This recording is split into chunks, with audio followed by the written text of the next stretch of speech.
Dans mon téléphone pro aussi. Là, t'es très mal. Ah non, non, il y a beaucoup plus haut et puis il y a beaucoup plus haut et ça finit le truc.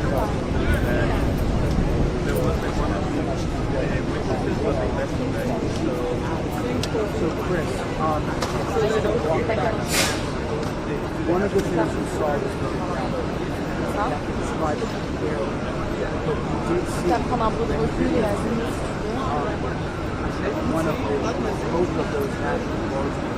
Tu peux te mettre un peu haut et te mettre un peu en photo. Comment? Non mais j'aime bien ces camions de militaires à gauche. Ok.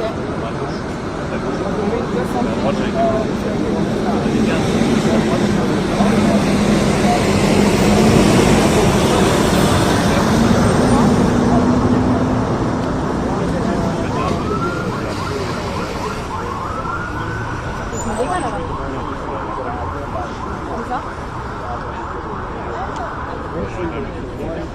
Non mais sinon je peux me décaler différemment, tu veux venir comment?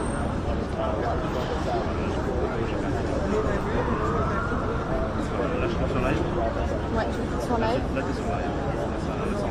Ok, est-ce que tu peux regarder si ça module bien? Ouais, je sais que tu donnes un peu. Là, est-ce que je fais si je fais ça capte bien? Oui, et alors, tu parles normalement. Fais-moi des est-ce que tu m'entends? Alors c'est possible un peu que là, Which is the full vantage point of this scene. As Chris and I were talking, you probably saw the fire truck that was blocking the entrance to the metro station drove away, so you can get a sense of exactly the scene that Chris was describing. It's difficult to ouais, salut, c'est Léana Bonnet à Washington. Je suis branchée avec mon téléphone en mojo pro. Est-ce que tu peux me dire si le son ça va, si l'image ça va? Si jamais je te parle et que je te dis voilà, oui, ce qu'on sait, c'est que deux membres de la garde nationale se sont tirés dessus lors de cette fusillade. On ignore leur état de santé précis. Le président américain Donald Trump vient de poster un message sur ses réseaux sociaux. Il affirme que les deux hommes sont gravement blessés, qui sont dans des hôpitaux séparés. Le seul pour l'instant qu'on suspecte arrivé, ce qu'il faut comprendre, c'est que la scène s'est déroulée à quelques mètres. Ça va ou pas? Continue encore? Ok, regarde, et ben, ok, super, tu peux prévenir le nodal. Tu peux prévenir le nodal, ça? Ladies and gentlemen, we're going to have to push everybody one block back, okay? Okay. Ladies and gentlemen, everybody's going to have to go block back.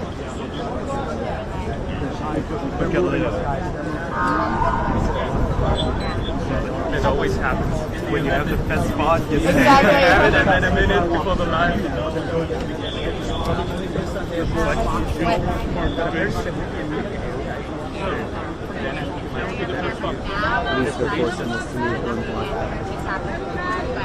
What's the way to go to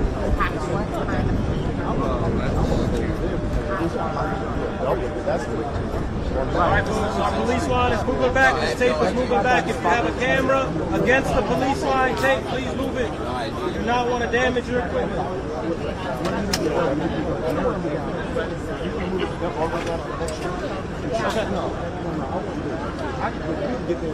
Ladies and gentlemen, please, one block back.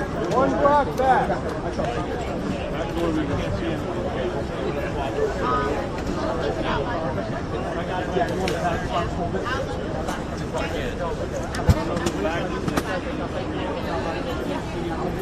Available police جوان شنو كان بقى ديارة عليه سوري لقومنا كان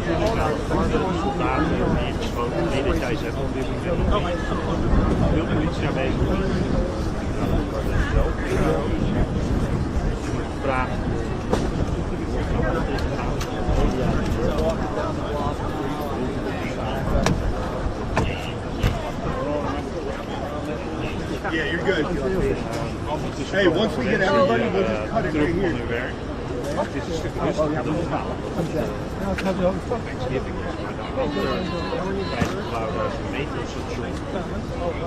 Hey, we don't have any more time. Come on, let's go. I'm sorry, we gotta go. We gotta move back.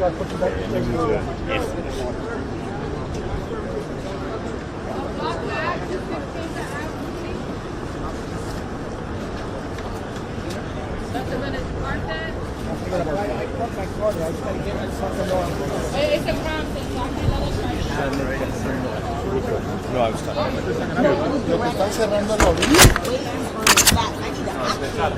Everybody, all the way down. 16, 16, 16. Well, this is where the tape is. Can you fix my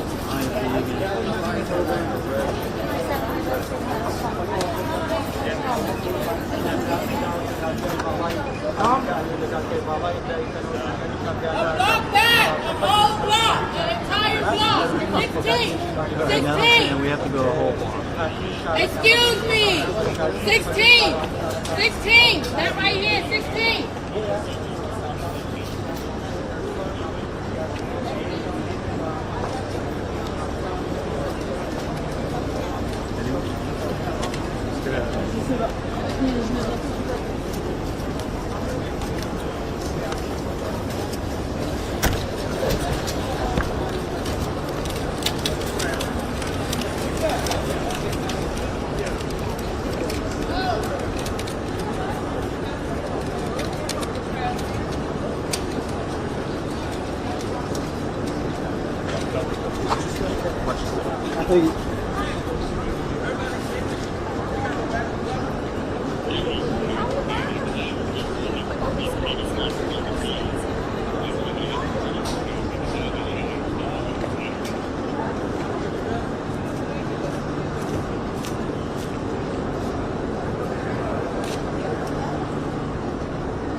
Attends, viens.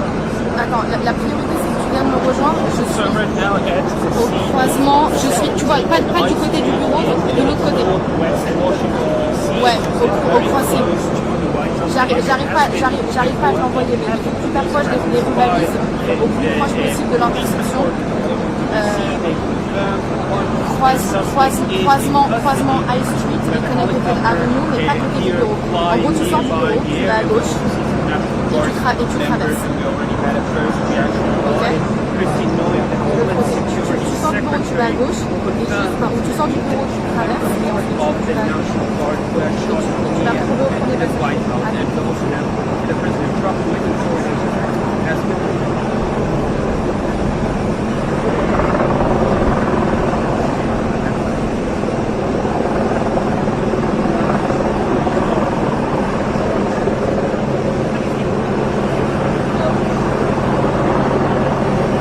That's right, and this has been part of basically the image that we've seen in this city for a while. They have been being close to guarding a lot of metro stations. This metro station looks very good. West, we also see some members of the National Guardsmen. We see a lot of media now gathering from the Caroline and what press secretary said it was the White House is aware and actively monitoring this tragic situation that the president has been creating. And it was just very close to the White House because they sold off the secret to sell this agents promoting the traffic.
concrete.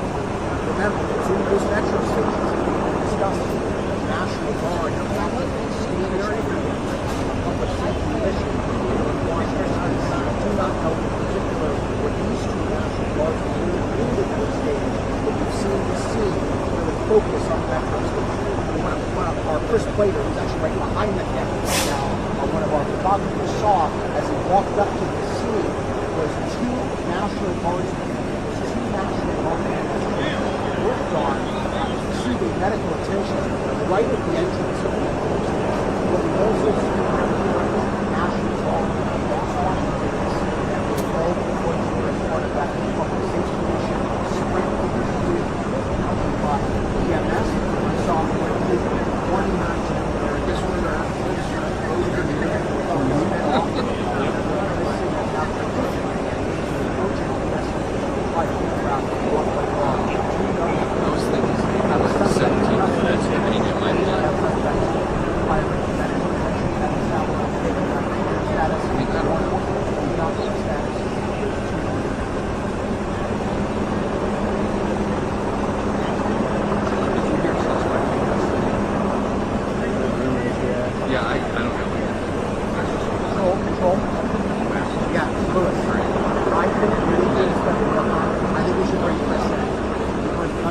One person is in custody. The police tweeted it out. Okay. Yes. Thank you.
have another eyewitness right after she goes. Chris? The next eyewitness I don't have to know. Alors, il faut que tu ailles, quand tu sors du bureau, tu vas. Sounds like someone. But that's gonna be somebody. Y a pas de tu sors du bureau, tu traverses, tu vas tout droit et ensuite tu tournes à gauche. Tu vas tomber sur. Tu sors du bureau. Tu sors du bureau. Je suis côté. Non, quand tu sors du bureau, tout simplement, tu vas tout droit, tu traverses la rue. Je suis à l'angle de High Street et Connecticut Avenue. À l'angle où...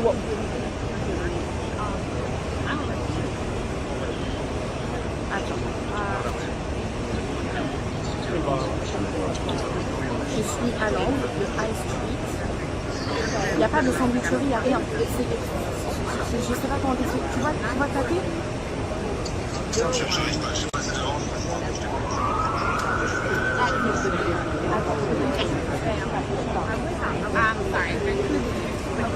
I'm with Bristol. I know it. I'm now walking. Should I talk to you? Okay. Okay. What's your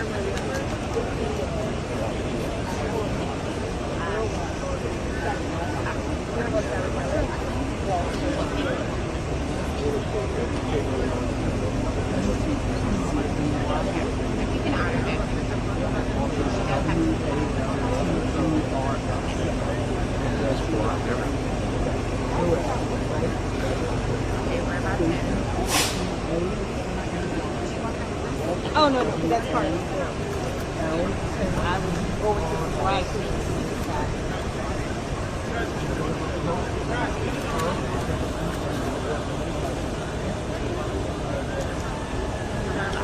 Yeah.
I don't know if the guard, the uniform guy, definitely was government level.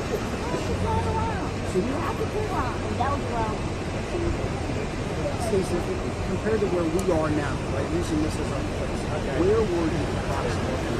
See, that's the thing. We were turning on. So that's like You were down the street. it was so close that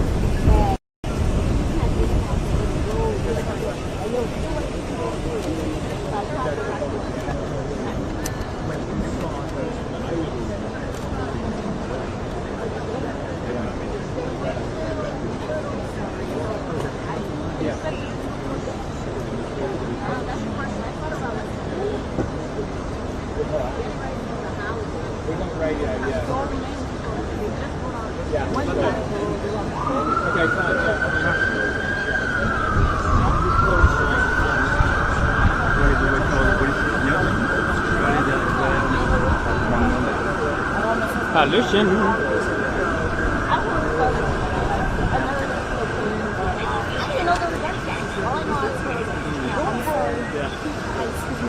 sorry, I have to settle. Thank you so much.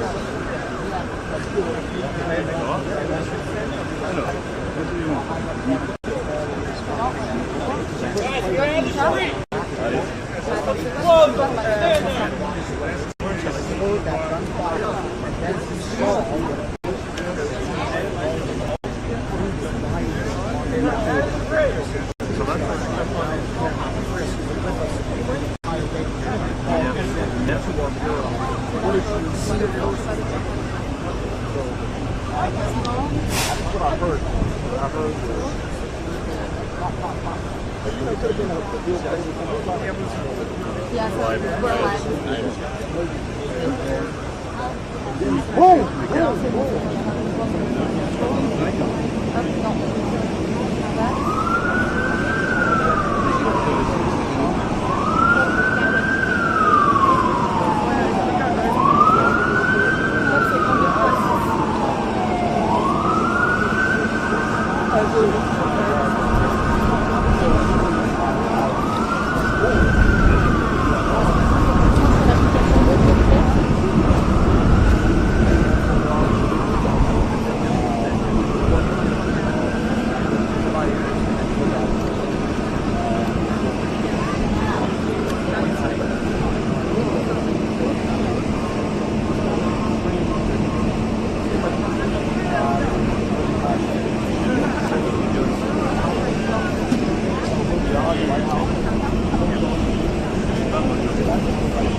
Dans mon téléphone pro aussi.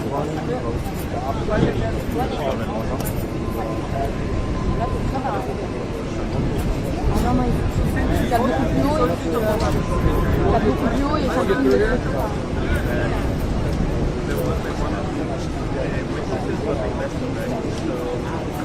So, Chris, one of the things you saw was Tu vas prendre un peu de recul et la zoomer si tu veux. one of both of those national guardsmen. Tu peux te mettre un peu haut et te mettre un peu en photo. Comment?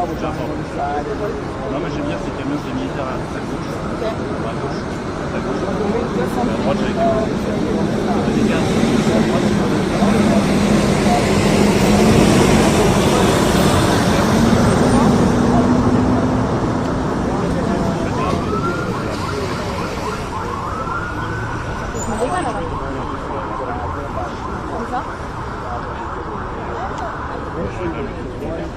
Non mais sinon je peux me décaler différemment, tu peux venir comment?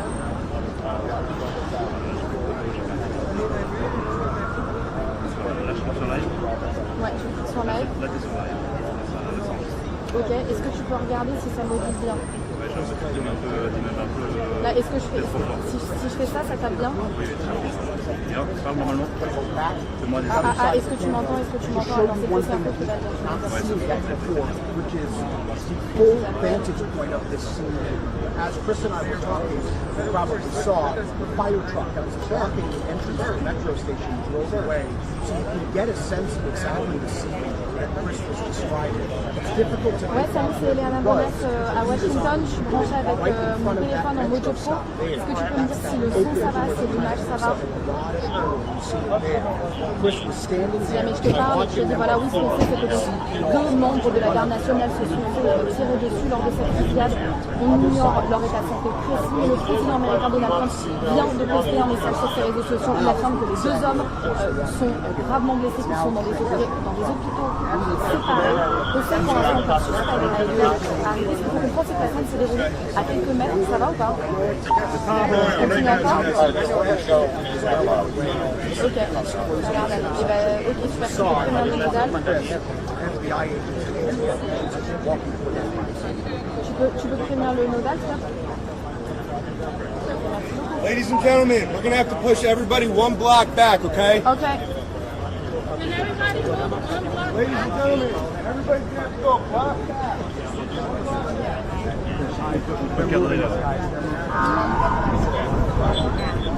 It always happens. When you have the best spot, you Exactly. have it, and then a minute before the line.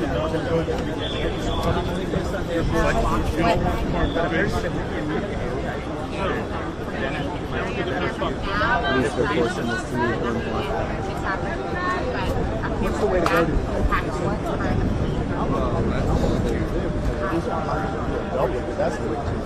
Our police line is moving back. This tape is moving back. If you have a camera against the police line tape, please move it.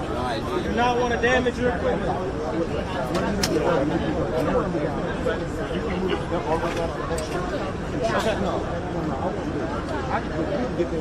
Ladies and gentlemen, please, one block back. One block back.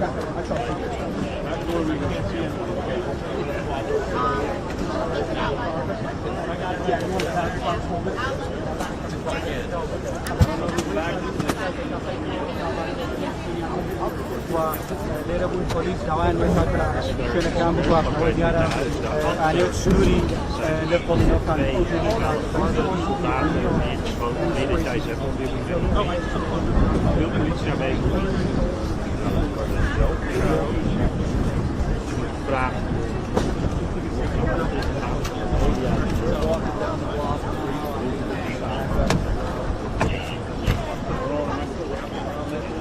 Yeah, you're good.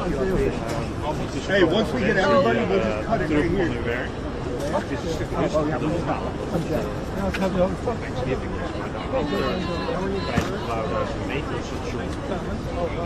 Hey, we don't have any more time. Come on, let's go. I'm sorry, we gotta go. We gotta move back.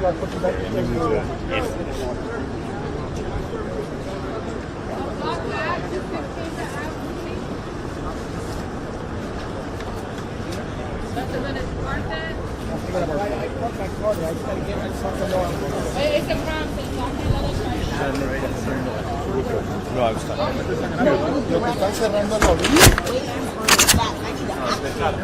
Everybody, all the way down. 16.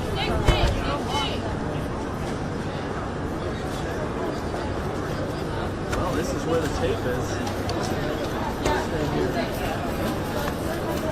Can you fix my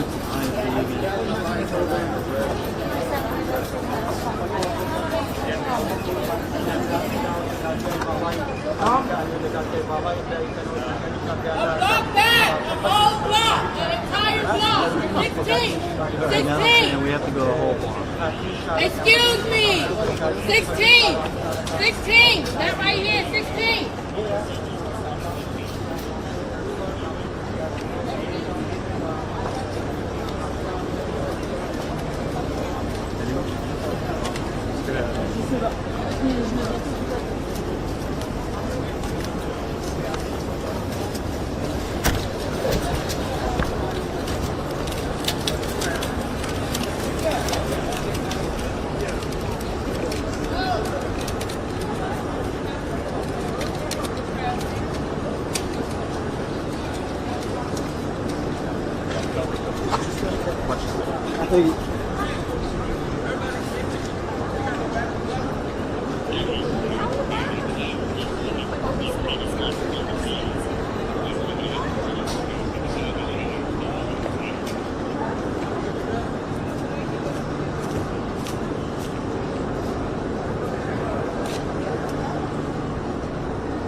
Attends, t'es dans quel groupe?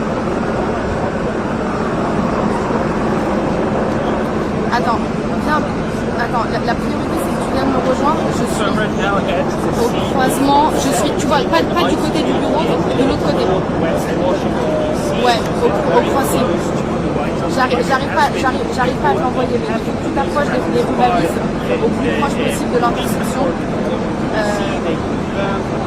Croisement High Street et Connecticut Avenue, mais pas côté du bureau. En gros, tu sors du bureau, tu vas à gauche et tu traverses. Ok?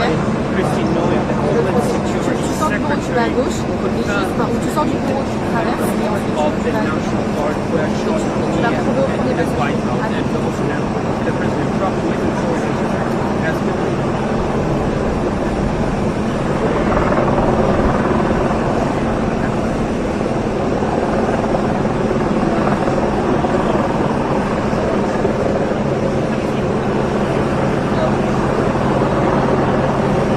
That's right, and this has been part of basically the image that we've seen in this city for a while. There have been big closed guarding a lot of metro stations. This metro station is part of it. West, we also see some members of the National Guardsmen. We see a lot of media. Now, you have also from the Maryland National Press Secretary said it was the White House is aware and actively monitoring the democratic situation that the president has been creating. And it was just very close to the White House because there's so long and secret to some of this agency holding the treasure right now.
That is where we have seen peace, concrete.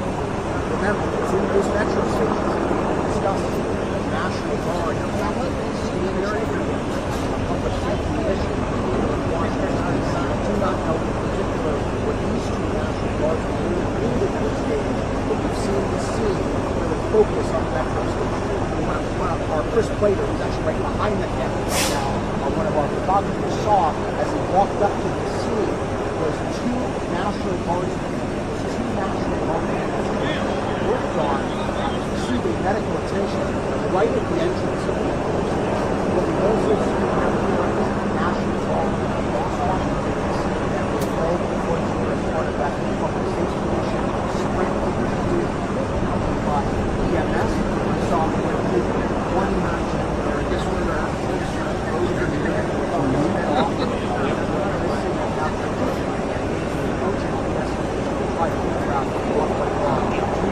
Those things have 17 minutes remaining in my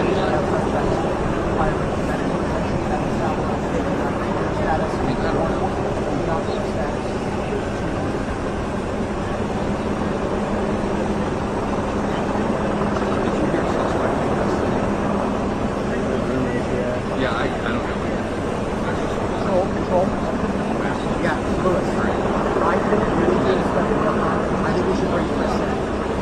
Gunfire. One person is in custody. One in custody? The police we didn't know. Okay. Thank you so much.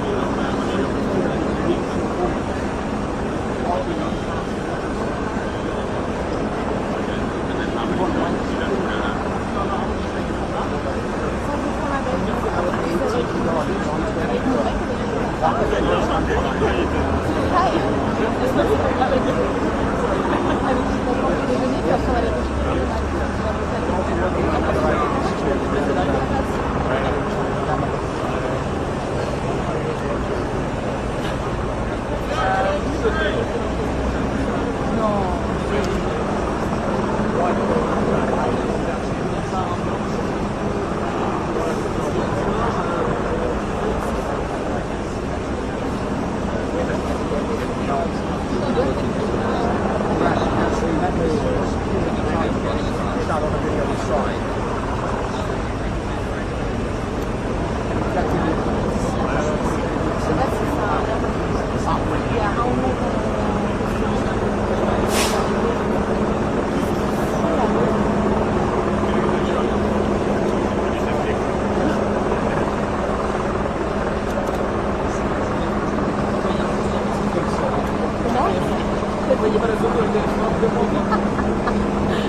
The next eyewitness I don't have to know. Alors, il faut que tu ailles. Quand tu sors du bureau, tu vas. Sounds like I bet that's gonna be somebody. Tu sors du bureau, tu traverses, tu vas tout droit, et ensuite tu tournes à gauche. Tu vas tomber sur.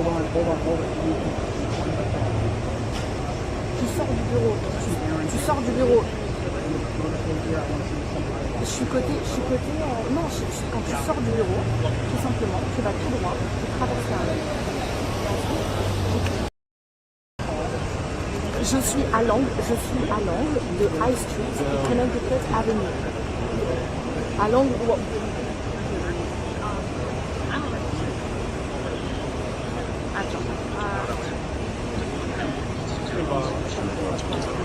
Je suis à l'angle de High Street. Il n'y a pas de sandwicherie, il n'y a rien. Je ne sais pas comment t'expliquer. Tu vas taper?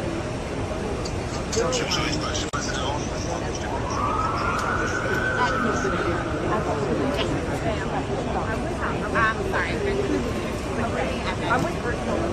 I know I'm out walking. Should I talk to you? Okay. Okay. What's your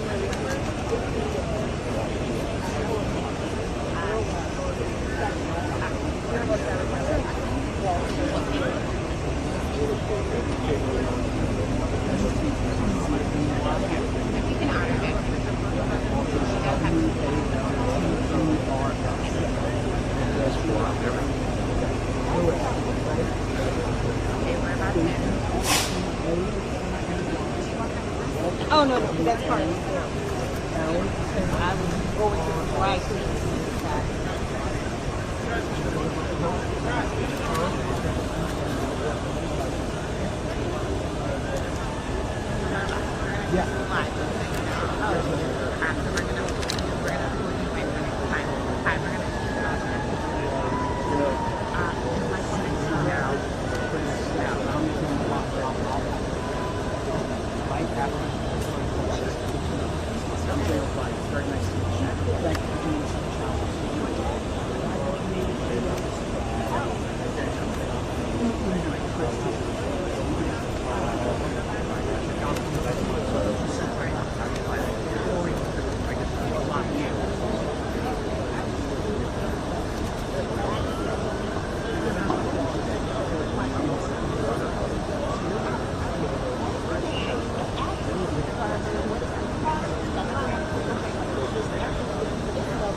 Stacey, compared to where we are now, right, using this as our place, where were you approximately?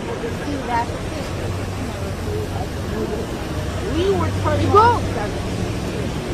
So that's why you were down there. It was so close that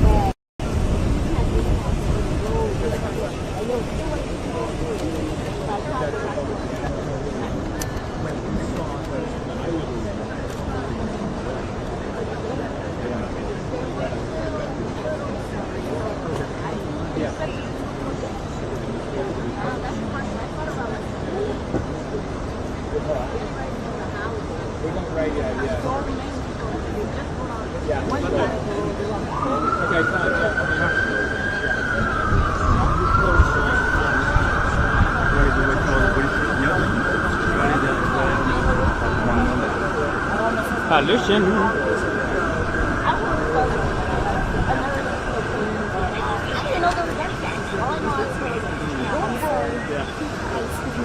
sorry, I have to settle. Thank you so much.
Dans mon téléphone pro aussi.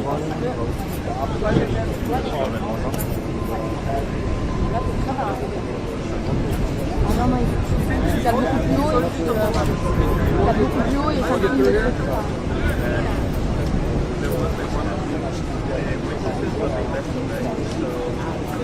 So Chris, one of the things we saw was the ground. Describe it clearly. But we did see prendre un peu de recul et à zoomer si tu veux. one of both of those national guardsmen. Tu peux te mettre un peu haut et te mettre un peu en Comment? Non, mais j'aime bien ces camions de militaires à gauche. Ok. À droite, j'ai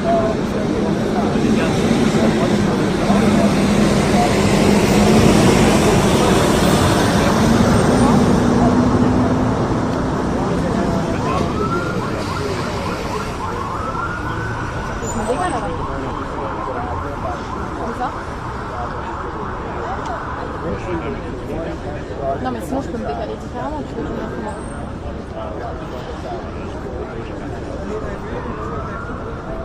Là, je suis sur live. Ouais, je suis sur live. Là, t'es sur live. Ok, est-ce que tu peux regarder si ça module bien? Ouais, je pense que tu m'aimes un peu. Là, est-ce que je fais... Si je fais ça, ça tape bien? Bien, ça parle normalement. Fais-moi des est-ce que tu m'entends? Est-ce que tu m'entends? Alors c'est possible un peu que tu vas dire. Which is the full vantage point of this scene. As Chris and I were talking, you probably saw the fire truck that was blocking the entrance to the metro station drove away, so you can get a sense of exactly the scene that Chris was describing. It's difficult to Ouais, salut, c'est Léana Bonnet à Washington. Je suis branchée avec mon téléphone en mojo pro. Est-ce que tu peux me dire si le son ça va, si l'image ça va? Si jamais je te parle, je te dis voilà, oui, ce qu'on sait, c'est que deux membres de la garde nationale se sont tirés dessus lors de cette fusillade. On ignore leur état de santé précis. Le président américain Donald Trump vient de poster un message sur ses réseaux sociaux. Il affirme que les deux hommes sont gravement blessés, qui sont dans des hôpitaux séparés. On sait pour l'instant qu'un suspect a dû arriver. Ce qu'il faut comprendre, c'est que la scène s'est déroulée à quelques mètres. Ça va ou pas? Continue encore? Ok, regarde, ok, super, tu peux prévenir le nodal. Tu peux prévenir le nodal, s'il te plaît? Ladies and gentlemen, we're going to have to push everybody one block back, okay? Ok. Can everybody move one block? Ladies and gentlemen, everybody's going to have to go block back.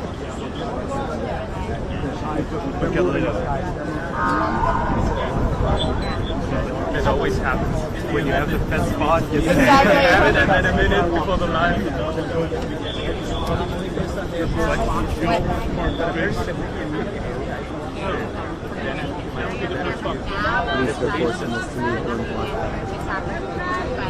What's the way to go to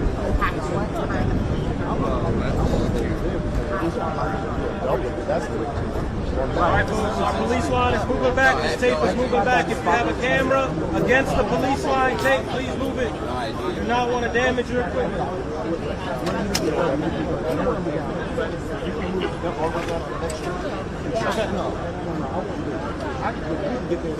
Ladies and gentlemen, please, one block back. One block back.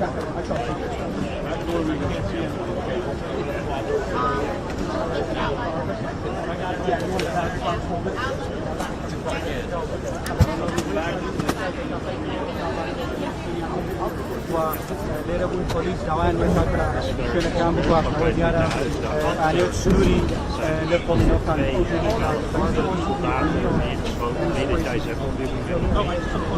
veel politie aanwezig. Vragen.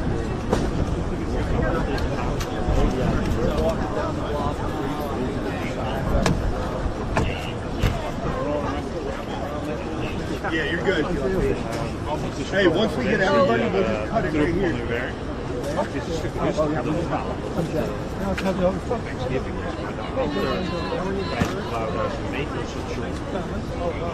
Hey, we don't have any more time. Come on, let's go. I'm sorry, we gotta go. We gotta move back.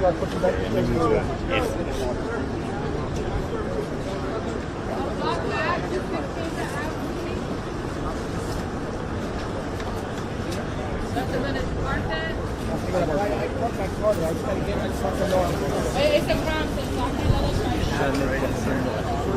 No, I was talking.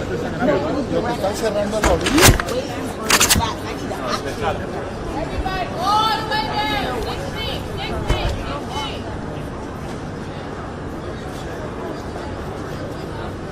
where the tape is. Can you fix my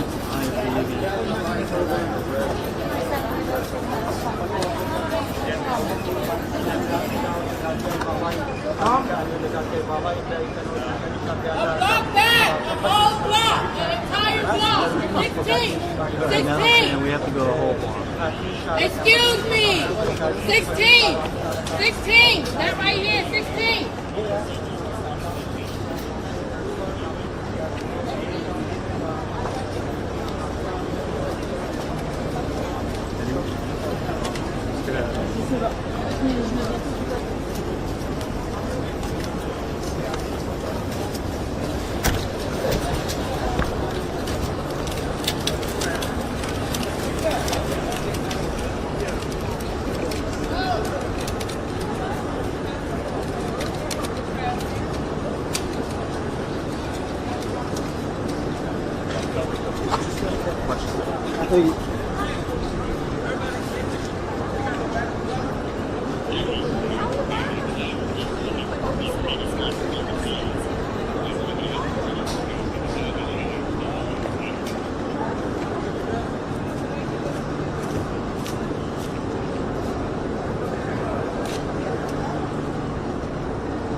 So right now at the Au croisement, je suis, tu vois, pas du côté du bureau, mais de l'autre côté. West Washington DC. Ouais, au croisement. J'arrive pas à te l'envoyer, mais il faut que tu t'approches des rues balises au plus proche possible de l'intersection.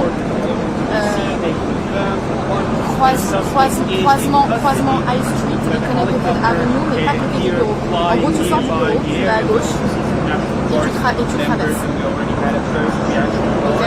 Kristi, Noem, Homeland Tu sors du bureau, tu vas à gauche, et tu sors du bureau, tu traverses, et ensuite of tu the vas à gauche. National Guardsmen. Tu vas retrouver au premier The White passage. House and the President Trump has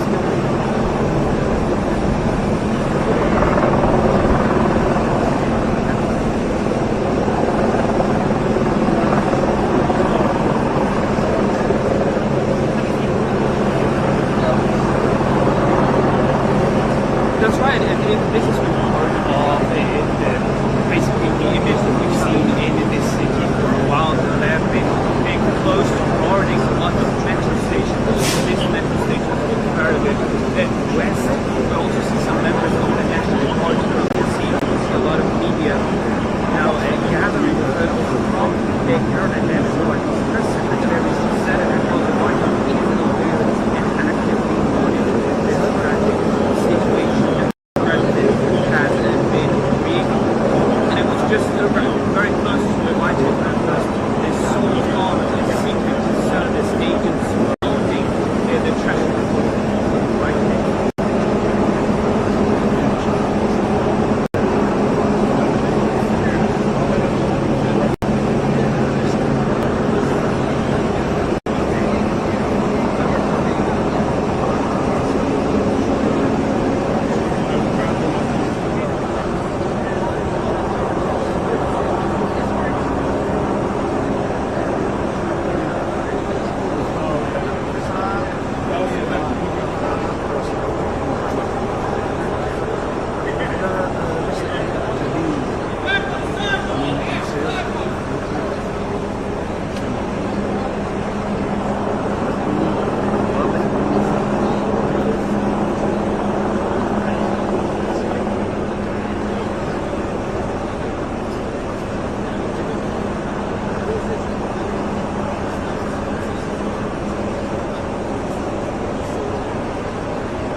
That is the entrance of Heritage Metro Station.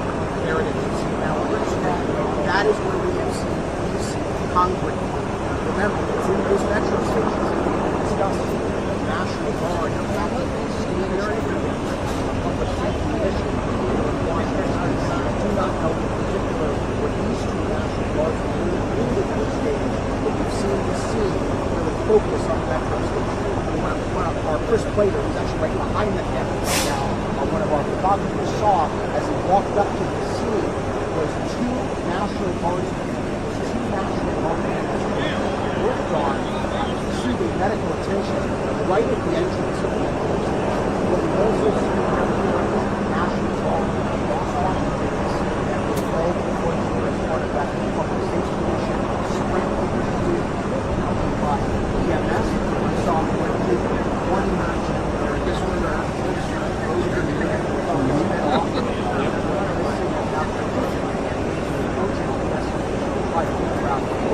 those things have a 17 minutes to reach in my mind.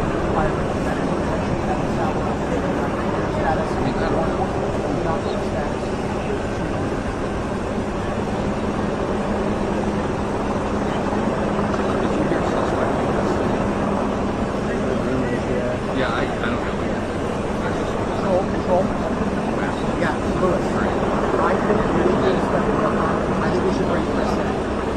Gunfire. One person is in custody. One in The custody? police tweeted it out. Okay, thank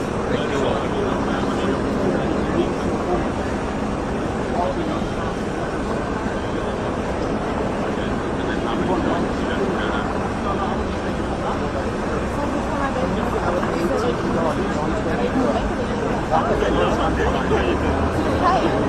The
next eyewitness I don't have to know. Alors, il faut que tu ailles, quand tu sors du bureau, tu vas. Sounds like somebody. But that's going to be somebody. Il y a pas de tu sors du bureau, tu traverses, tu vas tout droit et ensuite tu tournes à gauche. Tu vas tomber sur. Tu sors du bureau. Je suis côté. Non, quand tu sors du bureau, tout simplement, tu vas tout droit, tu traverses la rue.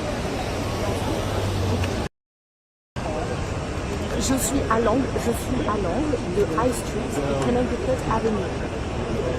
À l'angle où...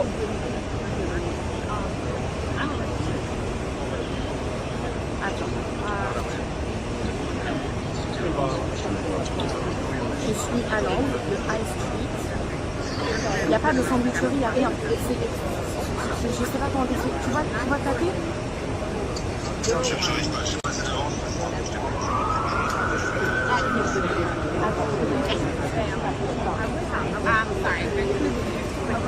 I'm with personal. I know I'm out walking. Should I talk to another? Okay. Okay. What's your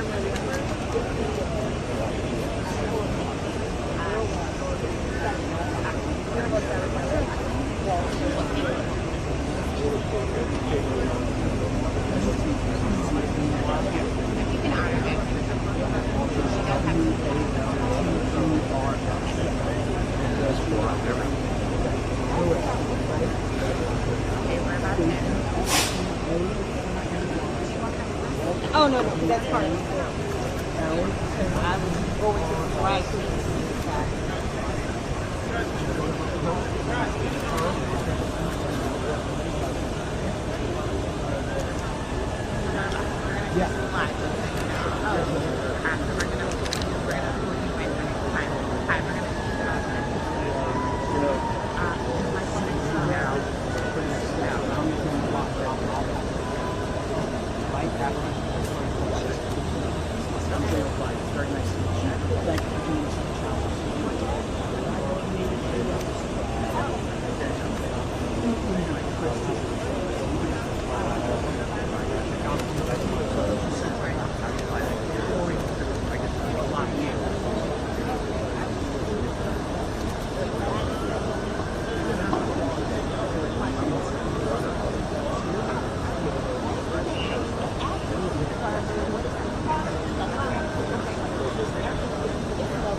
Stacey, compared to where we are now, right, using this as our place, where were you approximately? See, that's the thing. We were turning on 7. So that's like So we're down this way. It was so close that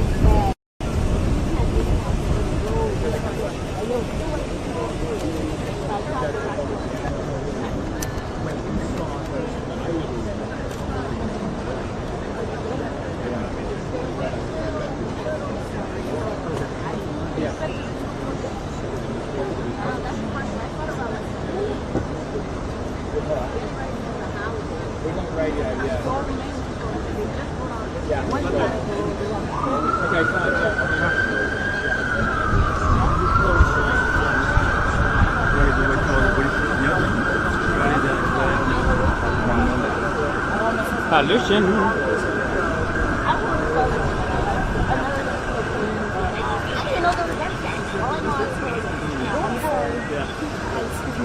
sorry, I have to settle this. Thank you so much.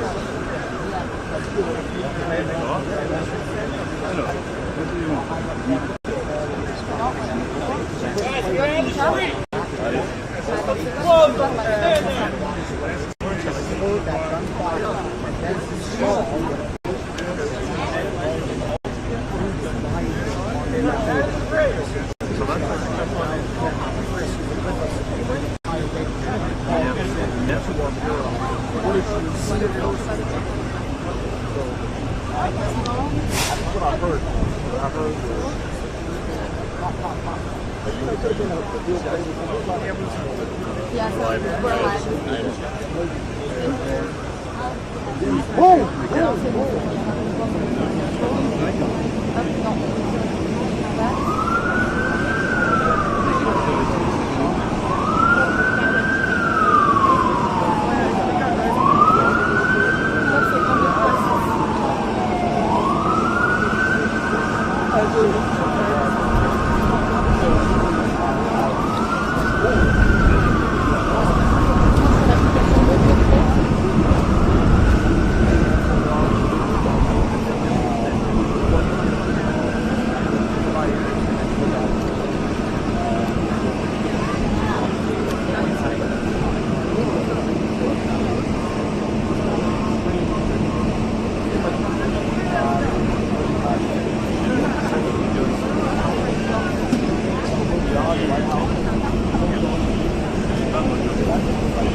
Dans mon téléphone pro aussi.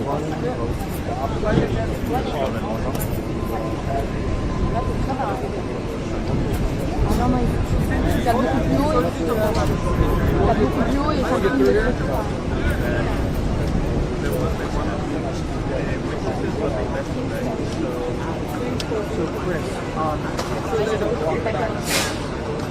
One of the things we saw was the ground. Describe it clearly. But you did see prendre un peu de recul et à zoomer. one of both of those national guardsmen. Je peux te mettre un peu haut et te mettre un peu en Comment? Non, mais j'aime bien ces camions des militaires à gauche. Ok. À gauche. À droite, j'ai les gars.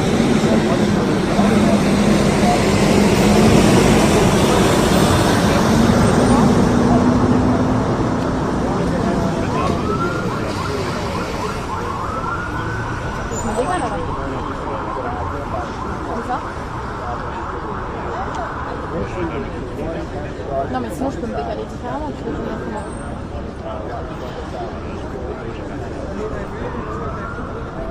Là, je suis sur live. Ouais, je suis sur live. Là, t'es sur live. Ok, est-ce que tu peux regarder si ça module bien? Ouais, je pense que tu donnes un peu. Là, est-ce que je fais... Si je fais ça, ça tape bien? Bien, tu parles normalement. Fais-moi des est-ce que tu m'entends? Est-ce que tu m'entends? Attends, c'est possible un peu que là, Not seen that before, which is the full vantage point of this scene.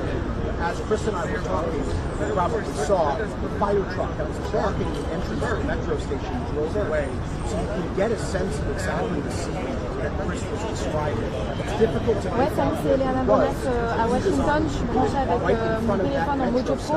Est-ce que tu peux me dire si le son ça va, si l'image ça va? Si jamais je te parle et que je te dis voilà, oui, ce qu'on fait, c'est que deux membres de la garde nationale se sont tirés dessus lors de cette fusillade. On ignore leur état de santé précis. Le président américain Donald Trump vient de poster un message sur ses réseaux sociaux. Il affirme que les deux hommes sont gravement blessés, qui sont dans des hôpitaux séparés. On sait pour l'instant que le suspect a été arrêté. Ce qu'il faut comprendre, c'est que la scène s'est déroulée à quelques mètres. Ça va ou pas? Continue encore? Ok, regarde. Et ben, ok, super. Tu peux prévenir le nodal. Tu peux prévenir le nodal, ça? Ladies and gentlemen, we're going to have to push everybody one block back, okay? Ok. Can everybody move one block? Ladies and gentlemen, everybody's going to have to go block back.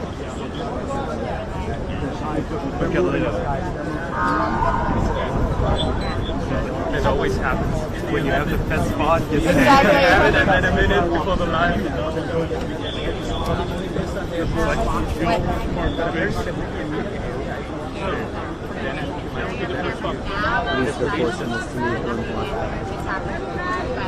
What's the way to go to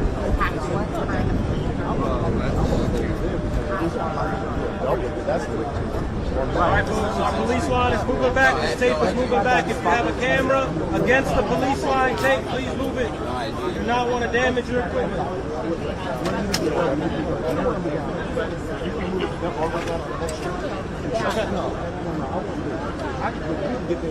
Ladies and gentlemen, please, one block back. One block back.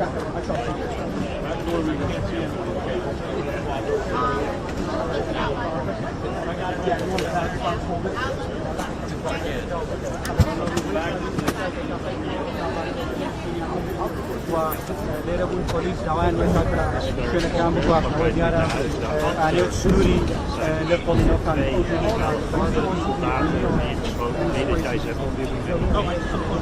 veel politie aanwezig. Vraag.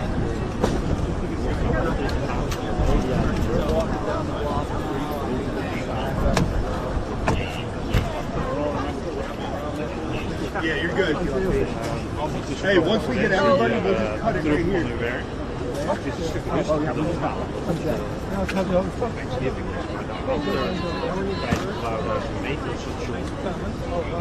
Hey, we don't have any more time. Come on, let's go. I'm sorry, we gotta go. We gotta move back.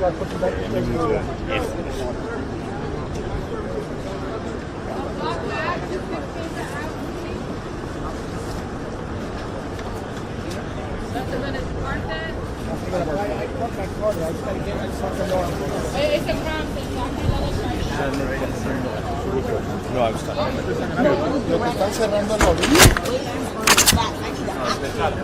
Everybody, all the way down. 16, 16, 16.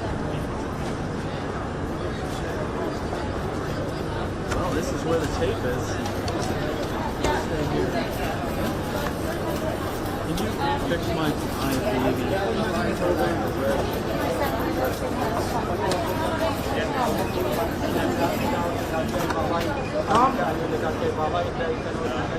Block that! The whole block! The entire block! 16! 16! we have to go a whole block. Excuse me! 16! 16! That right here, 16!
Attends, t'es dans quel groupe?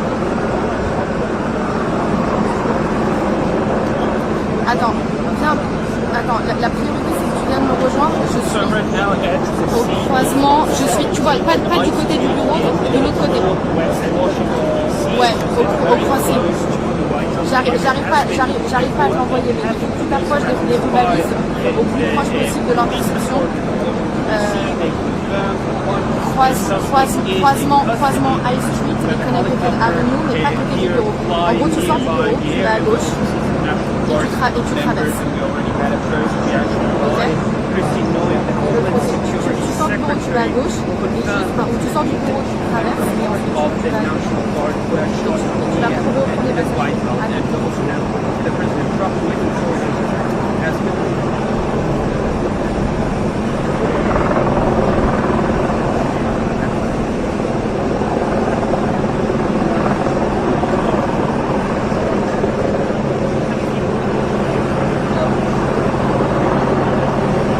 That's right, and this has been part of basically the image that we've seen in this city for a while. They have been close to guarding a lot of metro stations. This metro station is part of it.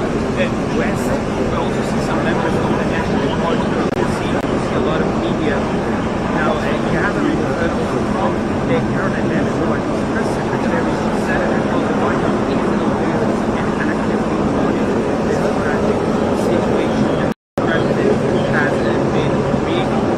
And it was just very close to the White House because they sold on in secret to some of these agents surrounding the traffic.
One person is in custody. One in custody? The police tweeted it out. Okay. Yes.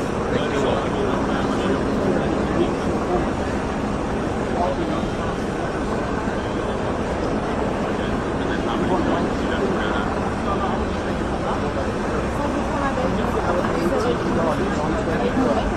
The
next eyewitness, I don't have to know.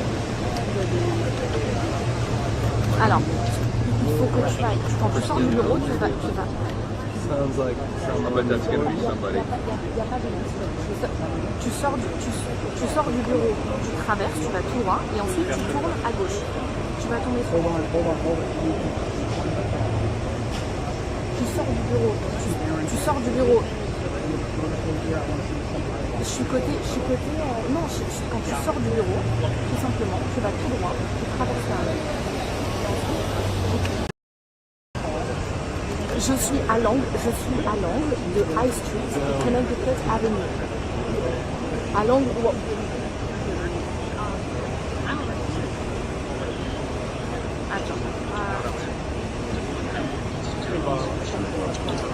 Je suis à l'angle de High Street.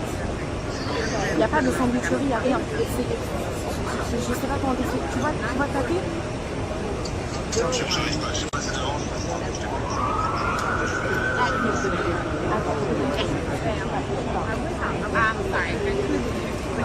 I'm with personal. I know I'm out walking. Should I talk to you? Okay. Okay. What's your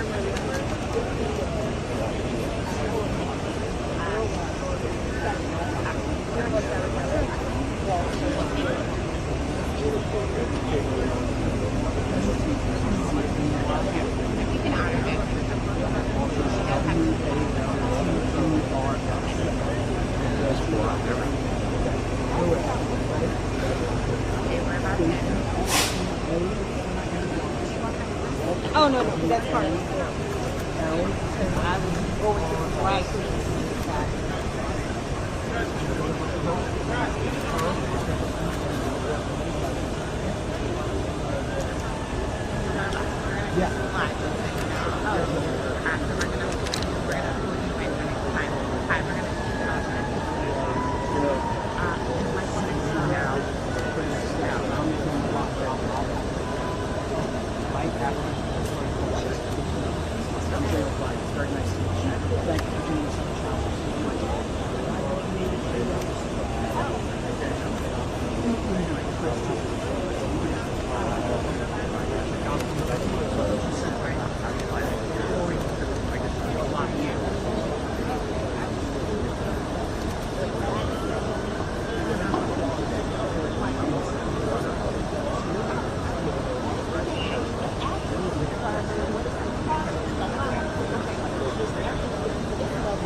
I don't know if the guard, the uniform guy, definitely was government level.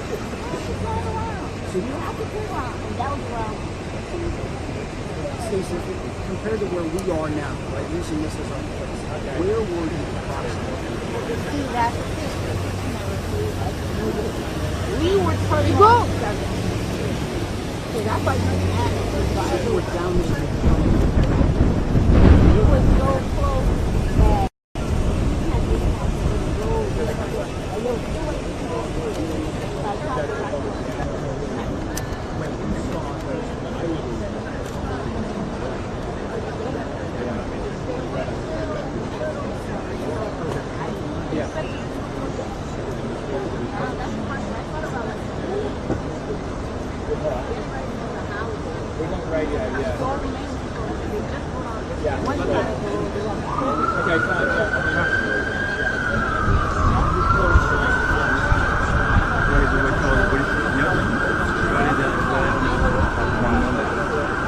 Hallöchen.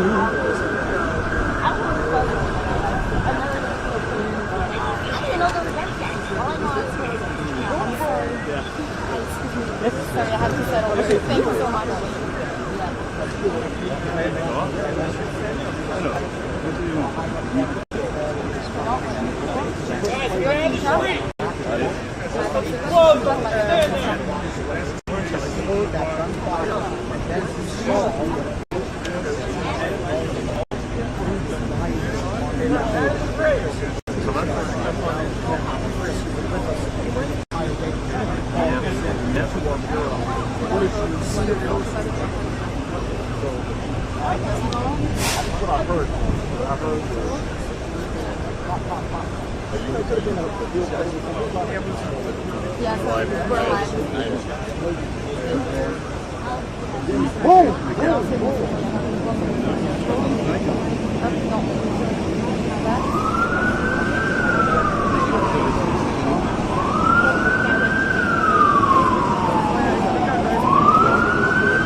Dans mon téléphone pro aussi.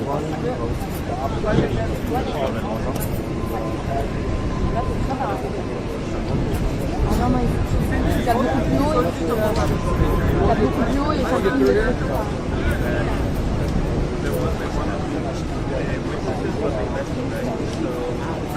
So, Chris, one of the things we saw was the ground. Described it clearly, but you did see Prendre un peu de recul et la zone. one of both of those National Guardsmen. Tu peux te mettre un peu haut et te mettre un peu en Comment? Non, mais j'aime bien ces camions de militaires à gauche. Ok. À gauche. À droite, j'ai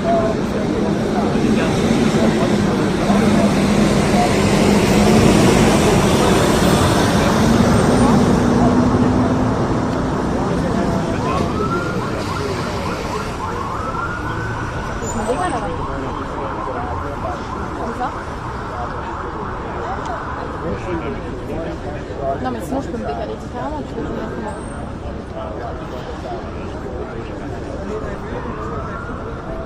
Là, je suis sur live. Ouais, je suis sur live. Là, t'es sur live. Ok, est-ce que tu peux regarder si ça modifie bien? Ouais, je sais que tu m'as un peu... Là, est-ce que je fais... Si je fais ça, ça tape bien? Bien, tu parles normalement. Fais-moi des est-ce que tu m'entends? Est-ce que tu m'entends? Alors c'est plus simple que là. Which is the full vantage point of this scene. As Chris and I were talking, you probably saw the fire truck that was blocking the entrance to the metro station drove away, so you can get a sense of exactly the scene that Chris was describing. It's difficult to Ouais, salut, c'est Léana Bonnet à Washington. Je suis branchée avec mon téléphone en mojo pro. Est-ce que tu peux me dire si le son ça va, si l'image ça va? Si jamais je te parle et que je te dis voilà, oui, ce qu'on sait, c'est que deux membres de la garde nationale se sont tirés dessus lors de cette fusillade. On ignore leur état de santé précis. Le président américain Donald Trump vient de poster un message sur ses réseaux sociaux. Il affirme que les deux hommes sont gravement blessés, qui sont dans des hôpitaux séparés. Au sein pour l'instant, on suspect avec le arrivé. Ce qu'il faut comprendre, c'est que la scène s'est déroulée à quelques mètres. Ça va ou pas? Continue encore? Ok, regarde. Et ben, ok, super. Tu peux prévenir le nodal. Tu peux prévenir le nodal, toi? Ladies and gentlemen, we're going to have to push everybody one block back, okay? Okay. Ladies and gentlemen, everybody's going to have to go a block back.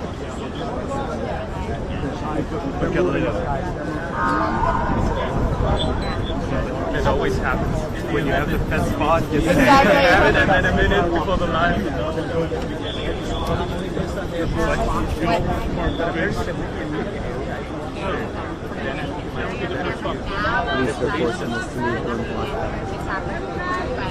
What's the way to go to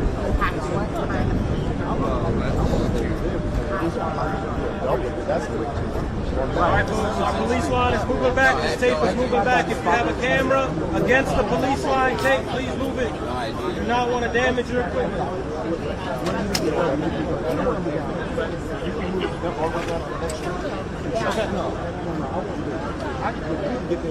Ladies and gentlemen, please, one block back.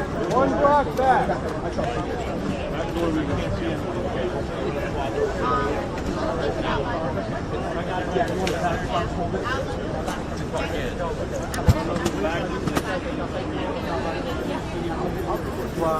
Available police دعوان مثلا شنو كان بواقع وديارة عليه سوري للقضاء كان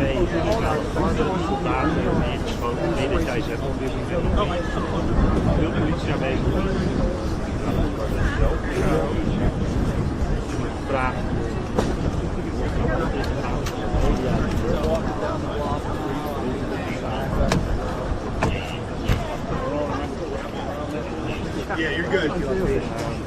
Hey, once we get everybody, we'll just cut it right here.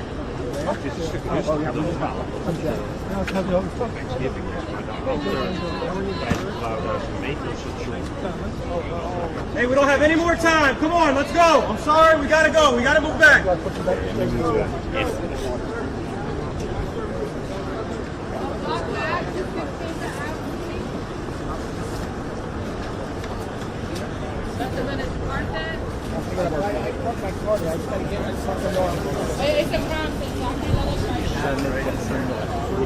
No, I was talking. Lo que están cerrando la orilla. Everybody, all the way down. 16, 16, 16.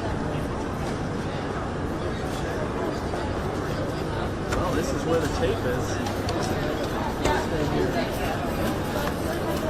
Can you fix my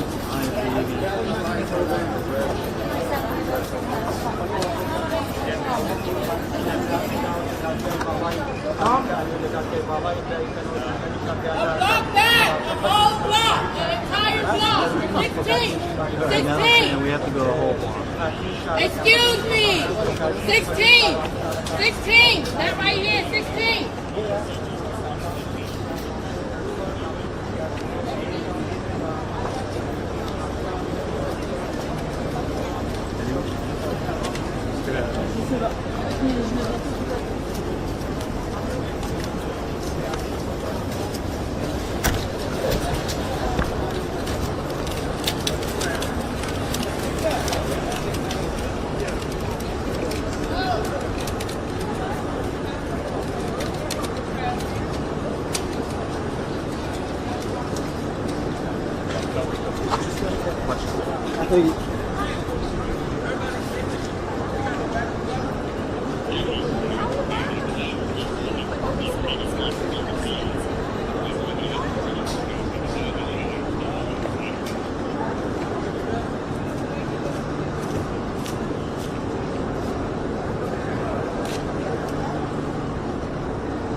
I can't talk.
Attends, t'es dans quel groupe? Attends, viens. Attends, la priorité c'est que tu viennes me rejoindre. Je suis au croisement. Je suis, tu vois, pas du côté du bureau, de l'autre côté. Ouais, au croisé. J'arrive pas à t'envoyer, mais il faut que tu t'approches des balises au plus proche possible de l'intersection. Croisement High Street et Connecticut Avenue, mais pas côté du bureau. En gros, tu sors du bureau, tu vas à gauche et tu traverses. Ok? Tu sors du bureau, tu vas à gauche, ou tu sors du bureau, tu traverses, et ensuite tu vas à gauche. Donc tu vas trouver au premier bâtiment.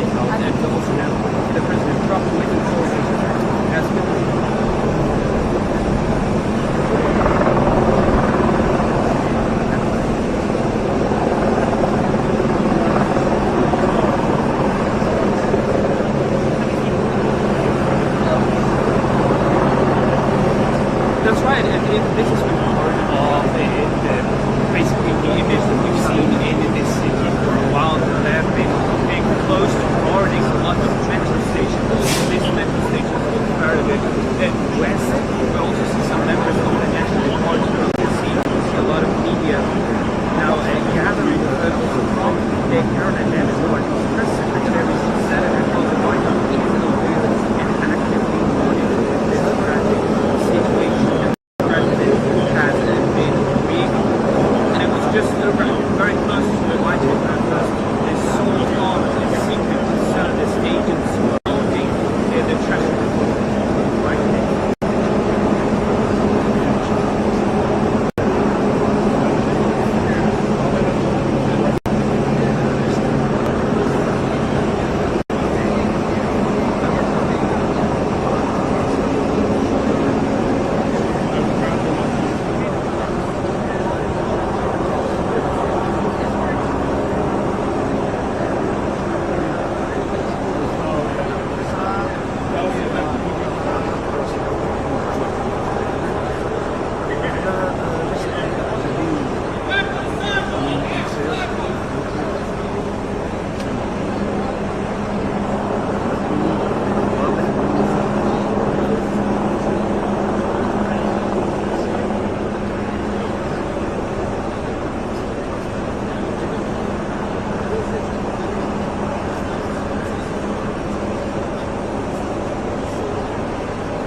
crater is actually right behind the camera. Now, one of our photographers saw as he walked up to the scene was two National Guardsmen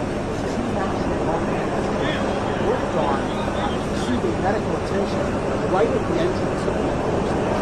What we also see here is National Guard, Washington, D.C., and we know before as part of that public safety mission, sprinkled with EMS, we saw one match, or this one,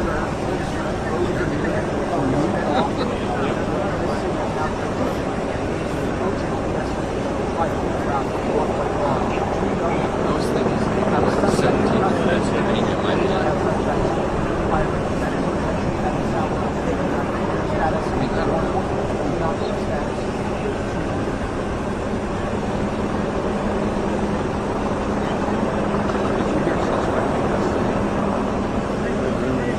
Yeah, I don't know.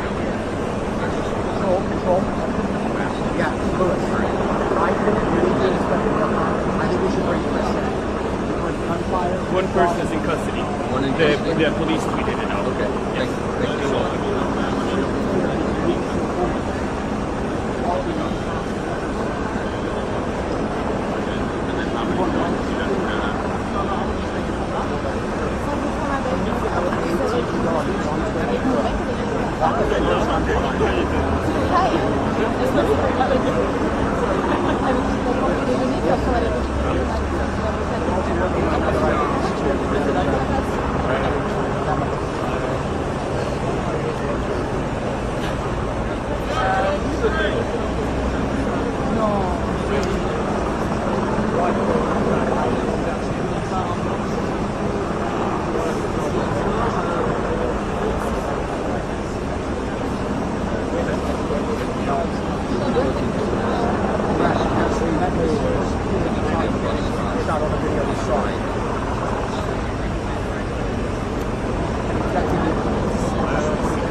The next eyewitness, I don't have the name.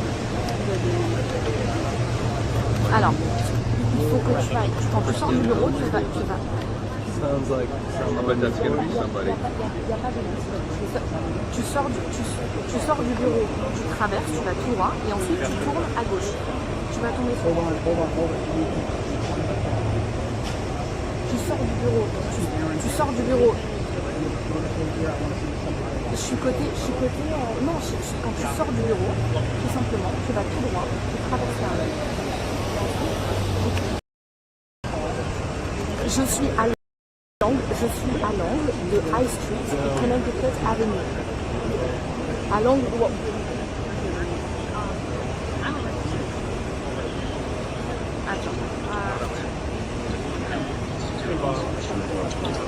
Je suis à l'angle de High Street. Il n'y a pas de sandwicherie, il n'y a rien. Je ne sais pas comment t'expliquer. Tu vas taper? J'arrive pas, je sais pas si c'est devant.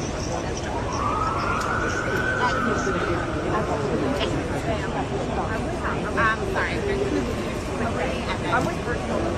I know I'm out walking. Should I talk to you? Okay. What's your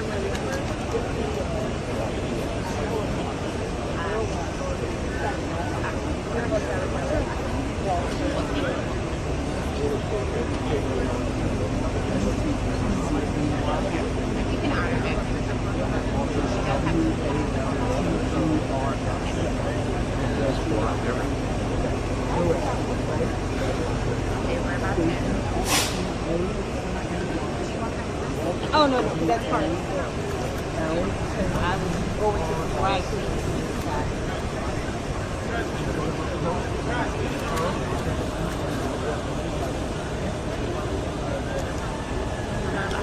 Yeah.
Compared to where we are now, right, using this as our place, where were you approximately? See, that's the thing. We were turning on 7. So that's why you asked. You were down there. We were so close that you had to go a little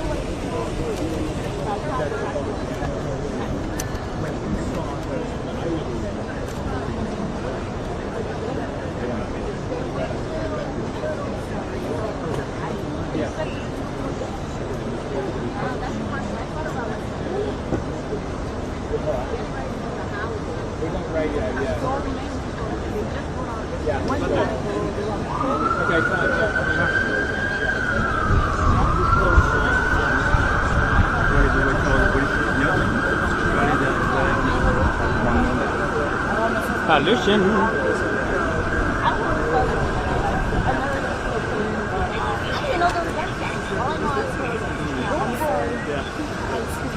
Sorry, I have to settle. Thank you so much.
walk away on the other side.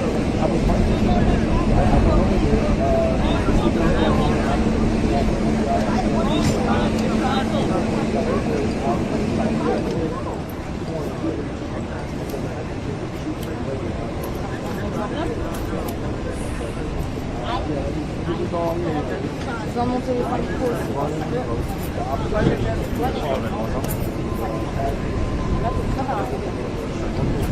Non, non, il tape beaucoup plus haut et puis tape beaucoup plus haut et ça filme le truc.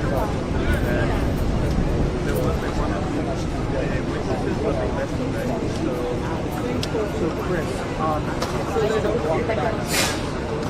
one of the things we saw was describe it clearly. Tu vas prendre un peu de recul et à zoomer si tu veux. One of both of those national guardsmen. Tu peux te mettre un peu haut et te mettre un peu en photo.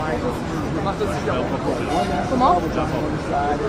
Non, mais j'aime bien ces camions des militaires à gauche. Ok. À gauche. À droite, j'avais des gars.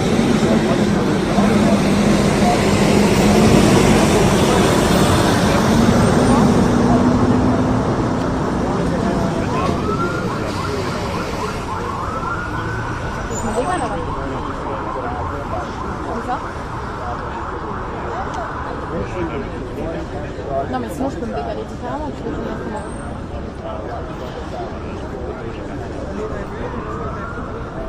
Là, je suis sur live. Ouais, je suis sur live. Là, t'es sur live. Ok, est-ce que tu peux regarder si ça module bien? Ouais, je pense que tu donnes un peu.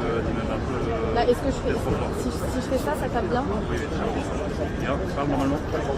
Fais-moi des est-ce que tu m'entends? Est-ce que tu m'entends? Alors c'est le cerveau qui va bien. Which is the full vantage point of this scene. As Chris and I were talking, you probably saw the fire truck that was blocking the entrance to the metro station drove away, so you can get a sense of exactly the scene that Chris was describing. It's difficult to. Ouais, salut, c'est Léana Bonnet à Washington. Je suis branchée avec mon téléphone en mojo pro. Est-ce que tu peux me dire si le son ça va, si l'image ça va? Si jamais je te parle et que je te dis voilà, oui, ce qu'on sait, c'est que deux membres de la garde nationale se sont tirés dessus lors de cette fusillade. On ignore leur état de santé précis. Le président américain Donald Trump vient de poster un message sur ses réseaux sociaux. Il affirme que les deux hommes sont gravement blessés, qui sont dans des hôpitaux séparés. Aussi, pour l'instant, on peut suspect arriver. Ce qu'il faut comprendre, c'est que la scène s'est déroulée à quelques mètres. Ça va ou pas? Continue encore? Ok, regarde, et ben, ok, super, tu peux prévenir le nodal. Tu peux prévenir le nodal, frère? Ladies and gentlemen, we're going to have to push everybody one block back, okay? Okay. Can everybody move one block? Ladies and gentlemen, everybody's going to have to go block back.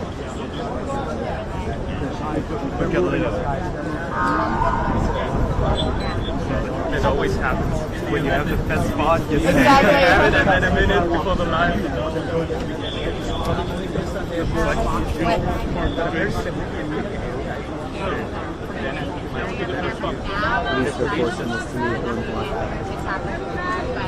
What's the way to go to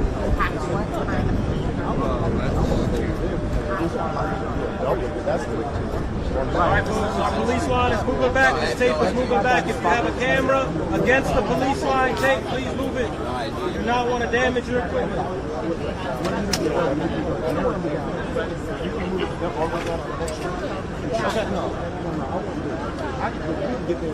Ladies and gentlemen, please, one block back. One block back.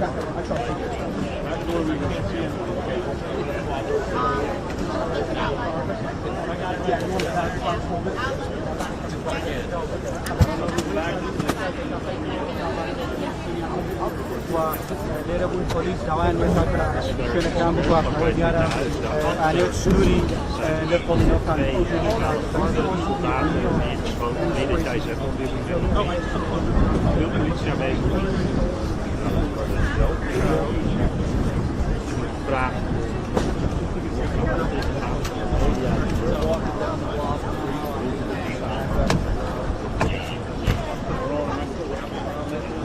Yeah, you're good. Hey, once we get everybody, we'll just cut it right here. Hey,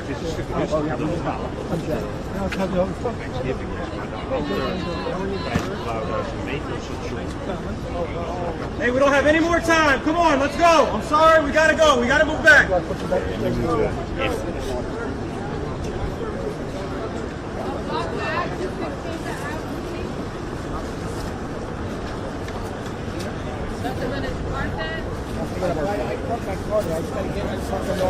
It's a crime thing, so I can't let it No, I was talking.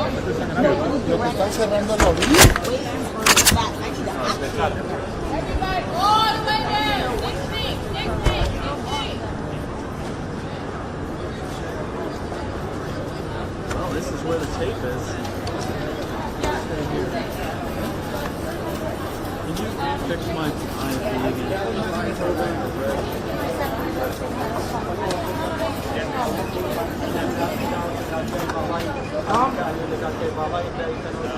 Block back! Whole block! An entire block! 16! 16! and we have to go the whole block. Excuse me! 16! 16! That right here, 16!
right on top.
Attends, dans quel groupe? Attends, viens. Attends, la priorité c'est que tu viennes me rejoindre. Je suis au croisement. Je suis, tu vois, pas du côté du bureau, de l'autre côté. Ouais, au croisement. J'arrive pas à t'envoyer, mais tu t'approches des rues balises au plus proche possible de l'intersection. Croisement High Street et Connecticut Avenue, mais pas côté du bureau. En gros, tu sors du bureau, tu vas à gauche et tu traverses. Ok? Tu sors du bureau, tu vas à gauche, et tu sors du bureau, tu traverses, et ensuite tu vas à gauche. Donc, tu vas retrouver au premier passage.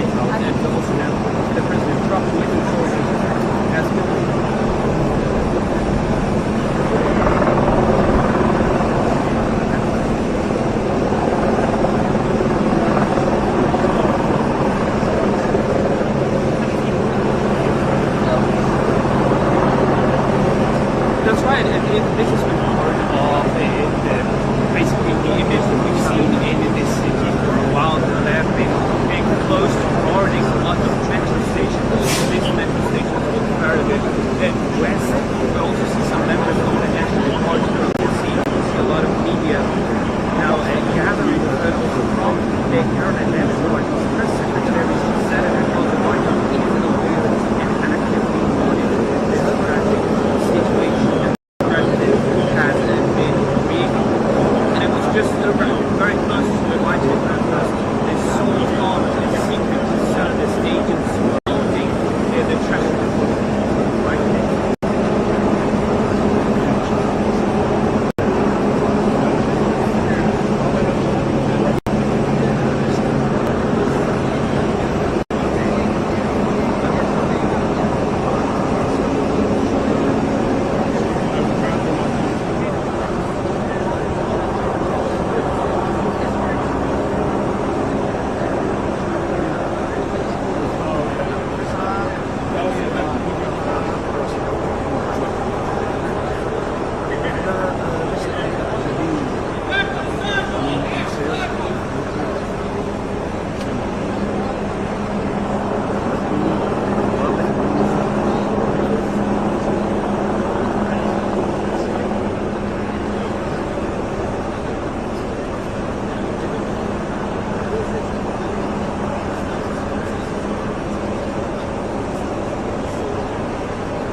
focus on that station. Our Chris Plater, who's actually right behind the camera right now, one of our photographers saw as he walked up to the scene was two National Guardsmen worked on receiving medical attention right at the entrance of the course. What we also see here is National Guard, Washington, D.C., and we're all going through as part of that public safety mission, sprint over here, by EMS. We saw one match where this was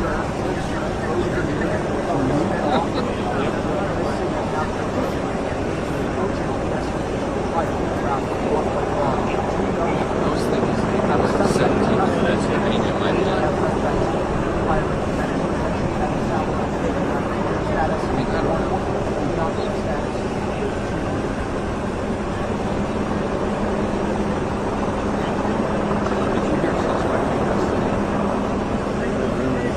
Yeah, I don't know.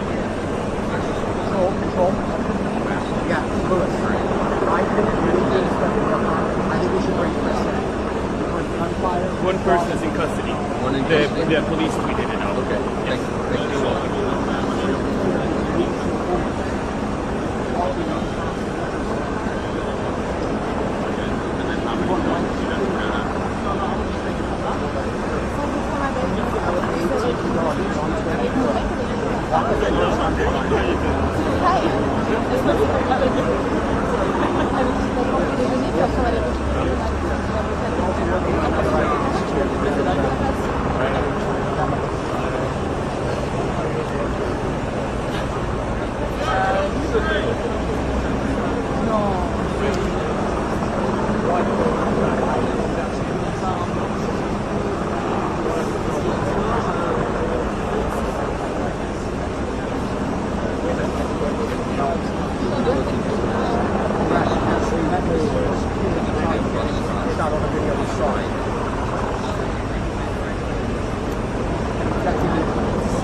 The next eyewitness I don't have to know.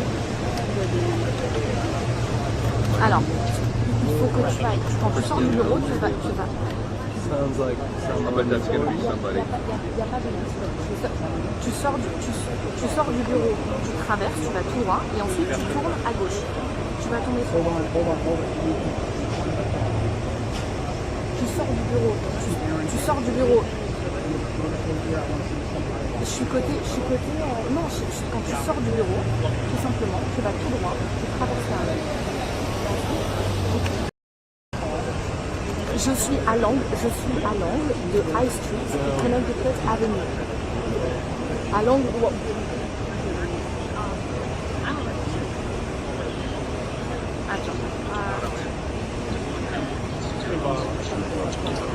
Je suis à l'angle de High Street. Il n'y a pas de sandwicherie, il n'y a rien. Je ne sais pas comment t'expliquer. Tu vas taper.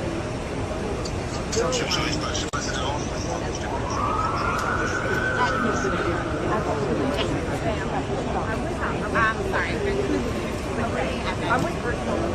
I know I'm out walking. Should I talk to you? Okay. Okay. What's your number?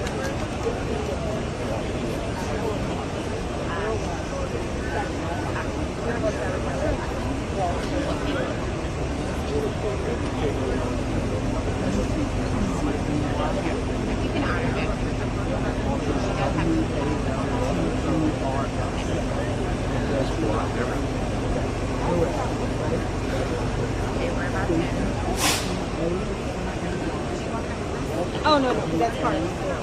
I was going to the right.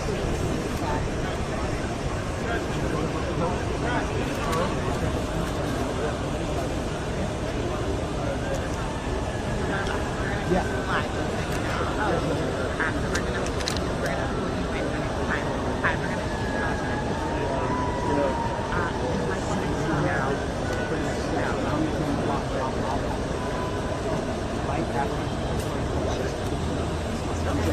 Very nice to meet you. Thank you for doing this on the channel.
Compared to where we are now, right, using this as our place, where were you approximately? See, that's the thing. We were turning on 7. So that's like We were down the street. it was so close that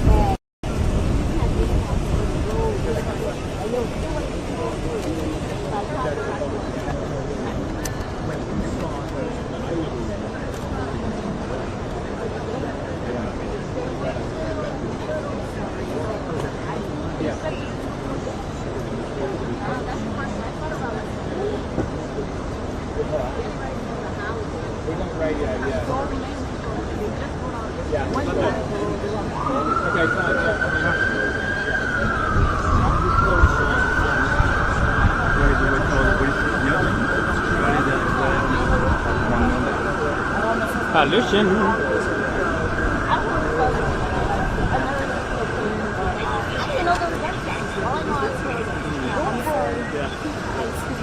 sorry, I have to settle. Thank you so much.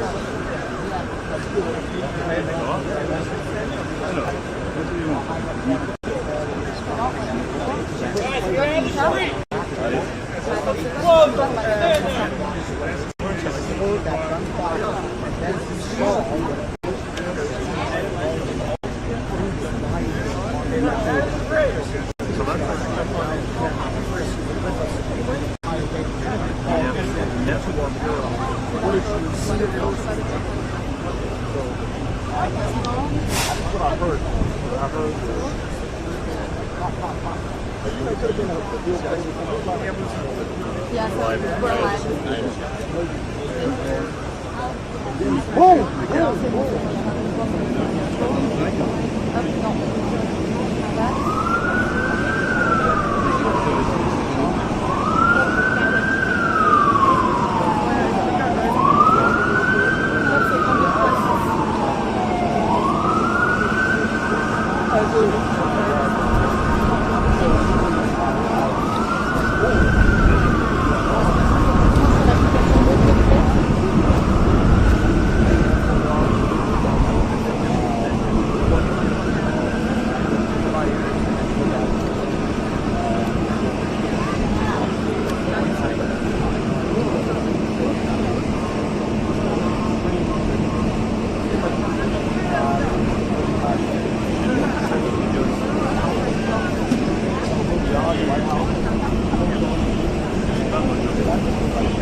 Dans mon téléphone pro aussi.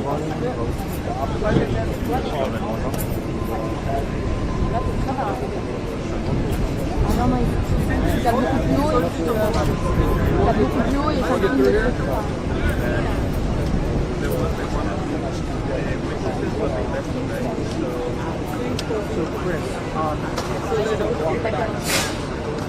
One of the things we saw was Tu vas prendre un peu de recul et la zoomer.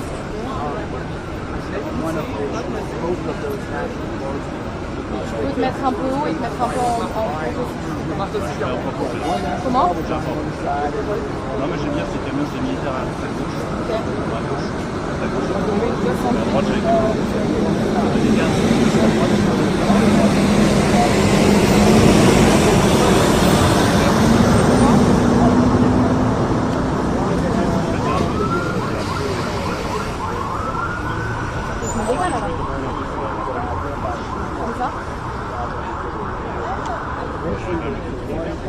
Non mais sinon je peux me décaler différemment, tu peux me mettre comment?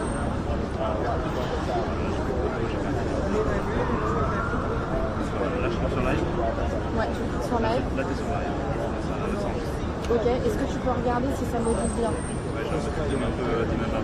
Là, est-ce que je fais... Si je fais ça, ça tape bien? Oui, bien, tu parles normalement. C'est moi des est-ce que tu m'entends? Est-ce que tu m'entends? Alors c'est possible que tu vas dire. which is the full vantage point of this scene. As Chris and I were talking, you probably saw the fire truck that was blocking the entrance to the metro station drove away, so you can get a sense of exactly the scene that Chris was describing. It's difficult to Ouais, salut, c'est Léana Bonnet à Washington. Je suis branchée avec mon téléphone en mojo pro. Est-ce que tu peux me dire si le son ça va, si l'image ça va? Si jamais je te parle et que je te dis voilà, oui, ce qu'on sait, c'est que deux membres de la garde nationale se sont tirés dessus lors de cette fusillade.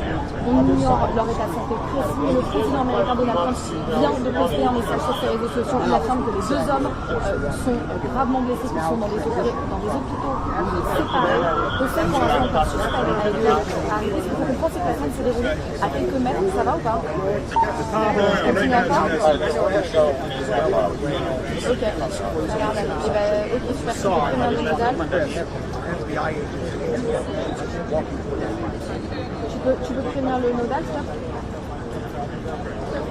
Ladies and gentlemen, we're going to have to push everybody one block back, okay? Okay. Ladies and gentlemen, everybody's going to have to go a block back.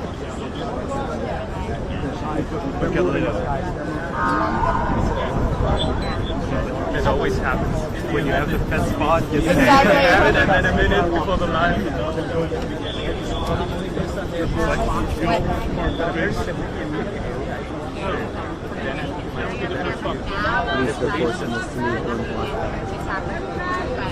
What's the way to go to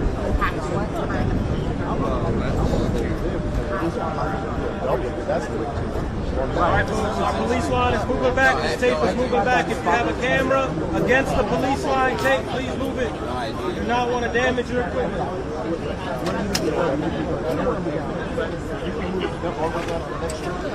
Okay. Ladies and gentlemen, please, one block back. One block back.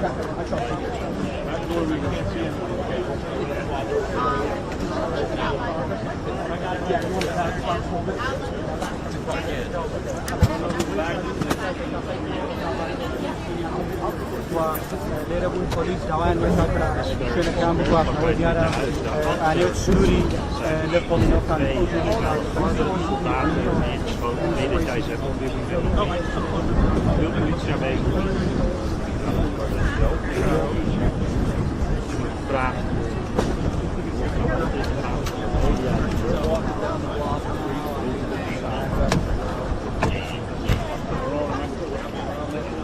Yeah, you're good.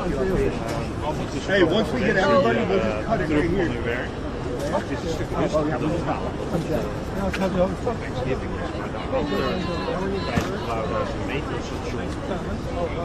Hey, we don't have any more time. Come on, let's go. I'm sorry, we gotta go. We gotta move back.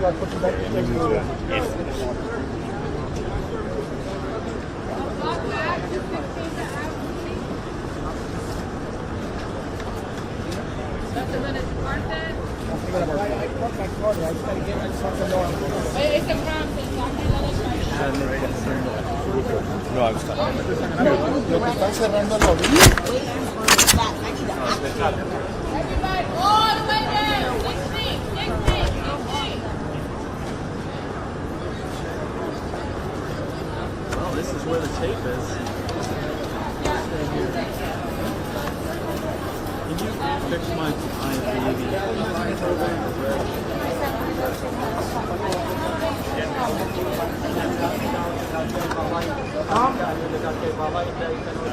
Block back, the whole block, the entire block. 16, 16. We have to go a whole block. Excuse me. 16, 16. That right here, 16.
right on top.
La priorité c'est que tu viennes me rejoindre. Je suis au croisement. Je suis, tu vois, pas du côté du bureau, de l'autre côté.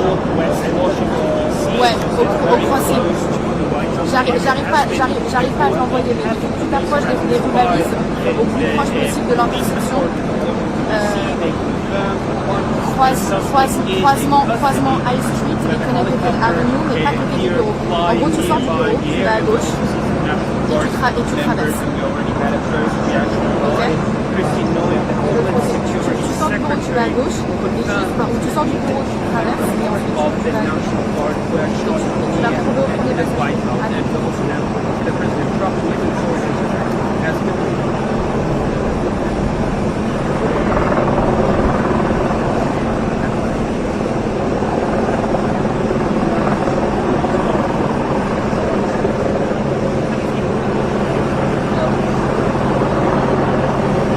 That's right, and this has been part of basically the image that we've seen in this city for a while. They have been being close to guarding a lot of metro stations. This metro station is very good west. We also see some members of the National Guardsmen on the scene. You see a lot of media.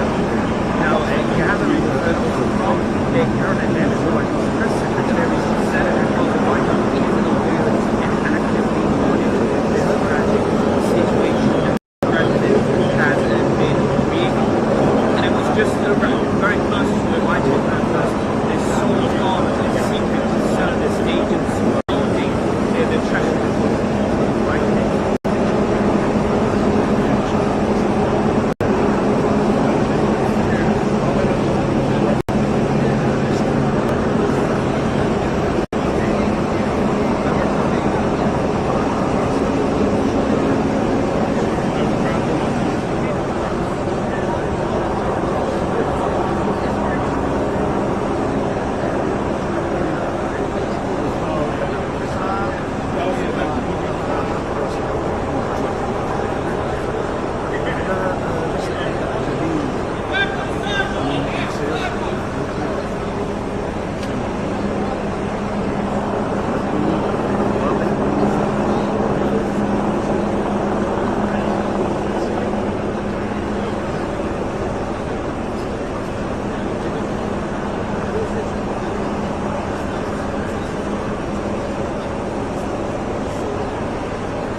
down this that fire truck. That entrance, that is the entrance of the Heritage Metro Station. Heritage. Now, that is where we have seen police concrete. Remember, it's in those metro stations that we discussed the National Guard, the public safety mission in Washington, D.C. I do not know in particular what these two National Guardsmen do in the police station, but we've seen the scene where the focus on the metro station. One of our first plater was actually right behind the camera now. One of our photographers saw as he walked up to the scene was two National Guardsmen. Worked on receiving medical attention right at the entrance of the entrance. What we also see around here is National Guard, Washington, D.C. that was all reported to as part of that public safety mission, spread over here by EMS. We saw one match where this one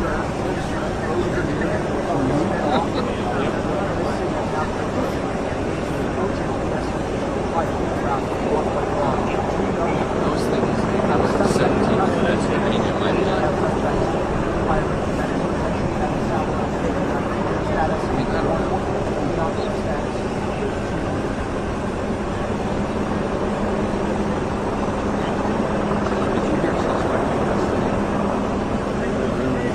Yeah, I don't know.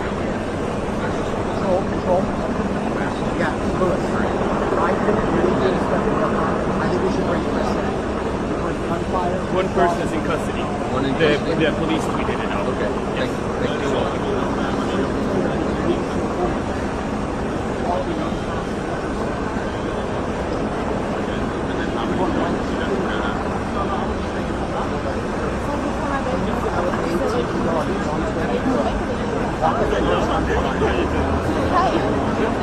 Thank you.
The next eyewitness, I don't have to know. Alors, il faut que tu ailles. Quand tu sors du bureau, tu vas. Sounds like but that's going to be somebody. Tu sors du bureau, tu traverses, tu vas tout droit et ensuite tu tournes à gauche. Tu vas tourner sur. Tu sors du bureau. Je suis côté. Non, quand tu sors du bureau, tout simplement, tu vas tout droit, tu traverses la rue. Je suis à l'angle de High Street et Connecticut Avenue. À l'angle où...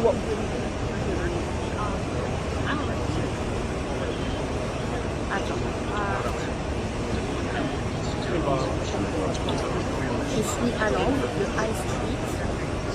Il n'y a pas de sandwicherie, il n'y a rien. Je ne sais pas comment t'expliquer. Tu vas taper.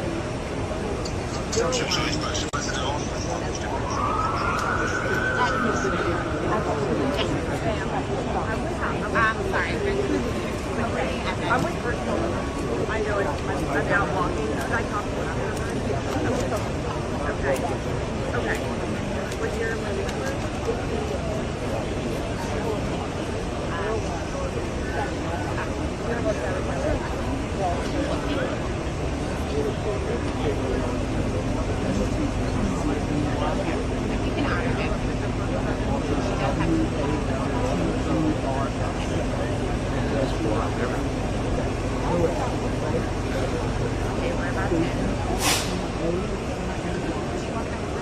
Oh, no, that's part of it. I was going to the flag.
Compared to where we are now, right, using this as our place, where were you approximately? See, that's the thing. We were turning on 7. So that's like So we're down the street. it was so close that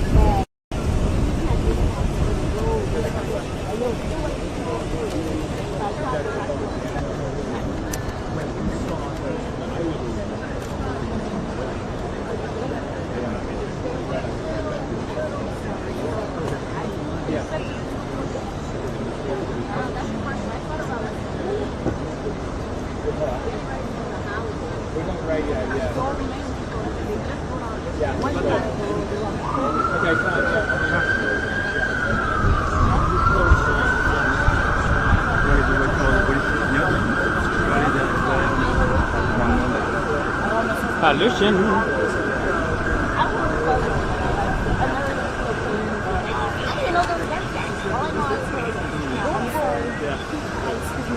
sorry, I have to settle this. Thank you so much.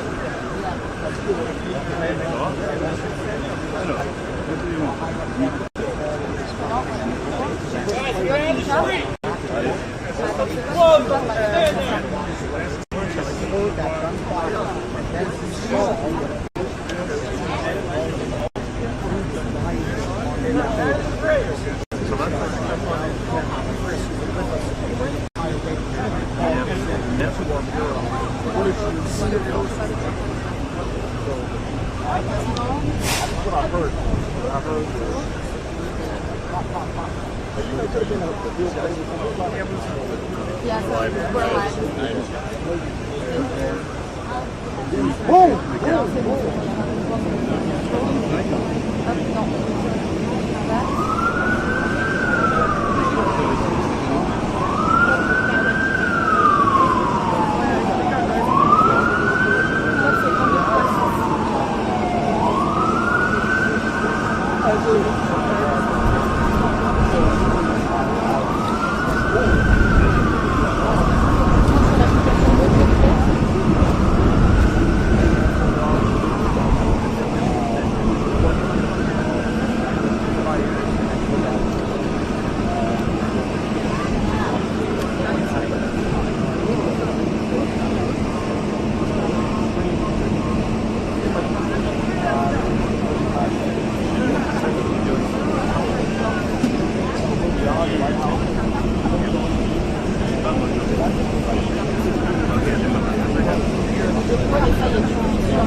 Dans mon téléphone pro aussi.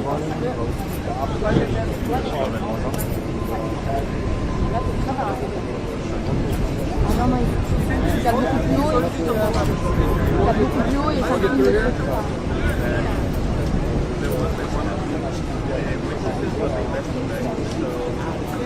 So Chris,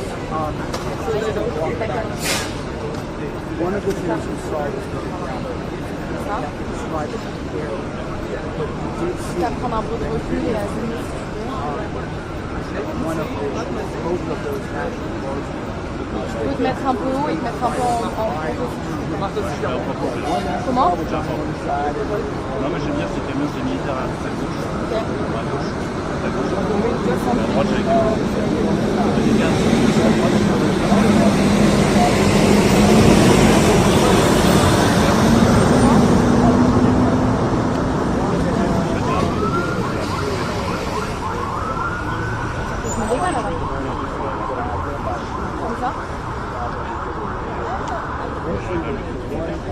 Non mais sinon je peux me décaler différemment, tu veux que je me mette comment?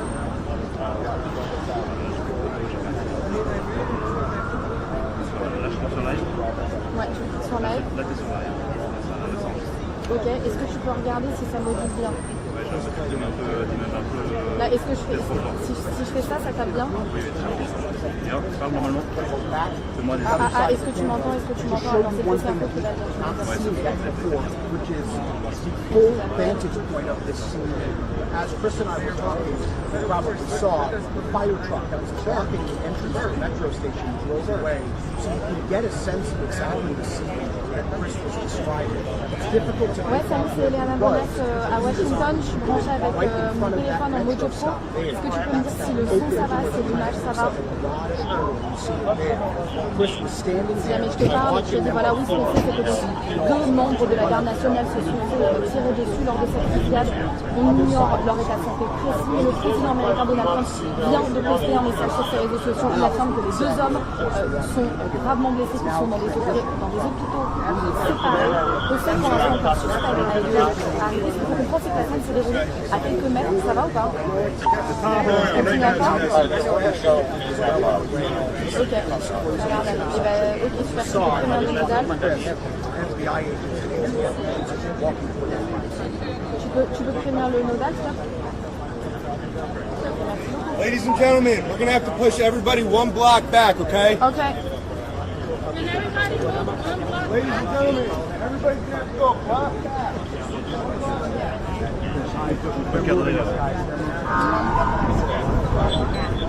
It always happens when you have the best spot. You Exactly. have it and a minute before the line.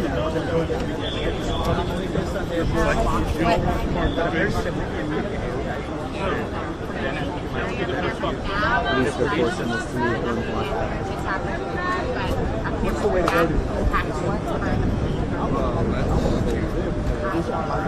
All right, folks, our police line is moving back. This tape is moving back. If you have a camera against the police line tape, please move it. We do not want to damage your equipment.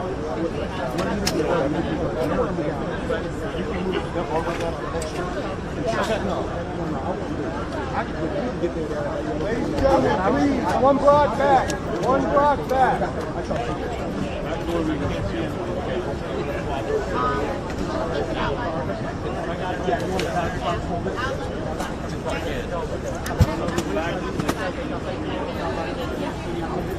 Available police down with the camera block and Suri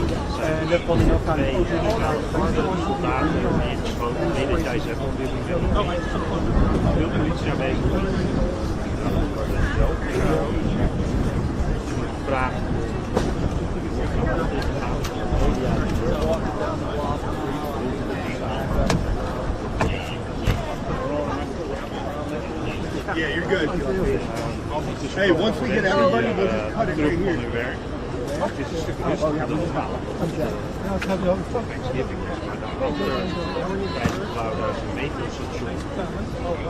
Hey, we don't have any more time. Come on, let's go. I'm sorry, we gotta go. We gotta move back.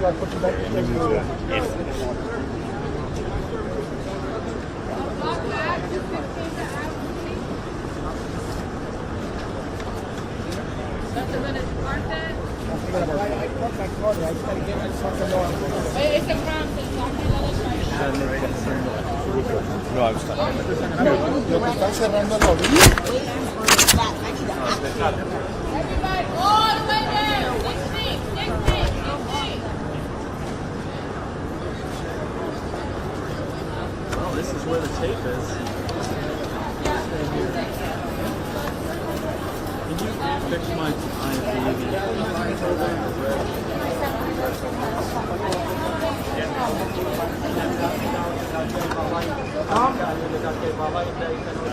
Block back, the whole block, the entire block. 16, 16. we have to go the whole block. Excuse me. 16, 16. That right here, 16.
Attends, viens.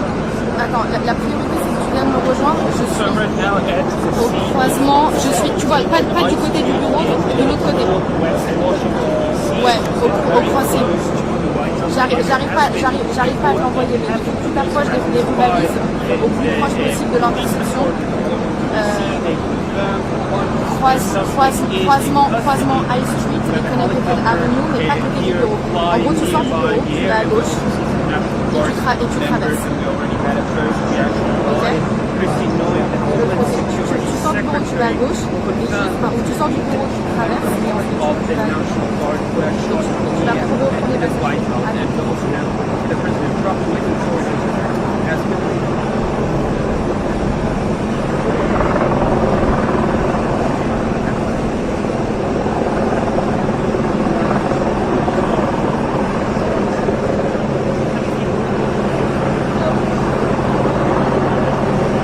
That's right, and this has been part of basically the image that we've seen in this city for a while. There have been close to guarding a lot of metro stations.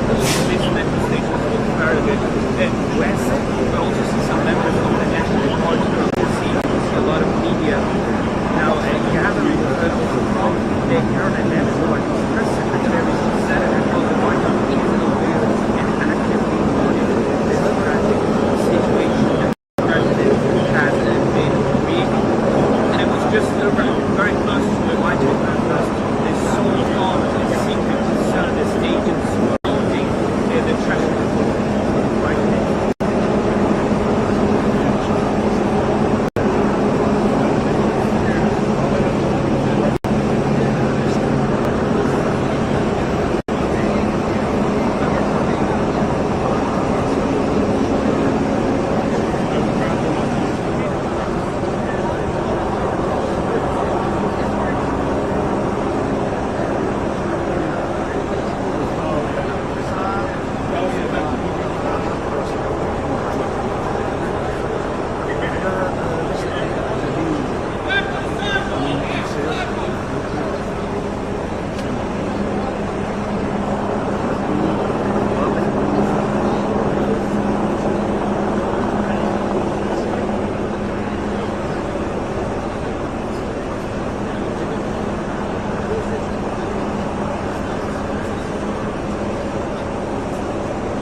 That is where we have seen peace concrete. Remember, it's in those metro stations that we discussed the National Guard, the fact that they stand there a public safety mission in Washington, D.C.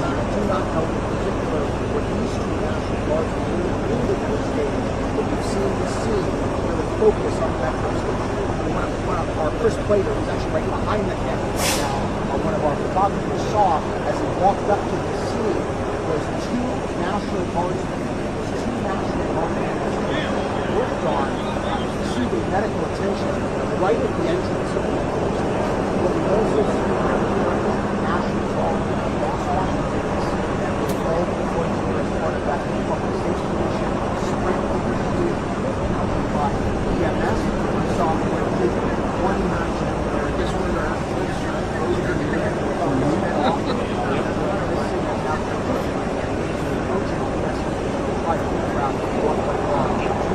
Those things have a 17 range in my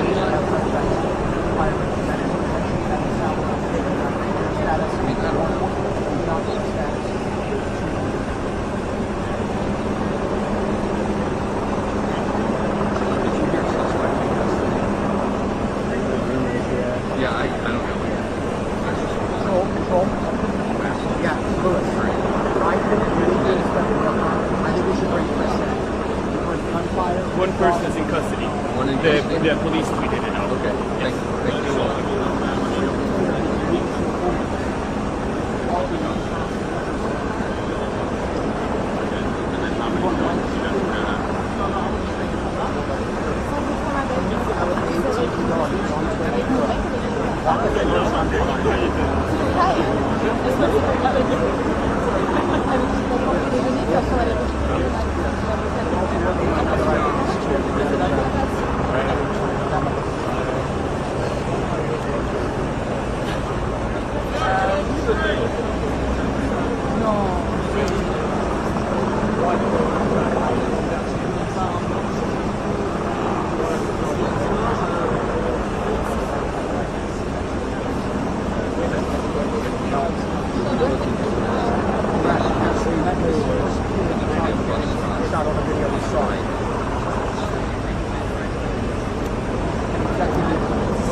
Alors, il faut que tu ailles, quand tu sors du bureau, tu vas. Sounds like somebody. But that's gonna be somebody. Il y a pas de tu sors du bureau, tu traverses, tu vas tout droit et ensuite tu tournes à gauche. Tu vas tomber sur. Tu sors du bureau. Tu sors du bureau. Je suis côté. Non, quand tu sors du bureau, tout simplement, tu vas tout droit, tu traverses la rue. Je suis à l'angle de High Street et Connecticut Avenue. À l'angle où...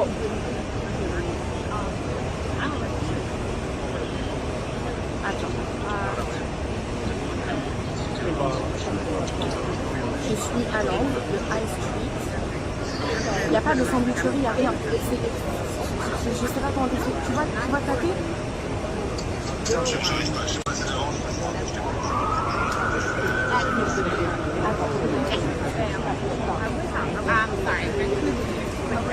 I'm with personal.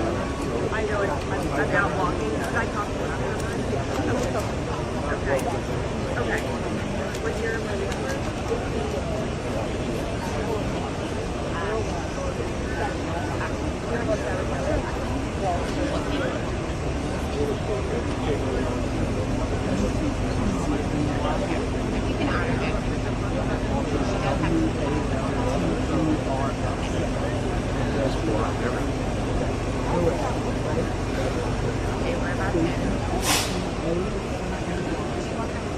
Oh, no, that's fine. I was going to try to.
Compared to where we are now, right, using this as our place, where were you approximately?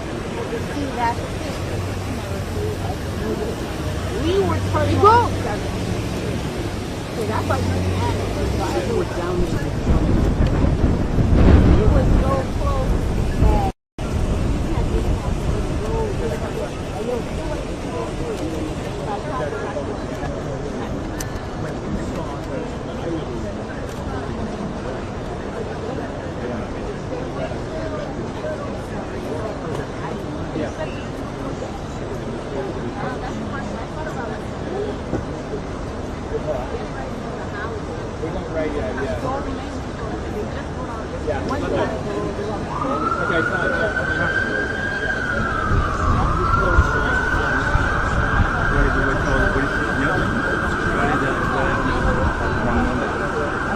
Hallöchen.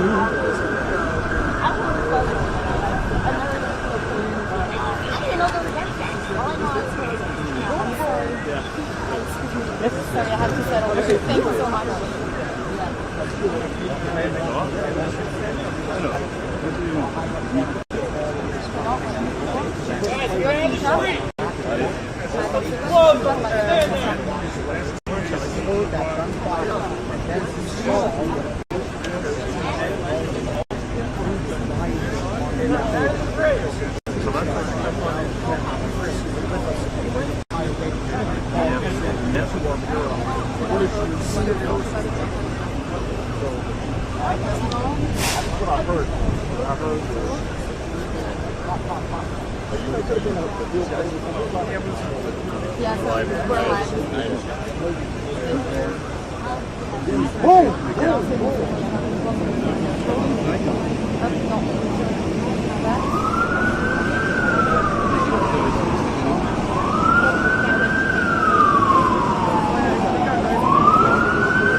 Dans mon téléphone pro aussi.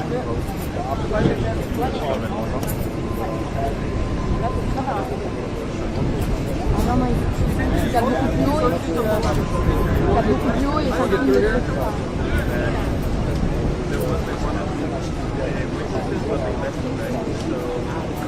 So Chris, one of the things we saw was described Ça prend un peu de recul et one of both of those national guardsmen. Je peux te mettre un peu haut et te mettre un peu en Comment? Non, mais j'aime bien ces camions de militaires à gauche. Ok. À gauche. À droite, j'ai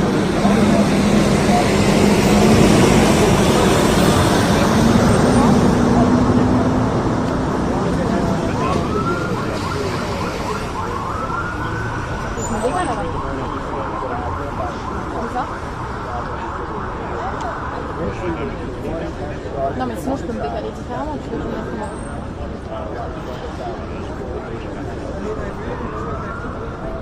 Là je prends sur live. Ouais, je clique sur live. Là t'es sur live. Ok, est-ce que tu peux regarder si ça modifie bien? Là, est-ce que si je fais ça, ça tape bien? Parle normalement.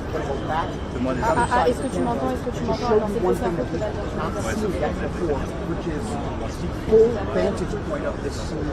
As Chris and I were talking, you probably saw the fire truck that was blocking the entrance to the metro station drove away, so you can get a sense of exactly the scene that Chris was describing. It's difficult to. Ouais, salut, c'est Léana Bonnet à Washington. Je suis branchée avec mon téléphone en mojo pro. Est-ce que tu peux me dire si le son ça va, si l'image ça va? Si jamais je te parle, je te dis voilà, oui, ce qu'on sait, c'est que deux membres de la garde nationale se sont tirés dessus lors de cette fusillade. On ignore leur état de santé précis, mais le président américain Donald Trump vient de poster un message sur ses réseaux sociaux. Il affirme que les deux hommes sont gravement blessés, qu'ils sont dans des hôpitaux séparés. Au sein pour l'instant encore suspect à arriver. Ce qu'il faut comprendre, c'est que la scène s'est déroulée à quelques mètres. Ça va ou pas? Continue encore? Ok, regarde. Et ben, ok, super. Tu peux prévenir le nodal. Tu peux prévenir le nodal, ça? Ladies and gentlemen, we're gonna have to push everybody one block back, okay? Okay. Ladies and gentlemen, everybody's gonna have to go a block back.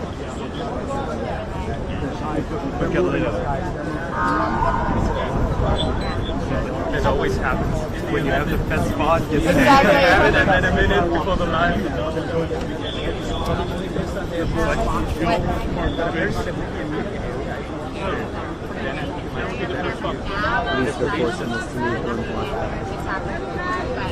What's the way to go to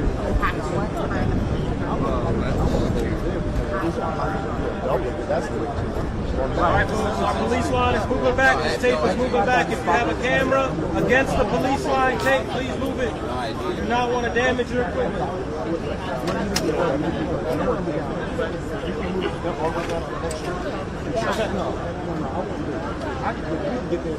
Ladies and gentlemen, please, one block back. One block back.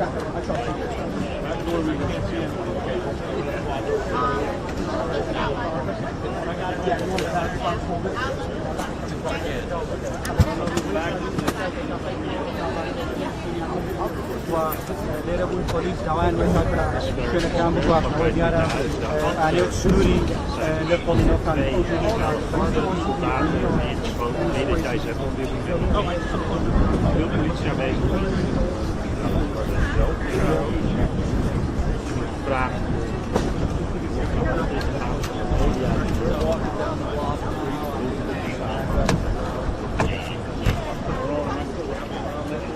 Yeah, you're good.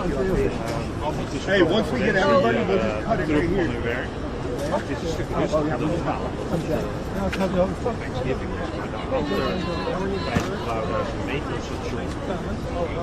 Hey, we don't have any more time. Come on, let's go. I'm sorry, we gotta go. We gotta move back.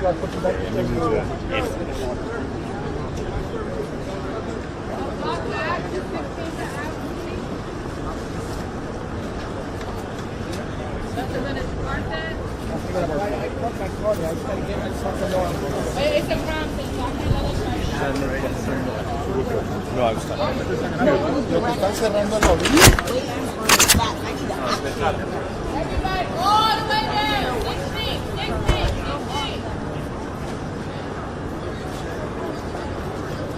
Well, this is where the tape is. Can you fix my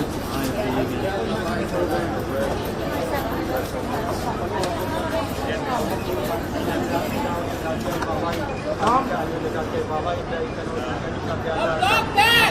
Whole block! The entire block! 16! And we have to go a whole block. Excuse me! 16! 16! That right here, 16!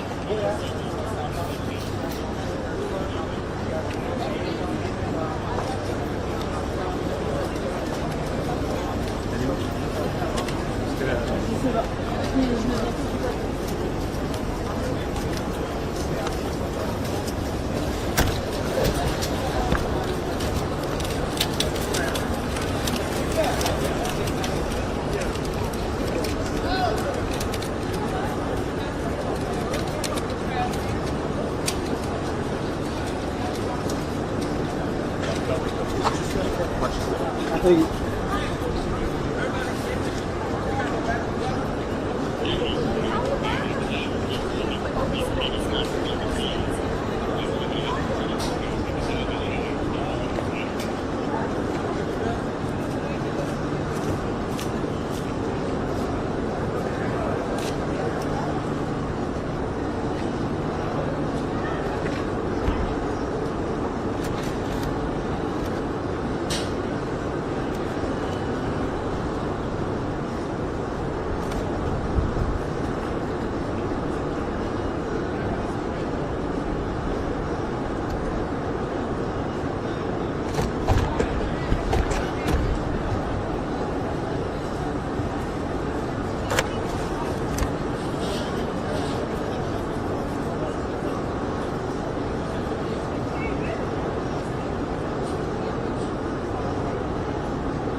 So right now at the Au scene croisement, je suis, tu vois, pas du côté du bureau, de l'autre côté.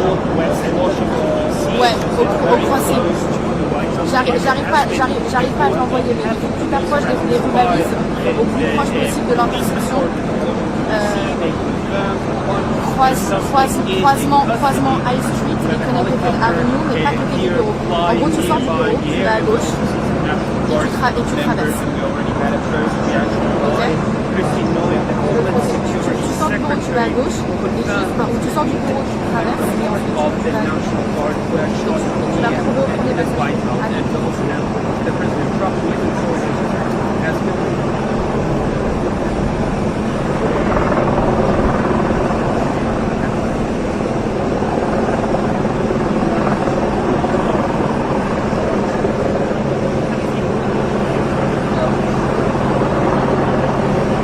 That's right, and this has been part of basically the image that we've seen in this city for a while. There have been close to guarding a lot of metro stations. This metro station is part of it. Then west, we also see some members of the National Guardsmen. You see a lot of media now gathering from the current National Guardsmen. Press Secretary said it across the White House is aware and actively monitoring this tragic situation. Just very close to the White House because they sold on a secret to sell this agents holding the treasury.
concrete.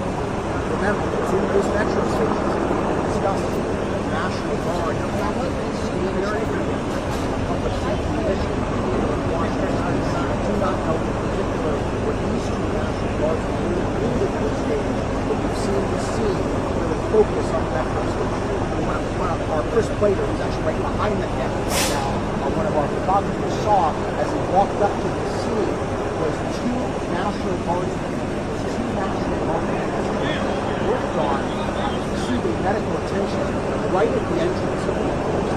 What we also see here is National Guard, Washington, D.C., that was all towards as part of that public safety mission, sprint over the EMS. We saw one match there. This one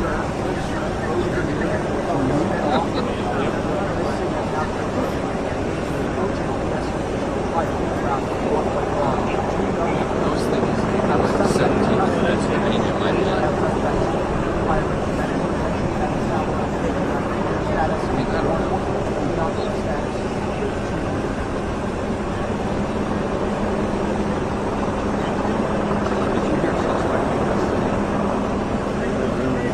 Yeah, I don't know. Control. Yeah, Lewis. I think we should bring Chris in. Gunfire. One person is in custody. One in custody? The police tweeted it out. Okay. Thank you so much.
next eyewitness I don't have to make.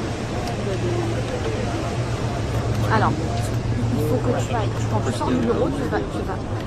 Sounds like I bet that's going to be somebody. Il n'y a pas de tu sors du bureau, tu traverses, tu vas tout droit et ensuite tu tournes à gauche. Tu vas tomber sur. Tu sors du bureau. Je suis côté. Non, quand tu sors du bureau, tout simplement, tu vas tout droit, tu traverses la rue. Je suis à l'angle de High Street et Connecticut Avenue. À l'angle où...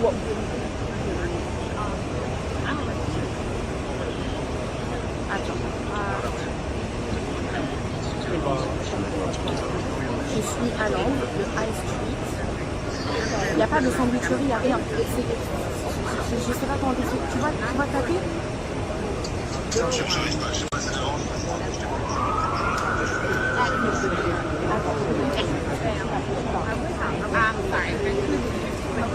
I'm with personal. I know I'm out walking. Should I talk to you? Okay. Okay. What's your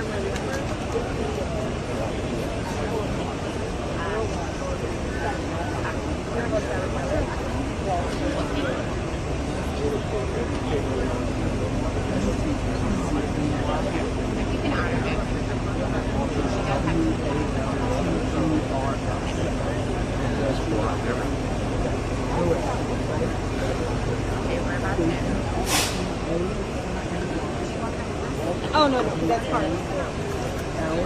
I was going to right.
Compared to where we are now, right, using this as our place, where were you approximately?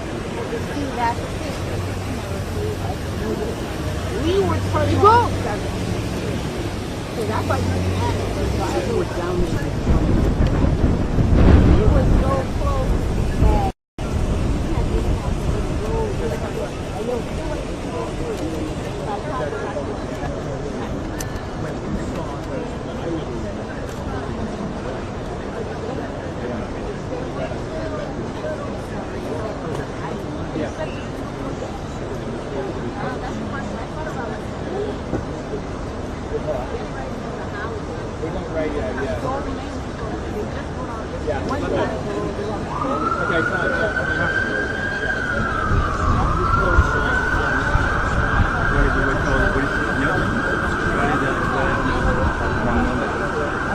Hallöchen.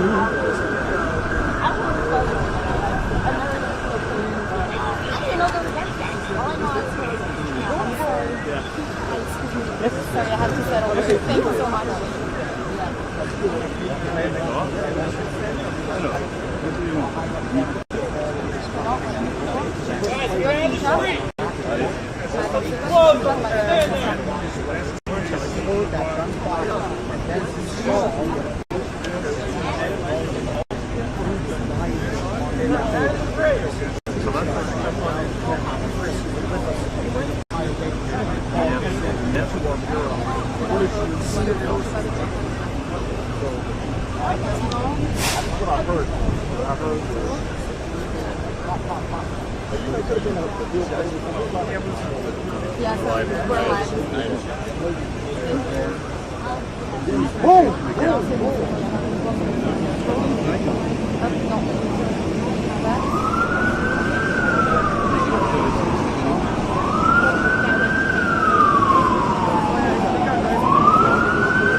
Dans mon téléphone pro aussi.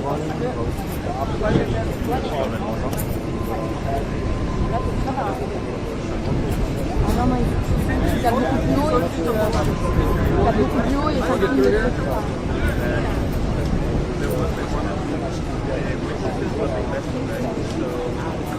So Chris, one of the things we saw was described Prendre un peu de recul et one of both of those national guardsmen. Je peux te mettre un peu haut et te mettre un peu en Comment? Non mais j'aime bien ces camions des militaires à la gauche. Okay. À gauche. À droite j'ai les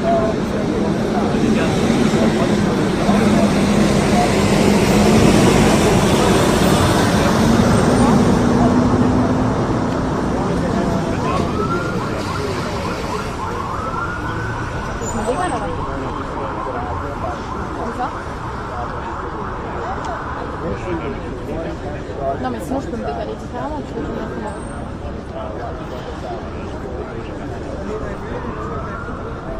Là je suis sur live.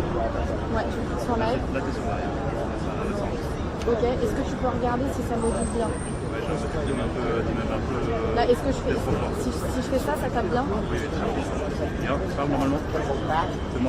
Est-ce que tu m'entends? Est-ce que tu m'entends? Alors, c'est plus un peu que la which is the full vantage point of this scene. As Chris and I were talking, you probably saw the fire truck that was blocking the entrance to the metro station drove away, so you can get a sense of exactly the scene that Chris was describing. It's difficult to. Ouais, salut, c'est Léana Bonnet à Washington. Je suis branchée avec mon téléphone en mojo pro. Est-ce que tu peux me dire si le son ça va, si l'image ça va? Si jamais je te parle, je te dis voilà, oui, ce qu'on sait, c'est que deux membres de la garde nationale se sont tirés dessus lors de cette fusillade. On ignore leur état de santé précis. Le président américain Donald Trump vient de poster un message sur ses réseaux sociaux. Il affirme que les deux hommes sont gravement blessés, qu'ils sont dans des hôpitaux séparés. Au sein pour l'instant encore suspect à arriver. Ce qu'il faut comprendre, c'est que la scène s'est déroulée à quelques mètres. Ça va ou pas? Continue encore. Ok, regarde. Et ben, ok, super. Tu peux prévenir le nodal. Tu peux prévenir le nodal, ça? Ladies and gentlemen, we're gonna have to push everybody one block back, okay? Okay. Ladies and gentlemen, everybody's gonna have to go a block back.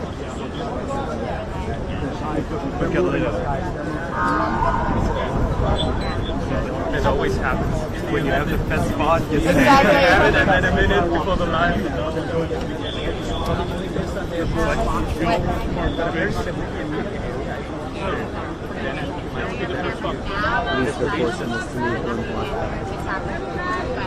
What's the way to go to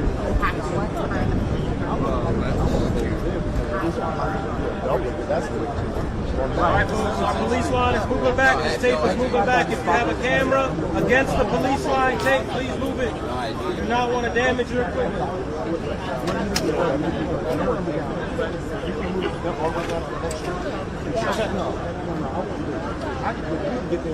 Ladies and gentlemen, please, one block back. One block back.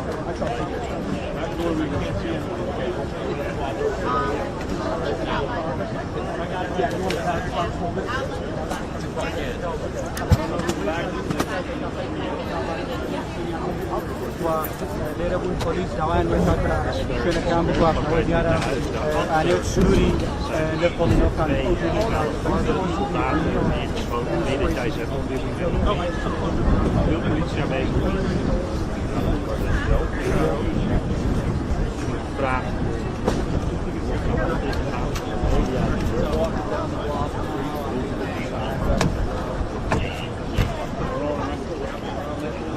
Yeah, you're good. Hey, once we get everybody, we'll just cut it right here.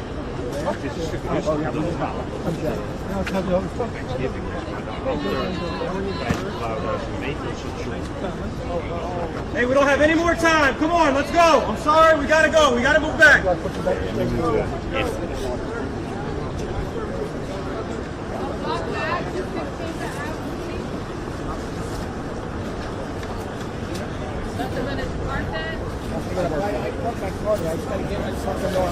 It's a crime thing, so I can't let it No, I was talking. Lo que están cerrando el lobby. Everybody, all the way down. 16.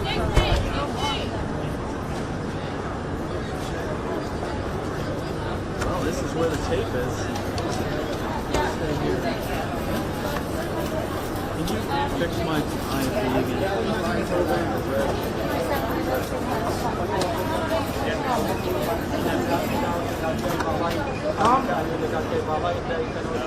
Block back! Whole block! The entire block! 16!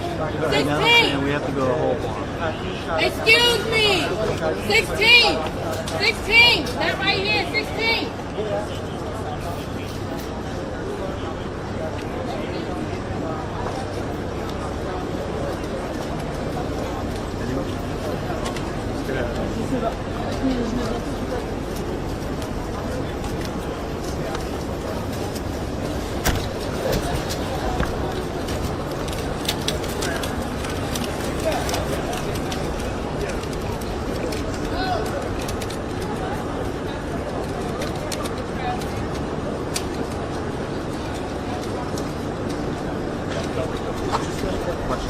I think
Attends, dans quel groupe?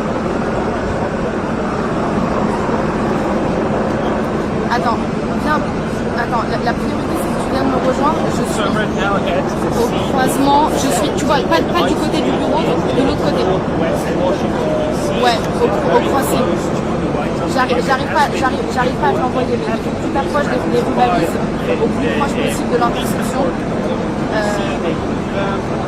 Croisement High Street et Connecticut Avenue, mais pas côté du bureau. En gros, tu sors du bureau, tu vas à gauche et tu traverses. Ok? Tu sors du bureau, tu vas à gauche, ou tu sors du bureau, tu traverses, et ensuite tu vas à gauche. Tu vas retrouver au premier passage.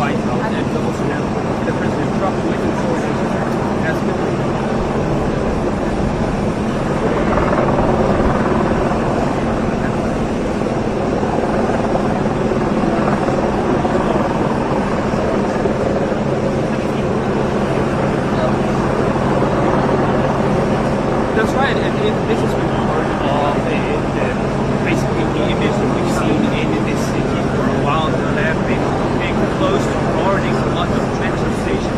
This metro station is part of it.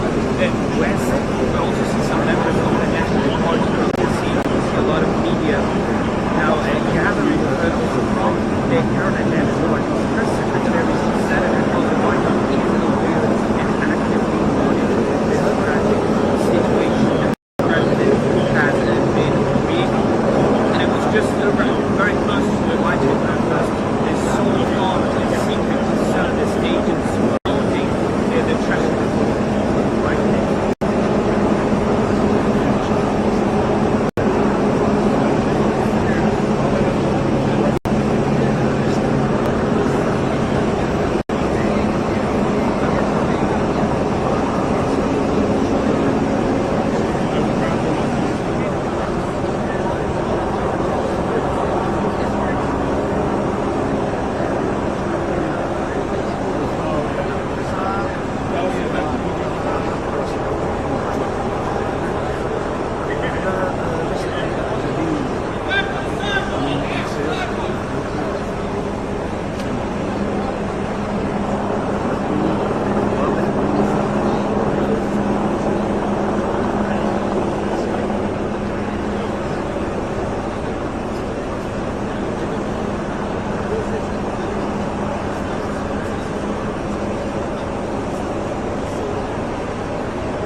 That is where we have seen these concrete. Remember, it's in those metro stations we discussed the National Guard, the fact that they stay there a public safety mission in Washington, D.C. I do not know in particular what these two National Guards are doing in those stations, but we've seen the scene really focus on metro stations. One of our first player was actually right behind the camera now. One of our photographers saw as he walked up to the scene was two National Guardsmen worked on receiving medical attention right at the entrance of the entrance. What we also see National Guard, Washington, D.C., and was all before the year as part of that public safety mission, sprint over the year, by EMS. We saw more than 29 January. Guess where they're at? Those are the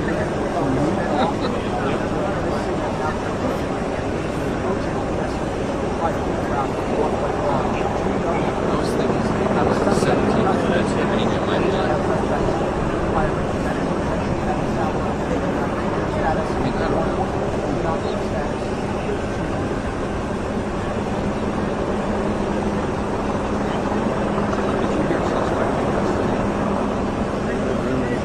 Yeah, I don't know.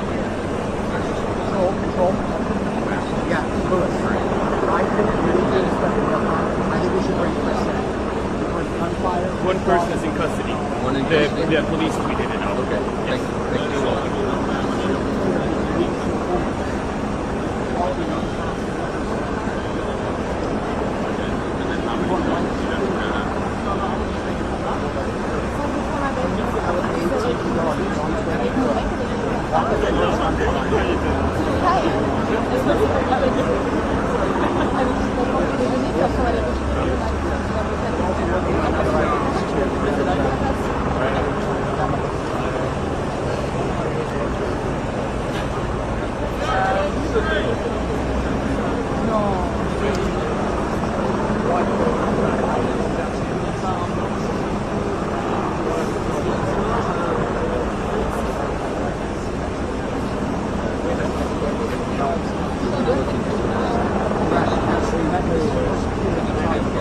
Shot on a video we saw.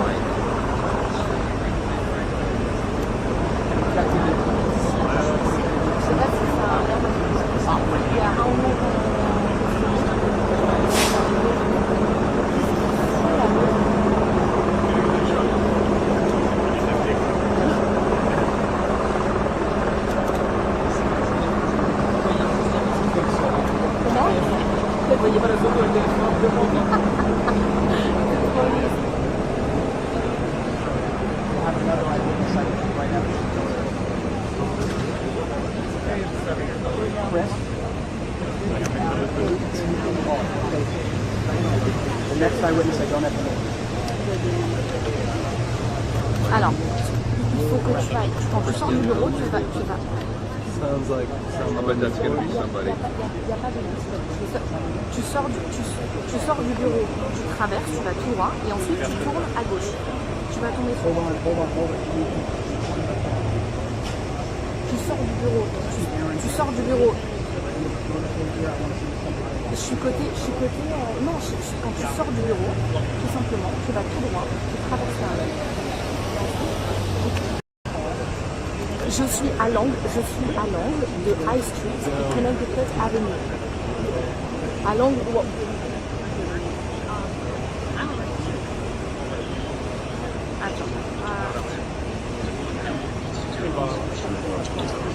Je suis à l'angle de High Street. Il n'y a pas de sandwicherie, il n'y a rien. Je ne sais pas comment t'expliquer. Tu vois taper? J'arrive pas, je suis passé devant.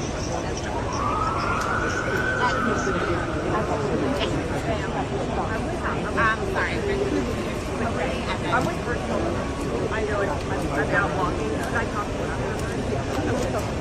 Okay. Okay. What's your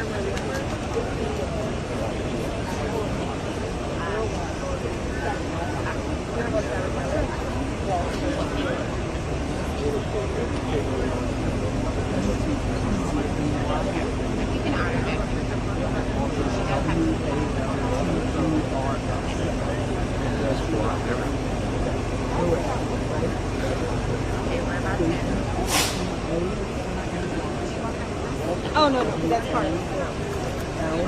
I was going to the right.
in the White House.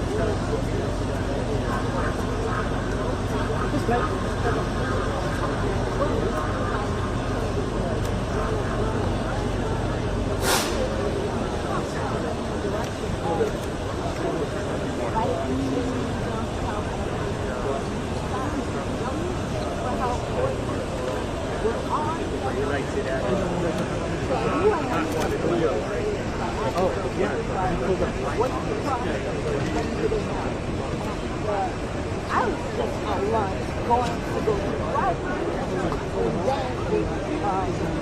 the guard. I don't know if the guard was the uniform guy. Definitely was government level. So you have to turn around, and that was around. Stacey, compared to where we are now, right, using this as our place, where were you approximately? See, that's the thing. We were turning on 7. So that's like We were down the street. we were so close that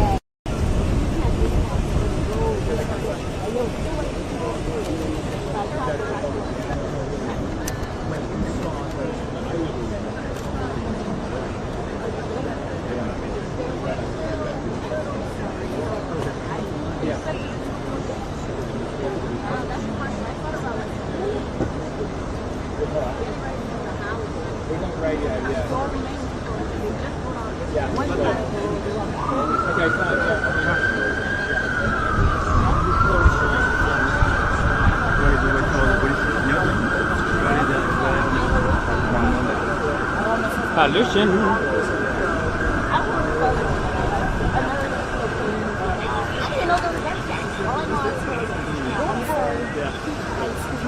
Sorry, I have to settle. Thank you so much.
Dans mon téléphone pro aussi.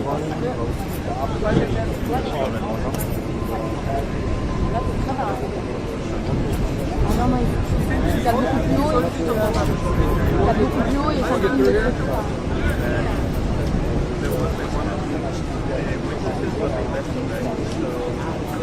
So Chris, one of the things we saw was described it very. Tu vas prendre un peu de recul et la zoomer. one of both of those National Guardsmen. Tu peux te mettre un peu haut et te mettre un peu en Comment? Non, mais j'aime bien ces camions, c'est militaire à très gauche. Ok. À gauche. À gauche. À droite, j'ai des gars.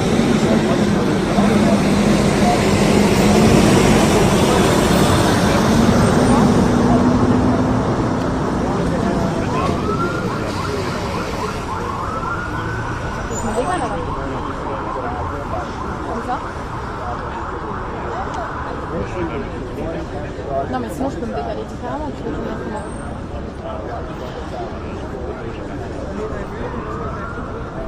Là, je suis sur live. Ouais, je suis sur live. Là, t'es sur live.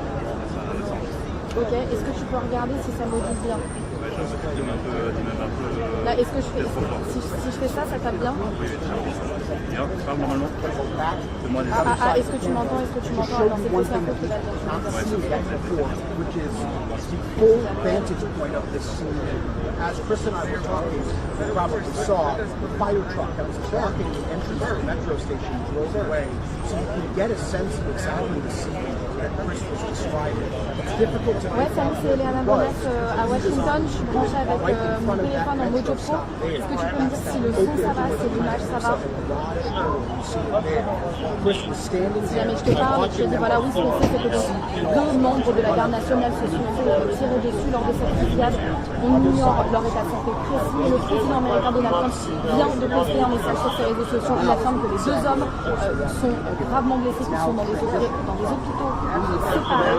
Au sein pour l'instant, on peut suspendre arriver. Ce qu'il faut comprendre, c'est que la scène s'est déroulée à quelques mètres. Ça va ou pas?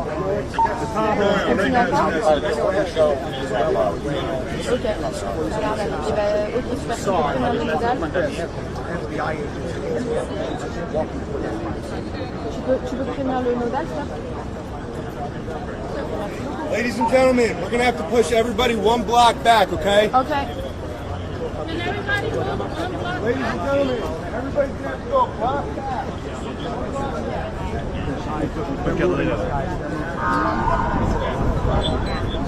It always happens.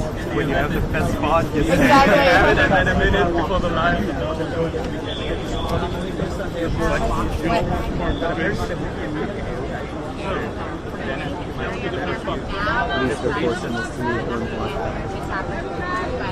What's the way to go to?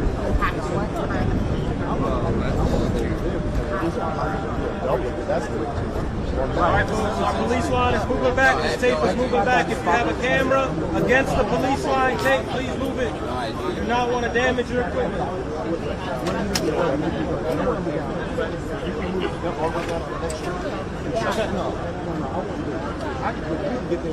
Ladies and gentlemen, please, one block back. One block back.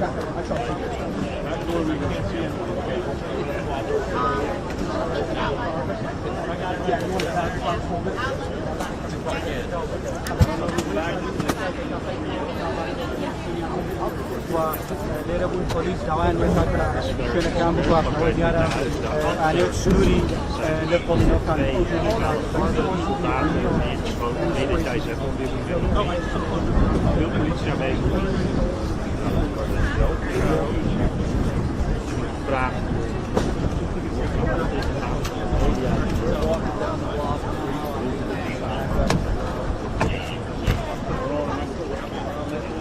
Yeah, you're good. Hey, once we get everybody, we'll just cut it right here.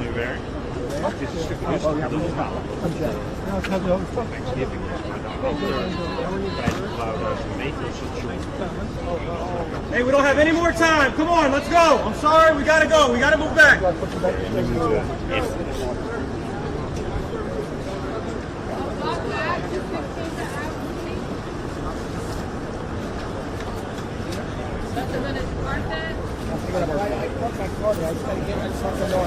It's a crime thing, so I can't let us No, I was talking.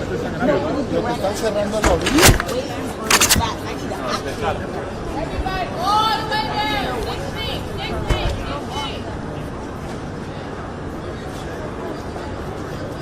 Well, this is where the tape is. Can you fix my iMovie?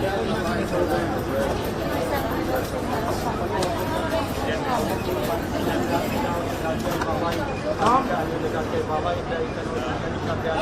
that! Whole block! The entire block! 16!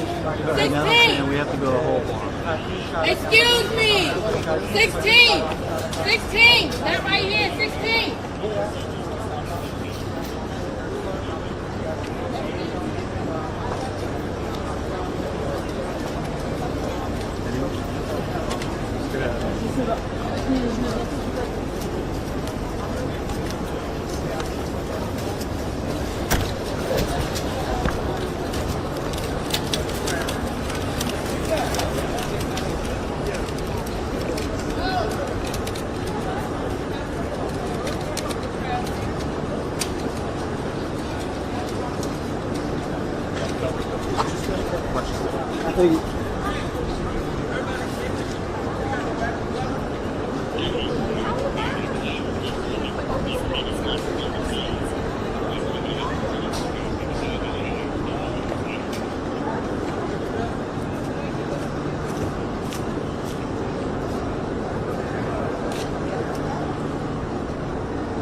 to that, breaking news out of DC. Several people shot near the White House, including 2 members of the US National Guard. The shooting happened in downtown Washington, D.C., close to the White House. The D.C. Police Department says 1 suspect in custody. The scene has been secured as well. According to them, CNN has reached out to the National Guard for comment. They're obviously responding to the situation right now. Law enforcement analyst Steve Moore joins me on the phone. And it's early days, Steve, but what have you heard? Just not much more than you have. Anytime you have a shooting near the White House, obviously it's a point of concern. And then when you're discussing National Guardsmen, it could indicate that there's a possible political motive to it because of the recent moves by the administration to put military in Washington. Just talk us through this area. We understand that parts of the areas outside the White House have been cleared. That doesn't suggest anything to you, does it, in relation to the White House? It could just be an area near the White House. Yes, I mean, as you know, there's lots of parks right around the White House, the Treasury building, all the executive office building, all that entire area. And the fact that they're clearing this, to me, would mean that they expect that this may be something a lot more than just a crime gone bad or something like this. They're handling it as if they are assuming it's an intentional targeted shooting. However, that doesn't mean that's what it is, but you have to handle that. You can't go back and reinvestigate. So you have to start with a potential possible motive for this first. Yeah, we seem to have multiple agencies involved, a huge presence already on the ground. I guess that's normal, isn't it? It's quite layered in Washington anyway. Yeah, and part of that is because, because it's a federal enclave, just about every federal agency has jurisdiction over it. The FBI has federal jurisdiction over the entire city. I mean, they could technically, though they never would, but they could technically stop people for drunk driving and stuff like that. They have normal police powers in Washington, D.C., as do almost all other federal agencies. So you're going to get everybody, I would assume parks, National Park Police are going to be there and having a major thing to do with it, because most of the land around there is set aside for monuments, parks, things like that. So they'll be involved, FBI will be involved, and of course, Metro Police will be involved. The White House saying President Trump has been briefed. As I understand it, I think he's in Florida, isn't he, at the moment? So not an immediate concern for his safety right now, but he has been briefed. That shows how significant the White House thinks it is. Yeah, I think right now, again, in the absence of greater, more information, the thing that indicates to me most that this could be something other than a crime that went bad or an attempted arrest that went bad is the response by the federal agencies. This is not something where somebody got shot and you had the national, and I hate to sound so blasé about that, but where somebody got shot and you have the normal police presence and they put up crime tape and they investigate it and go. This appears to be at least being handled as though it's an intentional, potentially an intentional crime, and if that, it would be a potential terrorism case. So, and again, I'm not saying that's what's going on, but when you get to a situation like this or a scene like this, the first thing you have to do is determine the parameters of what you're looking at. If it's very obviously a gang-related shooting or something, you don't have to start working terrorism protocols. But if you arrive there and you have soldiers who've been shot, and it's right near the White House, you cannot ignore the fact that potential for political violence, for this to be a political violence situation. Yeah, just flesh that out, because what you're saying, if I'm reading it properly, is it's not a couple of police officers who were shot here, which may have suggested, as you say, an arrest or some sort of scuffle or something like that. You've got National Guard members who were shot, who wouldn't normally be involved, would they, with arresting people, for example?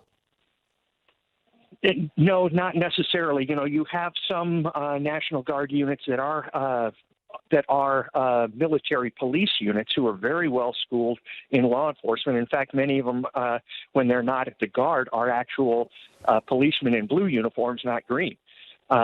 So they tend to be very sophisticated if it's a military police unit. But you'd have to find out whether there was a federal arrest taking place nearby, and possibly you had guardsmen providing security for the area. There's just so many things right now that are in the air, and we just don't have the answers to. But law enforcement seems to know a little bit more about it than we do. Several people have been shot, including 2 members of the U.S. National Guard. The shooting happened in downtown Washington, close to the White House, where we find Brian Todd. Brian. Right, Max. Let me set the scene for you. We're about a block and a half away from the White House on 18th Street Northwest. These are Secret Service police officers here trying to get as much traffic out of the way as possible, trying to clear the street as much as possible, also directing some pedestrians on foot to try to avoid this immediate area. You can see over here beyond me, this is looking east, kind of toward the White House. Just for perspective, I can tell you that the White House is this way, and then to the right about a block, and that is the area where the shooting occurred. Here's what we know now. According to Homeland Security Secretary Kristi Noem, 2 National Guardsmen were shot. According to 2 law enforcement sources who spoke to CNN, the 2 guardsmen engaged in gunfire with the suspected shooter prior to being shot. The sources say the suspect was detained and transported away on a stretcher. President Donald Trump has just posted on Truth Social that the 2 guardsmen are, quote, critically wounded. We are told by D.C. police that 1 suspect is in custody. They say the scene is secure. Again, to repeat what we're hearing from sources now, 2 law enforcement sources telling CNN that the 2 National Guardsmen engaged in gunfire with the suspected shooter just prior to being shot. The sources say that the shooter was detained and then transported away on a stretcher. President Trump has just posted on Truth Social that the 2 guardsmen were critically wounded. We do not have an update on the condition of the suspected shooter, but we are told that the shooter is in custody now. Again, I'll step away from the camera as our photojournalist Joe Merkel will show you the scene here as they try to secure this area near the White House. The shooting occurred this afternoon.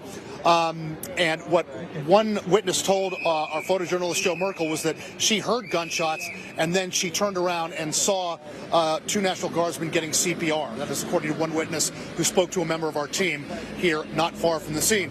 Now, for some added perspective, the presence of the National Guard here in Washington has been somewhat controversial ever since President Trump ordered his law enforcement surge here in early August. About mid-August, the Guardsmen started to deploy in this city. They come from states like West Virginia, South Carolina, Mississippi, Louisiana. A lot of them are very young people. I can tell you that I've interacted with many of them since President Trump's law enforcement surge began here in August. And we have also witnessed kind of some of the controversy surrounding them. On occasion, when I've been out here covering the law enforcement surge, you do see on occasion some people coming up to law enforcement, to National Guardsmen, and jeering them or yelling at them. Now, most people who come up to them are friendly and want to take pictures with them, but we have seen on occasion people kind of giving them a little bit of trouble. So that kind of sets the more broad perspective and the controversial nature of the National Guard deployment here in Washington, Max. Again, I'll just step away. Well, there's a bus behind me, so you're not going to see very much. To recap what we know now, according to 2 law enforcement sources, the 2 National Guardsmen engaged in gunfire with the suspected shooter just prior to being shot. That the sources say that the suspect was detained and then taken away on a stretcher. Max? Okay, Brian, appreciate it. Let you get back to your reporting there. I wanted to read that Truth Social post from Donald Trump that Brian was referring to a few moments ago. The animal that shot the 2 National Guardsmen, with both being critically wounded and now in 2 separate hospitals, is also severely wounded, but regardless, will pay a very steep price. God bless our great National Guard and all of our military and law enforcement. Kristen Holmes joins us from West Palm Beach, Florida, where the president has been briefed on this shooting. At least he's out of the city, right? But, you know, they're going to want to know what the motive was here, because that's going to define the response. Yeah, and it is particularly for the White House, because as Brian said, there has been an ongoing controversy, and this idea of having National Guard in cities to prevent crime has actually become somewhat political. So that's part of the reason the White House is watching this so closely, to see what the motive might have been. And I will note that it is quite extraordinary that what you're seeing here is President Trump essentially inserting himself into the investigation. As we knew, he was being briefed. He's been on the phone with these law enforcement sources, but he is giving the public more information that we were even hearing from law enforcement on the ground, especially saying that these two men, National Guardsmen, were critically wounded, that they were at two separate hospitals, also noting for the first time that the shooter had been severely injured as well. So he is really providing this update for the world as he gets briefed on what exactly happened in Washington, D.C. And of course, there's going to be questions with the proximity to the White House. The person who perpetrated this, was they trying to get closer to the White House at this time? Obviously, that would be a security threat. We do know originally that it was the Secret Service who was on the scene, as well as Park Police, meaning that this person was close enough, or the shooting was close enough to the White House to warrant a Secret Service response, as well as Park Police. The area around the White House is maintained by those two entities. So we are tracking this very closely, and in West Palm Beach, in Palm Beach, it is no different. President Trump did spend the day on the golf course. We saw him just now arriving back to his Mar-a-Lago home. That's where we saw this Truth Social post. And I would venture to guess that we're likely to hear from Vice President J.D. Vance any moment now as well. He was already scheduled to give remarks. He is doing a Thanksgiving trip, meeting with troops in Kentucky, and he was going to take the stage. So we'll be listening closely for that to see if Vance makes comments on this, particularly given now that the president himself has weighed in. It seems more likely that Vance is going to weigh in as well. Yeah, as you say, the sensitivity here, National Guard speaks to so much of the politics right now. I mean, we were speaking to someone earlier suggesting that this could have been an arrest that went wrong, but it's less likely to involve the National Guard, isn't it? Even though they've been trained in some law enforcement, that would more likely involve a police officer, for example. So lots of people are speculating about, you know, why the National Guard were involved and whether they might have been targeted. So this is what we need to be really careful about, right, until we get the information. Yeah, and look, we don't know. Even just letting you know from talking to sources all over Washington, I'm talking about White House, law enforcement, various law enforcement agencies, both local and federal, this is still very rapidly evolving. It was not made clear how many National Guardsmen were shot originally. I was talking to one law enforcement agent who was on the scene, saying that they were still trying to sort out who had been shot, who was a National Guardsman, if the third person was a shooter that had been injured. And so there are still a lot of questions around this, even from the people that are on the ground, and that takes out the motive as well, which is a whole separate issue. So there's just the logistics around how this happened, why this happened, what exactly happened, and then going to the more why, what was the motive here, was this political? And that is also what the White House is tracking very closely to see. Again, as Brian said, you know, this has become kind of a flashpoint, not just here in Washington, well, there in Washington. I'm usually in Washington. I'm in Florida right now, but not just there in Washington, but around the country in these various cities where President Trump has deployed the National Guard. It has become an environment in which, sure, you do see people complimenting them, saying thank you for your service, but you also see people jeering at them and insulting them, saying they don't need to be there. And I can say that firsthand from seeing that in Washington, D.C. And a reminder that these men and women who serve in Washington, D.C., who were brought here as part of this crime crackdown, it's not as though, you know, they're just randomly doing this out of the goodness of their own heart. They're members of the National Guard, and the way that works is like any military structure, they follow orders. They were ordered to go to Washington, D.C., and they have been there for several months as part of a crime crackdown.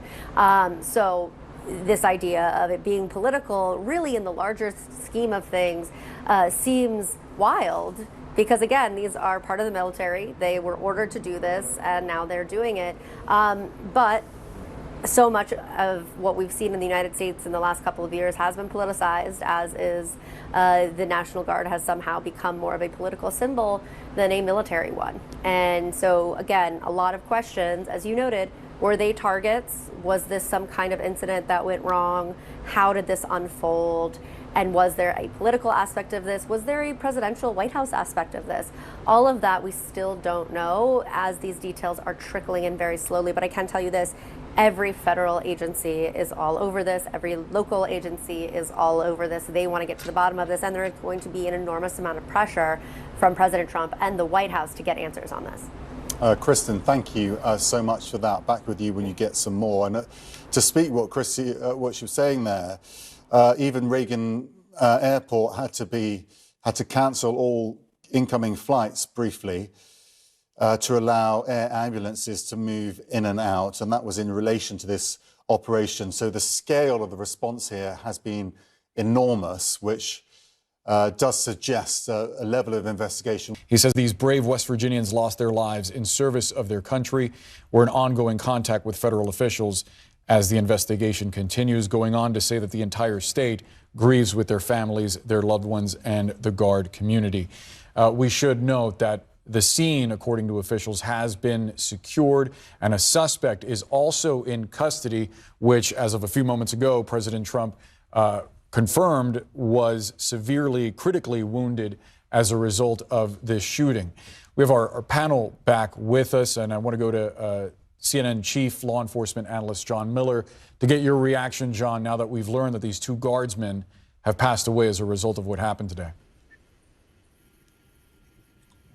A picture that is increasingly looking like something happened very suddenly, very quickly, and that it is beginning to appear, based on the facts that come together, there's a strong likelihood that these two National Guardsmen were the target, as opposed to they encountered something else going on the street and intervened. And I say that because I am told by sources that at least one of them suffered from a gunshot wound to the head, and that this may have been something where they were targeted by the shooter before anything else happened, and by surprise. The shooter, of course, also wounded. Now, the rules of engagement for National Guardsmen in the street can vary from place to place about whether they are carrying their long rifles or just sidearms, or whether they're loaded and ready to go, or whether the ammunition is carried separate.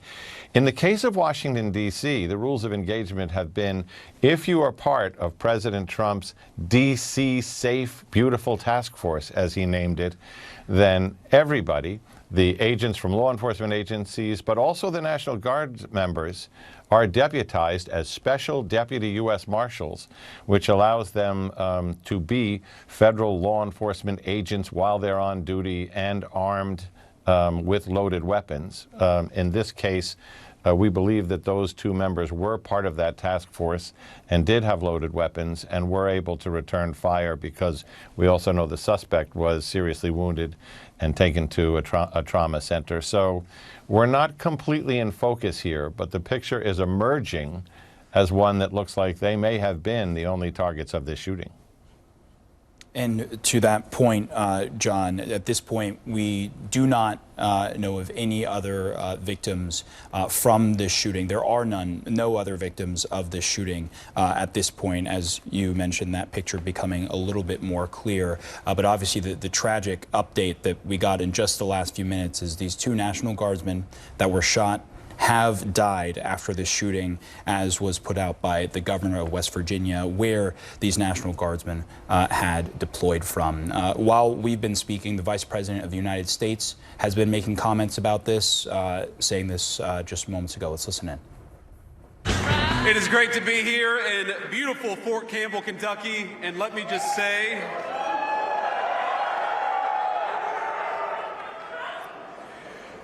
I want to say first, before we get started, on a somber note, we had, and some of you may have seen this on your phones or on social media, but apparently there was a shooting outside the White House just a couple of hours ago. And we're still learning everything. We still don't know the motive. There's a lot that we haven't yet figured out. But what we do know is that a couple of National Guardsmen were injured in the line of duty. And first of all, I want everybody who's a person of faith to say a prayer for those two National Guardsmen, that they're able to spend Thanksgiving with their families instead of losing their lives, because I understand they're still in pretty tough condition. But I think it's a somber reminder that soldiers, whether they're active duty, reserve, or National Guard, our soldiers are the sword and the shield of the United States of America. And as a person who goes into work every single day in that building and knows that there are a lot of people who wear the uniform of the United States Army, let me just say very personally, thank them for what they're doing. We're grateful to them, and we're praying that they're going to be safe and they're going to spend Thanksgiving with their families. God bless them. Now, I'm going to talk a little bit. Obviously, all of this happening just the day before Thanksgiving here. Yeah, and sadly, it appears that the Vice President wasn't aware of the news that we just got from West Virginia's governor that the two National Guardsmen have actually passed away. And as we monitor the situation, more details come into focus. As we just learned from John Miller, it appears that at least one of the Guardsmen was shot in the head, and that changes potentially the nature of this investigation. So I do want to go back to Jonathan Wackrow, if he's still with us. Jonathan, I wonder quickly what you make of that detail and how that might shape what investigators are looking at here. Yeah, well, it really takes a tragic turn. Right now, this is a homicide investigation. With those deaths confirmed, the case formally transitions into a homicide investigation. And when you look at the attack dynamics that John Miller had described, what investigators are going to do is they're going to work backwards now. They're going to start looking for additional pre-attack behavior by this suspect. And the way that they're going to do that is through this video capture that we've described earlier, the hundreds of video cameras that are around not only this area, but throughout the district at large. They're going to look back and they're going to trace back the movements of the suspect to identify, was this individual casing other locations to potentially launch an attack? Was there directed interest towards other members of the National Guard? They're going to look at all of that. Again, these attack dynamics, the fact that these individuals were targeted is a significant fact right now, and there'll be more to come as this investigation continues. And critically here, as we've again learned in the past few minutes, of the two National Guardsmen killed, there was this question of whether they were actually targeted. And at this point, no other victims of the shooting outside of these two. And of course, as we understand, the gunman also, the suspect also in custody. We learned that from Metro Police as well. It will be no doubt a thorough and extensive investigation as officials try to get down to the bottom of what happened here. It also portends questions for the future of this National Guard deployment in the nation's capital, whether the president sees this as a reason perhaps to expand it. So let's get right to our team of reporters who are following this story. Brian Todd is near the scene in Washington. Kristen Holmes is traveling with the president in Florida, and also here our chief law enforcement and intelligence analyst, John Miller. Brian, first to you. Tell us what you're seeing on the ground and what have you learned in the past hour? Right, Manu, we are at 18th and 8th Streets Northwest, about a block and a half from the White House. I'll have our photojournalist Joe Merkel kind of train his camera past me and down 8th Street. 8th Street now closed off. You can see there's a huge swarm of police activity. We believe the shooting just occurred just down this block. According to the Joint Task Force, which oversees the National Guard, the shooting occurred near the Farragut West Metro Station, which is just down the block here. These are Secret Service police officers directing traffic, trying to get traffic clear from this area.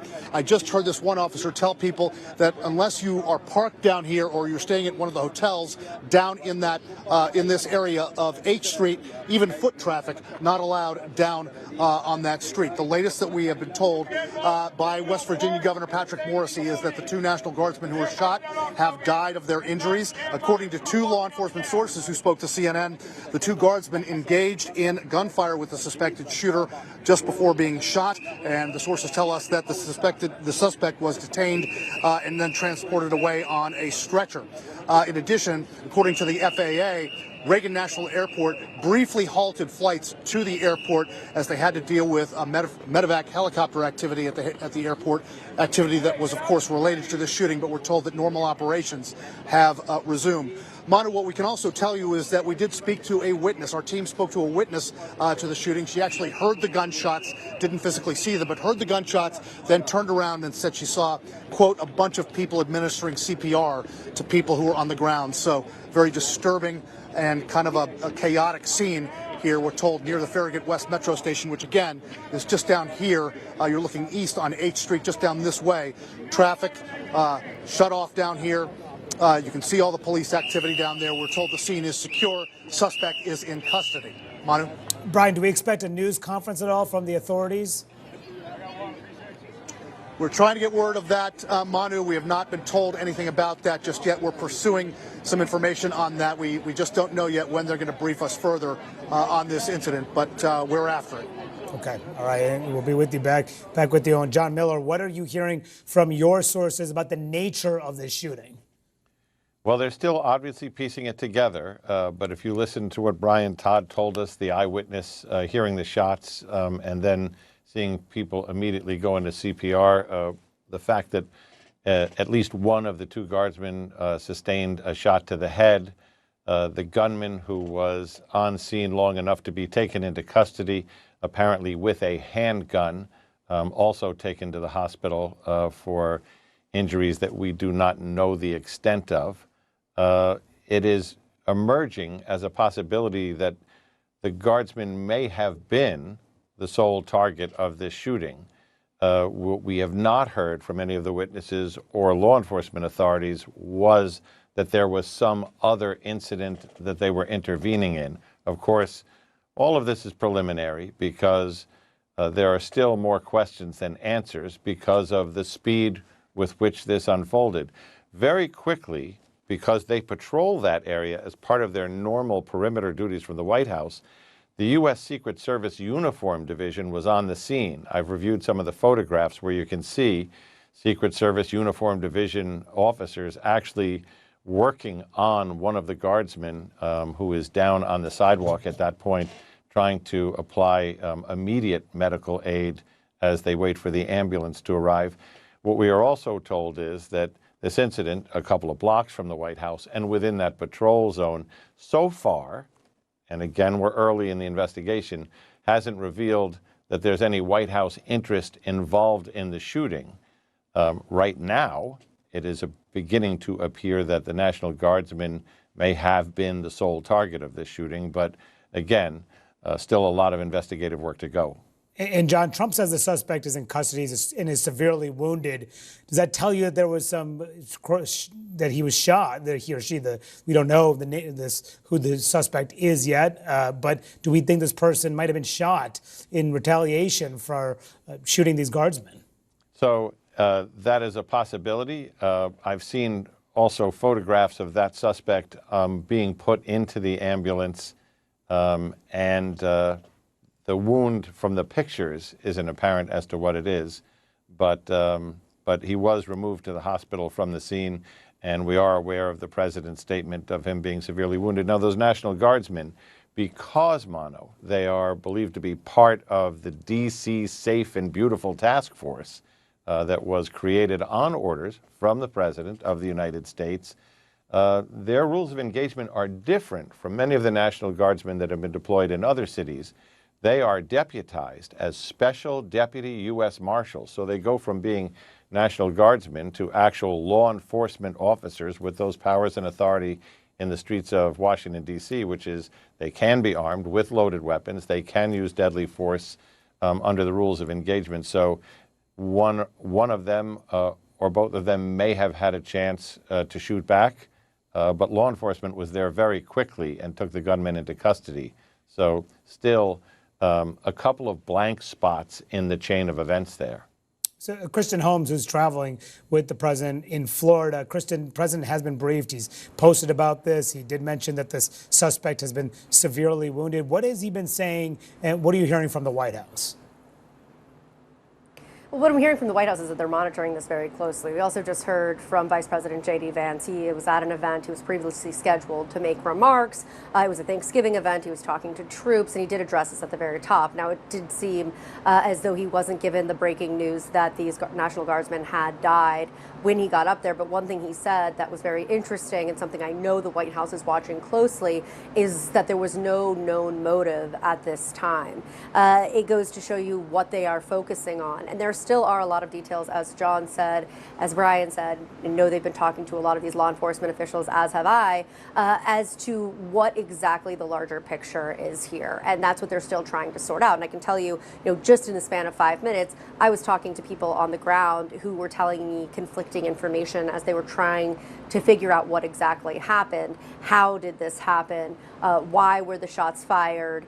And eventually this will change into what was the motive here? Was there any kind of political motive? Was there any motive given that it was so close to the White House? Now, one of the things that President Trump did when he posted that the suspect was critically injured is he also essentially vowed retribution for the injuring. At that point, we had not confirmed that they had died of these National Guardsmen. So again, you're seeing in real time just how seriously the White House is taking this and just how closely they are watching this. President Trump really using his platform, as we've seen in a lot of these kind of emergency situations in which he is somewhat adjacent to, this shooting happening in D.C. with National Guardsmen who were ordered to be there as part of his crackdown on crime near the White House. Now, almost breaking news to the public about what exactly had happened. He was the one who said that the 2 National Guardsmen were in critical condition. He also said that the suspect had been in critical condition. So we can likely expect more updates from him as well as he is briefed. And one thing, Manu, just to kind of close the loop on this, it's not just that the White House is focused on this. We are seeing almost every federal agency, law enforcement agency on the ground working with the local police in Washington, D.C. to try and get a handle on what happened, which just goes to show you, this is a huge presence on the ground, just how seriously the administration as a whole is taking what happened today. Yeah, and just to fill you in, if you're just tuning in to this breaking news that happened just a couple hours ago, shooting about northwest of the White House, very close to the White House. 2 National Guardsmen have been killed in the shooting. The suspect is injured and is in custody. The governor of West Virginia, Patrick Morrisey, posting on X, it is with great sorrow that we can confirm both members of the West Virginia National Guard were shot earlier today in Washington, D.C., have passed away from their injuries. He goes on to say these brave West Virginians lost their lives in the service of their country. I want to bring back Brian Todd, who is on the ground just near the scene there. And Brian, there's been a lot of discussion about Trump's deployment of the National Guard. There are about 2,000 National Guards troops that are in D.C. right now. A federal judge a few days ago, last week, had struck down, said that it was actually not legal to send these National Guards into the streets of D.C., but had given some time for the administration to appeal that ruling. So that's why we're still seeing these guardsmen in D.C. What do you, as you go around D.C., as you cover what's happening in the streets of the district, how widespread are these troops deployed? Where do you see them deployed, and how active are they in engaging in crime in the streets in D.C.? Well, Manu, that's been a point of some controversy since the National Guardsmen were deployed here in August. They came from states like West Virginia. You heard the governor saying that the 2 members of the West Virginia National Guard were the 2 guardsmen who were killed today. They came from Mississippi. They came from Ohio, South Carolina, and other states as well. It has been controversial ever since they got here. Mostly they've been patrolling near the monuments. They've been patrolling near metro stations. As a matter of fact, the Joint Task Force said this shooting happened just outside the Farragut West Metro Station, which is just down this way. And during in my covering of the law enforcement surge in August and in September, my teams and I noticed that a lot of people would kind of crowd around the National Guardsmen. The vast majority of people were friendly. They wanted to take selfies with them. They wanted to take pictures of them and didn't bother them. But we did witness protests, several protests against the National Guard deployment. We did witness people who were coming up to them and jeering at them and yelling angrily at them to go back home. So their deployment here, of course, was not without some controversy. Another aspect of their deployment, I can tell you, was that in the initial days that they were here, they were not authorized to carry firearms, and then they were later allowed to carry firearms in some instances. But mostly they have been deployed in areas like, again, popular areas for nightclubs and restaurants. We've seen them in those areas. We've seen them down near this area, near the White House, of course, and this is where this shooting took place. We've seen them near the monuments and, again, near metro stations. And most of the National Guardsmen are very young people. They come from all sorts of places in rural areas of Louisiana, West Virginia, areas like that. We've talked to them on occasion. And, you know, you just get a sense that they were here to do a job. They wanted to do that job and then go home as soon as possible. But, you know, again, it's been pretty much controversial since the moment they set foot in the city. Brian, your team has been talking to people on the ground near the scene. What are you hearing from people as they're walking by, as they're reacting to this news, and from anyone who may have witnessed at least the response to this heinous act? Well, we did talk to one witness, a lady who said that she heard the gunshots and then turned around and saw several people. The quote was a whole bunch of people administering CPR to someone who was on the ground. That's one witness account that we got.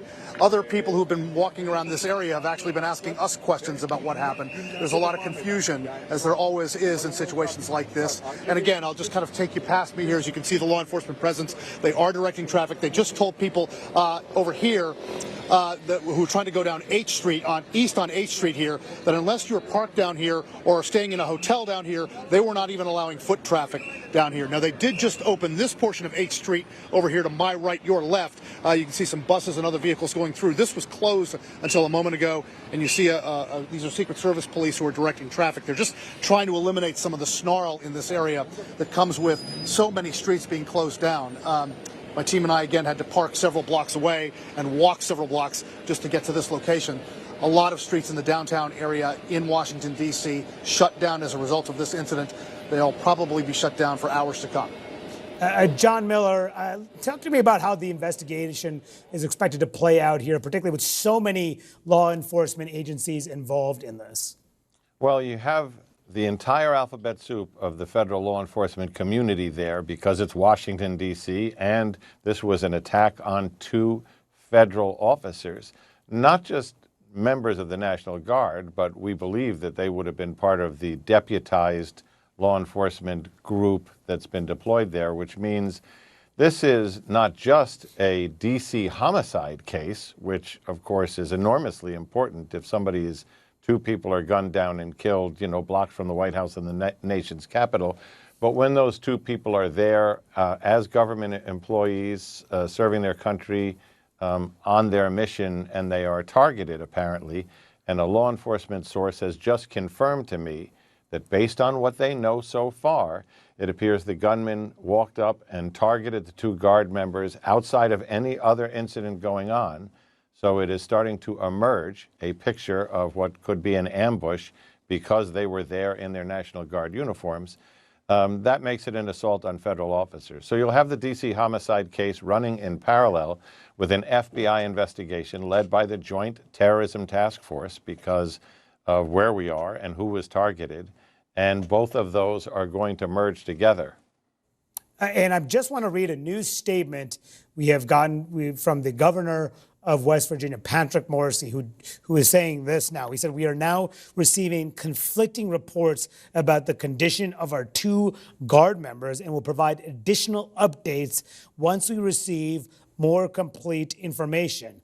Our prayers are with these brave service members, their families, and the entire Guard community." And that was at 4:04 p.m. So just moments ago. Remember, that was just before he had just after he had posted that the 2 members were shot and they had died from their injuries. So John Miller, what's your? I mean, hopefully this is good news that these members are still alive and they're fighting for their life and can make it through these injuries and these gunshot wounds. What's your reaction to the governor now saying that they're conflicting reports about their condition, and they're going to wait to give additional updates until they get more complete information?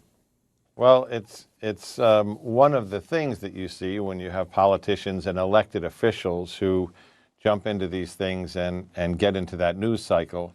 One of the things that you experience when you get used to showing up to these things as a commander, as an investigator, as I have many times, is that the first story is never right, and that the details don't come together all at once. It is a series of pixels that you have to develop and get a richer picture as you go. So I'm not surprised at the sudden reversal, but we can only pray that it's correct and that it stays correct, that one or more of them has survived. This is part of the fog of war, and it's why, even as I describe these things, as does Chuck Ramsey and Andy McCabe, we always start off with, this is preliminary, and it's still coming together. So that could be a glimmer of better news, but again, we're going to have to wait till we get the official word from medical people where they're being cared for, because they're the only ones who are going to really know. Yeah, so just again, if you're just tuning in, the shooting near the White House a couple hours ago, 2 National Guardsmen shot. Initially, the governor of West Virginia said that they had died from the shooting that occurred, but now the governor is saying that there's conflicting information out there, and they'll provide additional updates once they receive more complete information. So we'll try to learn more about their condition, as the shooter is also in custody and also injured as well. And John, stay with us, because joining me now is former senior FBI official and active shooter expert Catherine Schweit, and former Washington, D.C. Police Chief Charles Ramsey. He's a CNN senior law enforcement analyst. And we're also joined by phone by Steve Moore. He's a CNN law enforcement contributor and a retired FBI agent. So Charles, first to you. This is the city which you, of course, ran this police department for some time. Walk us through what you expect is happening behind the scenes right now among law enforcement. Well, behind the scenes, since this individual who committed the crime is in custody, they've no doubt already ID'd him. They're now taking steps to go through his social media footprint, probably executing search warrants at a residence, a vehicle, if he had a vehicle, in the area. They're trying to get as much information as possible to try to determine the motive. I mean, John is coming up with a lot of information from the scene right now, but there's also an awful lot of questions that are unanswered. He's absolutely right. There'd be a parallel investigation going on with DC homicide as well as the JTTF, because these individuals were guardsmen. Hopefully the second post that we got from the governor is good news, but it also points out a problem with social media and people wanting to be the first to get information out, and information that is not always accurate. And, these people have families and they watch television, and to think that your loved one has been murdered, and if it turns out not to be true, think about the trauma that causes. So you need to have facts. And John was also right when he said the first story is usually not right. The late John Timoney said that all the time, and he was absolutely right. Until you have some real investigation taking place and you start to find out the facts that, as you know them to be, based on some evidence or statements or whatever, that information will be made public at some point in time. But you always have people that want to jump the gun and want to put too much information out there, not really having access to all the information. I hope these individuals are still alive, fighting for their lives. I truly do hope that's the case. But right now, police are focused on the investigation and trying to get to the bottom of the why this took place. Yeah, and Catherine, this is one of your areas of expertise. So tell us what investigators are doing now with the suspect who is in custody. I think the idea behind, this guy's in custody right now, is all what the chief just mentioned, the idea that despite the frustration and the anger that the whole rest of the team has in DC police and the rest of the National Guard, all the law enforcement, they have to do their jobs. So they have to dig in and collect the evidence they can. And try to find out what do they know about this suspect and try to be able to answer the questions that really the public wants answered more than anything else. The people who are the family members and the friends of the guardsmen. And it's kind of reminiscent of, we just passed the 21st anniversary of the loss of Martha Dixon Martinez, Michael Miller, as the chief knows, Hank Daly from MPD, as killed right in their office right here in downtown the November 22nd, 21 years ago. And we just passed that anniversary and saw how it traumatized the city and law enforcement then, and they're going through that kind of trauma again, but they still have to do their jobs. And we continue to follow the breaking news out of Washington, D.C. Law enforcement sources say 2 National Guardsmen who were shot near the White House were targeted. D.C. police say the suspect is now in custody. One source says the individual is not cooperating and did not have any identification on him. Kristen Holmes is in West Palm Beach, but we begin with John Miller, who is in Washington, D.C. I mean, John, what are your sources telling you? What we just learned there is incredibly tragic because from what we understand of the events, these National Guardsmen were targeted. And that is what it appears, based on law enforcement's earliest reviews of the video from security cameras. It appears that the suspect walks up to the guardsmen who are in uniform fairly quickly, pulls out a handgun and opens fire. And then in the next chaotic seconds, another guardsman appears on the video to take cover and possibly return fire. You see the glass of a bus shelter shatter. One of the guardsmen goes down on the ground. A number of law enforcement people who appear very quickly, and that area is heavily patrolled by the Secret Service's uniform division that patrols the perimeter of the White House, which is just 2 blocks over and 1 block down. So within 3 blocks of this scene, very quickly appear with additional guardsmen who were on separate posts around this Farragut train station where the incident occurred, and they are struggling on the ground to handcuff a suspect who, in this possible crossfire with other National Guardsmen, was wounded. And in the moments of chaos, you can see that this occurred very suddenly. So it is not an incident where something else was going on and the National Guard soldiers intervened in some other street crime in progress. It appears at this point that they were targeted deliberately by this individual who, at this time, is still unidentified. And John, forgive me, you are clearly in New York and not in Washington, and I do want to lean into your deep experience in this city as being with the NYPD and really leading the terrorism outfit here.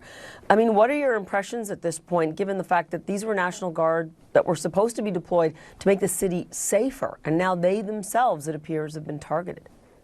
Well, the National Guard has become of late a little bit of a lightning rod because of how this administration has deployed them and what controversies they have found themselves in the middle of, whether it is the role that they have played in multiple cities in assisting groups like ICE, Immigration and Customs Enforcement, and Border Patrol.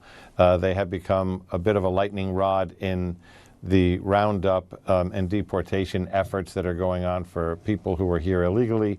But at the same time, just their presence in Washington makes them a potential target because there they are in uniform. And I think it was on November 7th, we saw another call from ISIS, which is reemerging through its propaganda arms, to call on lone wolf attacks in both the United States and Europe, and to attack symbols of the government and law enforcement.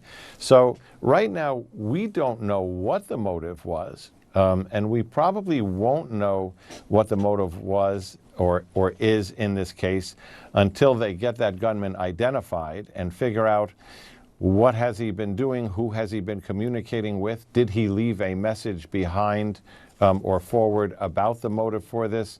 Right now, that's a blank spot. They're going through the possibilities, but he, when he's identified, is going to be the key to those answers.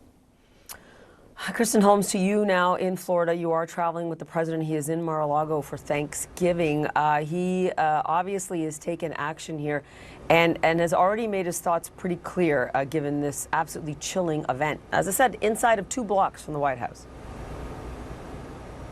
Yeah, and they are monitoring this very closely. And I do want to note, I'm not sure if you announced this yet, but we have now heard from the Secretary of Defense, Pete Hegseth, who says that President Trump has ordered 500 new troops to be sent to D.C. in the aftermath of this shooting for what he says is to keep the city beautiful and safe.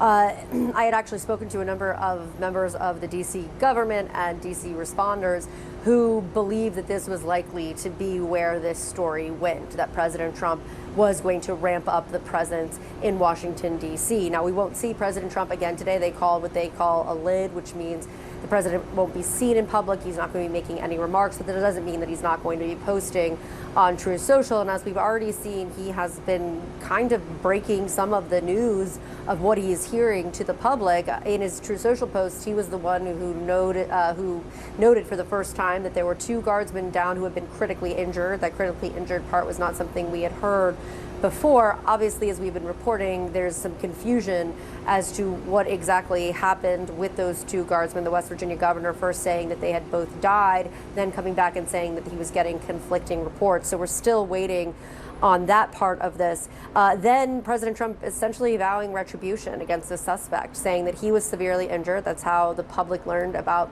the suspect's well-being. And then noting that he was going to essentially, quote unquote, pay the price for what happened on the streets of D.C. earlier today. One of the things I am told the White House is watching incredibly closely is the motive, the why for all of this. And right now, they still seem to have no answers. Out of Washington, D.C., 2 National Guardsmen were shot a short time ago near the White House. Law enforcement sources say the Guardsmen engaged in gunfire with a suspect before being shot. Police say the scene is now secure and a suspect is in custody. National Guard troops from multiple states have been in the U.S. Capitol as part of the president's crackdown on crime in that city. Daniel Brunner is a retired FBI special agent, and he joins us now. And I kind of want to get your opinion on this as we hear from the president that he's deploying 500 more troops to the city. In your estimation, is this a good idea at this hour? Well, I think at this point, we're seeing that, National Guardsmen were deployed in downtown D.C., where not necessarily all of the crime is being seen. Anacostia, the outskirts, where there's more crime incidents. If you're going to deploy guardsmen, I think it would be there. But clearly, your guardsmen are standing out on post, standing at the street corner. That was, in my opinion, this was a targeted attack. Based on the witnesses reporting saying that all of a sudden they heard gunshots. There was no chaos, no struggling. And the fact that you're seeing photos from on scene, whereas the glass was shattered at the bus stop. My opinion is, based on my instincts as an FBI agent for 20 years, this individual targeted, found these 2 guardsmen who were standing their post, and they just walked right up. This is a very difficult environment for them. They're not built for law enforcement. They are National Guardsmen. They're trained in combat, military operations. They're not trained in street crime, street incidents, and how to recognize a potential threat that's upcoming to them. So I feel that the president is putting them in a very difficult position, targeting them and making them somewhat of a scene of a target for an incident, much like what we see here today. And this has been disputed in the courts as well. In fact, the very presence of National Guard is still at this moment before the courts. In terms of them becoming a political target, I mean, as you said, you as a former FBI agent, are you creating... in fact, let's pause to listen to the FBI Director, Kash Patel. To include the Department of Homeland Security, Secret Service, ATF, DEA, and we're thankful for the mayor's assistance in this matter, the Metropolitan Police Department and their skills in investigating homicides and gun shootings in this city is exceptional. We will work together collaboratively because this is a matter of national security, because it's a matter of pride. President Trump has been informed. We've been in contact with the White House. We will shortchange the American public with no resources to make sure we find and safeguard our nation's capital right here in Washington, D.C., and bring anyone responsible for this heinous act of violence to justice. I would lastly like to add to the American public and the world, please send your prayers To those brave warriors who are in critical condition and their families, they are here serving our country. They are here protecting everyday Americans and citizens around the world in our nation's capital. They are the heroes of this day, and we must remember them on this day and every day, and their families and the sacrifice they have made. I will now turn it over to Chief Carroll of the Metropolitan Police Department. Thank you. Good afternoon, everyone. My name is Jeff Carroll. I'm the Executive Assistant Chief here at the Metropolitan Police Department. At approximately 2:15 this afternoon, members of the DC National Guard were on high visibility patrols in the area of 17th and I Street Northwest when a suspect came around the corner, raised his arm with a firearm, and discharged it at the National Guard members. The National Guard members, there were other members that were in the area. They were able to, after some back and forth, able to subdue the individual and bring him into custody. Within moments, members of law enforcement in the area were also able to assist and bring that individual into custody. At this time, as the director mentioned, the National Guard members are being treated at a local hospital. DC Fire and EMS responded to the scene to provide first aid for those individuals and transport them to a local hospital. The suspect in this case was also transported for treatment at a local hospital. Madam Mayor. I'm Muriel Bowser. I'm the mayor of Washington, D.C., and I, too, want to send my thoughts and prayers to the families of the Guardsmen and to the Guardsmen who are in critical condition in a local hospital. I am joined by members and leadership from the D.C. National Guard, from the West Virginia National Guard, United States Secret Service, Deputy Mayor Pia, Fire Chief Donnelly, and Metro's General Manager Randy Clark, and we join with the FBI Director in ensuring that MPD investigates, the U.S. Attorney prosecutes this case to the fullest extent of the law. I've had the opportunity to brief U.S. Attorney General Pam Bondi, who was speaking to the president when I called, as well as the United States Attorney Pirro, who assured me that this case will have her office's complete attention. Mayor, was there any other suspect? Chief. Sure. So no, at this time, there's no indication that there was any other suspect. The one suspect that was involved in this incident, they were shot during the interaction, and they were transported to the hospital for treatment. Mayor, does this validate the need for the National Guard here in D.C.? What we know, Andrea, is that this is a targeted shooting. One individual who appeared to target these guardsmen, that individual has been taken into custody. Can you tell us about any more details on the condition of the two National Guardsmen and whether or not anyone else was injured? And a quick question follow-up for the FBI Director. You said that we'll make sure we find the perpetrators for this act. So just to clarify, the person believed to be responsible is in custody and there are no other suspects? Sure, so I can start out. Again, Chief Carroll from MPD. So both the individuals, the Guard members, they are in critical condition in a local hospital at this time being treated. At this point, we have no other suspects. We have reviewed video from the area. It appears, like I said, to be a lone gunman that raised a firearm and ambushed these members of the National Guard, and he was quickly taken into custody by other National Guard members and law enforcement members. Have you got any sense of motive? No, at this time, obviously, we're very in the preliminary stages of investigation. There's a lot of things, a lot of agents that are here from various federal agencies, law enforcement agencies. We have the full power of the FBI and our federal partners here in the task force. So we're looking at all those different aspects, but we don't have any motive. Guardsmen armed, sir? The National Guardsmen that were shot, I'm told they were armed. Did they get off shots? At this time, that's part of the preliminary investigation. Can you explain how the suspect was apprehended? Sure. So how the suspect was apprehended, as I said, the individual, the suspect came around the corner. He immediately started firing a firearm at the two National Guard members. So at that time, there were other National Guard members that were in the area. They heard the gunfire. They actually were able to intervene and to kind of hold down the suspect after he had been shot on the ground until law enforcement got there within moments. And he was shot by a National Guardsman? At this point, we're still investigating exactly who shot that individual. It's not clear at this time. Chief, do you know what kind of weapon was used? We don't know what kind of weapon. There was DC Police. It happened right in front of the Metro, although there is no indication that the perpetrator was on the Metro. So there's Metro Transit Police in the area, and obviously being on 17th Street by the White House, Uniform Division Secret Service were in the immediate area as well. What kind of weapon the alleged perpetrator used? We do not know at this time. It's still in investigation. We're going to be able to take a couple more. Has been able to question the suspect, or is his condition condition so severe that you haven't been able to have a conversation? Sure, again. So as I said, we're very preliminary in the investigation, so we're looking to all aspects of who the individual is, his connections. At this time, he's still in the hospital receiving treatment. And I would just like, hang on, I would just like to add, the reason that this suspect is in custody is because of the bravery of the men and women of the National Guard who responded due to their extensive training to secure American lives today. There was not any further injury and any further shootings. We should highlight the fact that the men and women of law enforcement, the interagency, the Department of War, and the National Guard executed their training with great precision today and prevented an even greater tragedy from befalling us. These National Guardsmen are heroes, and we must pray for their safety and their speedy recovery. And as the chief said, we are in the preliminary stages of this investigation. We will run down every single lead, every piece of evidence. This is the power of the U.S. government at its best at the state, local, and federal level. That is why this interagency group is standing behind us to assure America and the world that we will continue to keep D.C. safe. And thankfully, we have Metropolitan Police Department, the National Guardsmen, and federal agents, and the Department of Justice and Attorney General willing to prosecute the mission to keep Americans safe.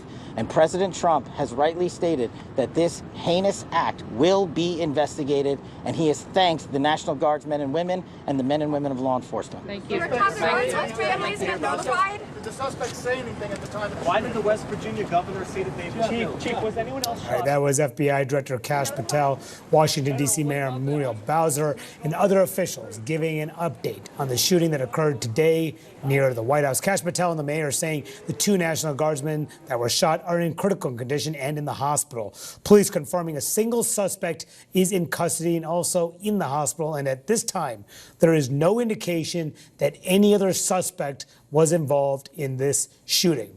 I want to bring back our chief law enforcement and intelligence analyst, John Miller. So, John, you were listening to that press conference. What stood out to you? Well, some of the gaps that we've been talking about have been filled, which is this did not stem from some other crime or incident unfolding on the street. From Kash Patel, the FBI director, we got a description of the gunman walking around the corner, walking straight in the direction of the two National Guardsmen, raising his arm with a handgun and opening fire in what was a deliberate attack, targeted attack against these National Guard officers. Executive Assistant Police Chief of Washington, D.C. Metro Police, Jeff Caro, told us that he raised his arm with a handgun, opened fire. One of those guardsmen was shot in the head, at least. There was what Caro described as some back and forth. Presumably, that may be an exchange of gunfire, but that the suspect was wounded by a gunshot and was taken to the hospital. He's still unidentified. We learned that there is no other suspect being sought, and we also know that they still have not identified him, which is going to be really the first step on getting towards motive. Why would the National Guard be the target of a lone gunman in an unprovoked attack in the streets of Washington, D.C.? You know, as Kristen talked about a little while ago, the National Guard has become a lightning rod across the country because of the engagements that they have been put into by this administration, which are fairly unusual for the National Guard's mission, law enforcement missions in the streets of cities, helping ICE with migrant raids and to chase people who are here illegally and bring them into custody. The Washington, D.C. presence as a crime-fighting entity. But we also know, separate from that, that terrorist groups like ISIS, both on November 7th and November 20th, came out with new calls, both in the U.S. and Europe, asking their followers to conduct lone wolf attacks against government targets in the United States. So there are a number of things this could emerge from, could be connected to, could explain a motive, but until law enforcement identifies who that gunman is and gets deeper into his communications, his associations, his travel, his background, right now, it's all just speculation, and motive is going to end up being very important here. Yeah, and Charles Ramsey, the former D.C. police chief, is also with us. To that point, to what John was just saying about not revealing the identity of the suspect, were you surprised by that? And why don't you think that they revealed the suspect's name? No, I'm not surprised at all. In fact, I would be surprised if they had released any real information about the suspect at this point in time. There's a lot of background work that has to be done. I mean, the social media footprint, they're probably executing search warrants at a residence, maybe a vehicle, trying to get their hands on associates, friends, and so forth, that to interview them about the suspect and so forth. Once that name is out there, they lose control of all that. And so you don't want to put the name out until you've done all you can do, or at least as much as you need to do, in order to do the background properly on the suspect. I mean, there is going to be a trial. This guy's still alive, so there's going to be a trial. So, the collection of evidence is going to be very, very important. Yeah, and Catherine Schweid, and in our final 30 seconds here, what was your takeaway from that news conference about what they revealed and what they did not reveal about this investigation? It was a quick news conference with only so many questions because they knew they had to be out in front of the press and give some answers if they had them, but there's just a lot of information they just don't know yet. Yeah, there's a lot of. We do know that there is a lone gunman. They said one suspect who is now in custody. That's what the police just said in this news conference. And there's a lot more to learn, including the motive and who the suspect is. Stay with CNN. There is a lot more in this breaking news. Thanks for joining us this hour on CNN. I'm Manu Raju. The lead starts right now. This is CNN Breaking News. Welcome to The Lead. I'm Erica Hill in for Jake Tapper, and we do begin this hour as we continue our coverage of the major breaking news out of Washington, D.C., where 2 National Guard members were shot this afternoon. It happened in a busy section of downtown D.C. This is actually just blocks from the White House. President Trump, of course, is not at the White House. He is in Florida for the holiday. FBI Director Kash Patel says both victims are in critical condition. Earlier this afternoon, West Virginia's governor said the 2 Guard members are from his state. The governor also retracted an earlier announcement that the Guard members had died. We also just heard from the mayor of Washington, D.C. At a quick press conference we just heard as she offered more detail about the attack. What we know, Andrea, is that this is a targeted shooting. One individual who appeared to target these guardsmen, that individual has been taken into custody. 3 law enforcement sources telling CNN the suspect approached the guardsmen, appearing to target them. One source says the suspect is not cooperating with investigators at this moment, and also the suspect did not have any identification on him at the time of his arrest. CNN's Brian Todd is near the scene. So, Brian, what more do we know about this shooting? Well, Erica, just a few moments ago, we did get a little bit of detail from Jeff Carroll. He's the executive assistant chief of the D.C. Metropolitan Police Department. He said this incident occurred at about 2:15 p.m. Eastern time this afternoon at the intersection of 17th and I Streets Northwest. That is not far away from where we're standing right here. That an individual, quote, came around the corner, raised his firearm at the 2 National Guardsmen, and then discharged his firearm. Now, earlier today, the Joint Task Force D.C., which oversees the National Guard, told us that this incident occurred near the Farragut West Metro Station, which is just about a block over my right shoulder that way in downtown D.C. Again, according to Jeff Carroll, the assistant executive chief of the D.C. Metro Police, the individual, quote, came around a corner, raised his firearm, and then discharged it at the 2 National Guardsmen. They were both hit. According to FBI Director Kash Patel, they are now in critical condition. You mentioned earlier that the governor of West Virginia had said earlier that the 2 had died as a result of the shooting. He later had to go back on that statement. So right now, we're told they're in critical condition. After the shooting, just in the moments after the shooting, according to Jeff Carroll, the 2 other members of the National Guard subdued the suspect. We were told by law enforcement sources that he was carried away on a stretcher from the scene. His condition is not known. I yelled a question at the chief and at Kash Patel as they left, saying, is there anything you can tell us about a possible motive for this shooting? They did not answer that question as they walked away. So we'll be digging on that, of course, in the hours ahead. Erica? Yeah, absolutely. A lot of questions about that. Brian, appreciate the reporting. Thank you. We'll continue to check in with you, of course, as you learn more. Also with us is West Virginia's Attorney General, J.B. McCuskey. Mr. Attorney General, we appreciate you taking the time this afternoon. First of all, the fact that this is being called a targeted shooting, and we know there are, I believe, about 160 members of the West Virginia National Guard still in Washington, D.C. How are you sitting with that information in this moment? I am enraged, if I'm being completely honest. And I think one of the things that should be noted here is that all 160 of those Guards member who were in D.C. today had volunteered their time over the Thanksgiving holiday to help complete this mission. And something about West Virginia that most people don't know is that we have the highest per capita military involvement of any state in the country. And we have a long history of men and women willing to stand up for our country and serve our country.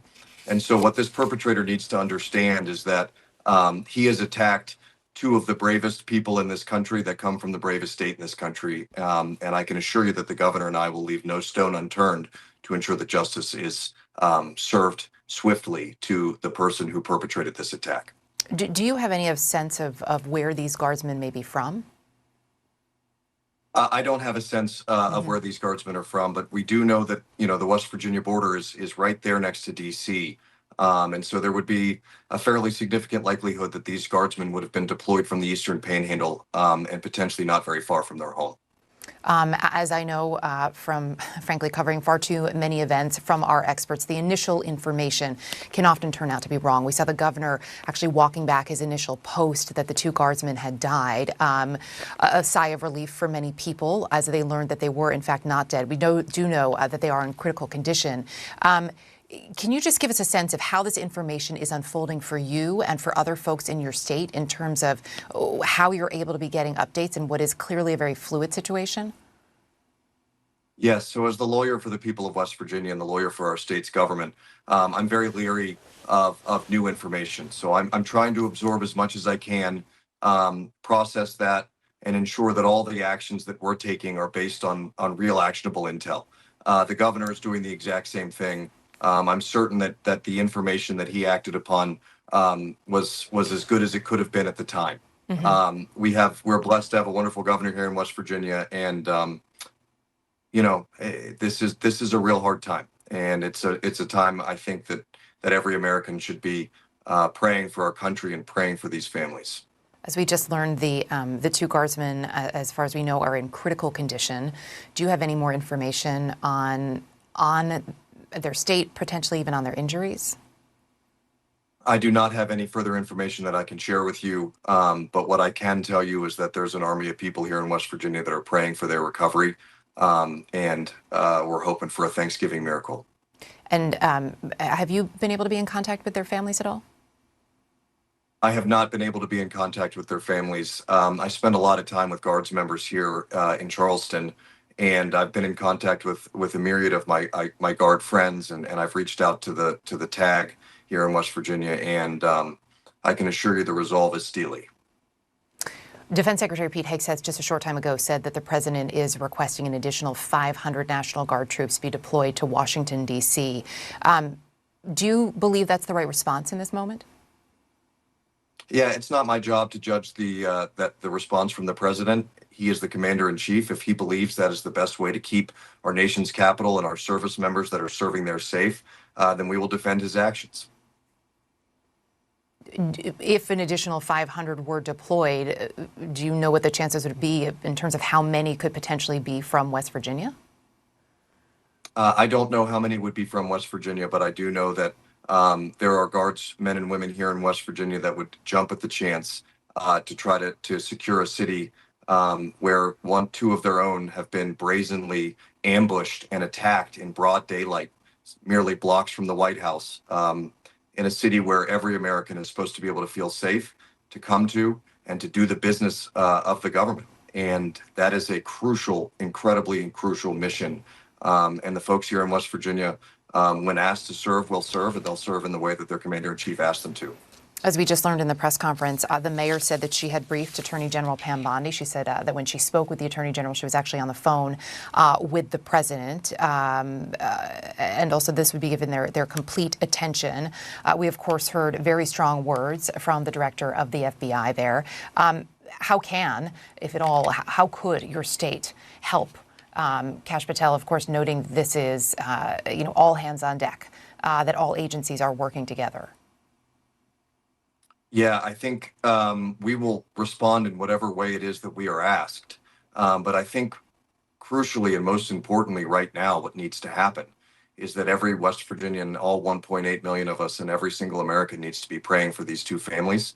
And we need to really be taking a long look at where we are in a country where somebody would ambush two service members in our nation's capital in broad daylight in what appears to be a targeted attack. And these two service members' lives will not be forgotten. Hopefully they will get to be with us for a long time longer. But this attack is something that will be remembered for a very long time. It is an important message, certainly on this eve of Thanksgiving as well. Attorney General J.B. McCuskey, thank you for your time, sir. We appreciate it. Thank you so much for your thoughts and prayers, and to everybody out there, thank you. I do want to bring in now CNN's chief law enforcement and intelligence analyst, John Miller, along with Donnell Harvin, former chief of Homeland Security and Intelligence for the government for the District of Columbia. So, John, I want to start with you, first of all. What are you hearing from your sources about how this happened, about how this attack unfolded? Well, events have crystallized to the point that we've got a richer picture. It was described to us in the press conference very much the way Evan Perez described the video that was captured by security cameras. The individual comes walking around the corner, walks straight up to the two National Guardsmen, raises his arm with a handgun, opens fire on them. Other National Guards people who are in the area hear that gunfire and respond to that place. There is a struggle with the gunman and possibly an exchange of gunfire prior to that, where the glass from the bus shelter is shot out. They struggle to get the gunman down on the ground and handcuffed. Secret Service uniform division personnel who patrol that area are also there almost immediately, rendering medical aid as they wait for the ambulance to the National Guard officers who are down. And what we now know is that this was a targeted shooting, as Kash Patel called it, an ambush, as the Executive Assistant Police Chief Jeff Carroll described it, a deliberate attack on uniformed members of the federal government who, although they are from the National Guard, were assigned to a law enforcement mission as part of the D.C. Safe Task Force. So now, what was the motive behind that? That hinges on what's the identity of the gunman, which I am told authorities were still trying to determine for certain. As they try to determine that, there are also questions, given that, given where things stand now, where does this, the fact that this was targeted, that as John was noting, was called an ambush, how does that change, if at all, the investigation in this moment? Well, the reason why they call it an ambush. Donnell, go ahead. The reason why they call it an ambush is because it's pretty clear that there was no dispute beforehand. There were no words exchanged. This individual walked up, brandished a firearm, and used that firearm, and essentially, shot these individuals that were patrolling our nation's capital. That helps in terms of understanding and being able to directly kind of link the motives of the individual to their actions. So what law enforcement is going to be doing right now is, there's two different ways this can go. One, these individuals, these National Guardsmen, were targets of opportunity, which means that this individual just kind of walked up and found the first targets that he saw that were wearing a uniform. The other option or possibility is that this individual had this location kind of staked out, what we call pre-operational surveillance, and was looking over the course of a day or multiple days days for a target. In either case, they'll be able to track this individual's movement. If he was on foot, there's no place you can go in DC without being caught on CCTV. And so they'll track back the direction he was going. If he was on the train, on the metro, they can track back through the cameras. And if he was driving, we have license plate readers. So they'll be able to kind of get an idea of where he was coming. They're doing that right now. And then the motive, obviously, everyone wants to know about, and they'll probably come sooner than later. We are back now with the coverage of the breaking news out of Washington, D.C. We want to show you this new video just coming into us here. So what you're looking at was captured moments after 2 National Guardsmen were shot in what is being called a targeted attack. So you see in this video here, you could see at the very beginning, you can just make out above what is being blurred the movement of an officer appearing to render aid to someone there. There are guard members on the ground. That is a shattered bus stop that you see other officers standing around right there. Authorities say the 2 National Guard members who were shot are in critical condition. Again, this shooting just happening blocks from the White House this afternoon. I want to bring in CNN's senior White House correspondent, Kristen Holmes, who is monitoring these developments. She's traveling with the president, joining us from West Palm Beach, Florida. The president obviously following this very closely. What more are we hearing from the administration, Kristen?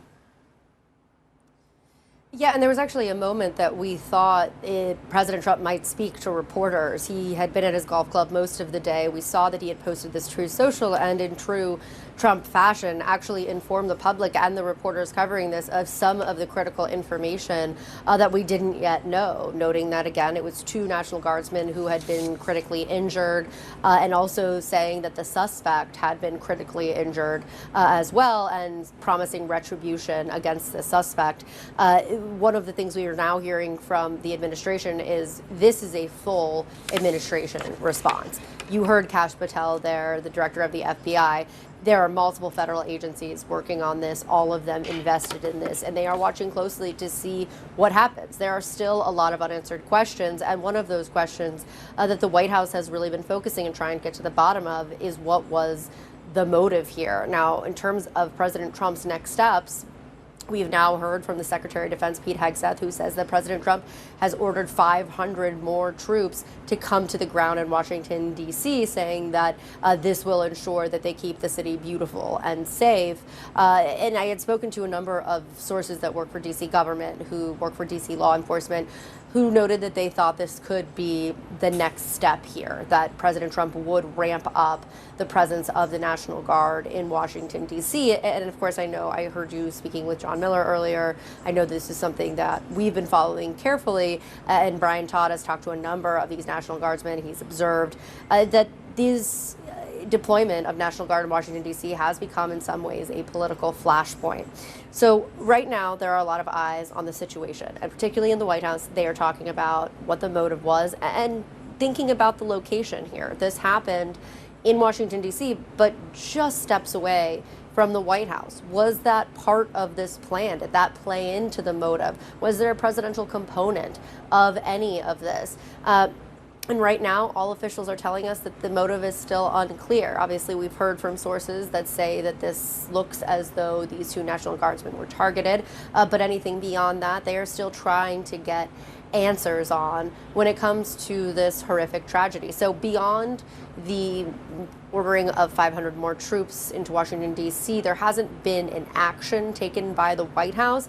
And we know we're not going to see President Trump again tonight. They called what they call a travel photo lid, which means the president's not going to be making any more public appearances. But of course, that doesn't mean he's not going to be posting on Truth Social. So we're keeping an eye on that, as he has in many of these tragic situations become almost one of the informers, passing on information as he gets it from these various briefings. And he's getting a lot of them right now.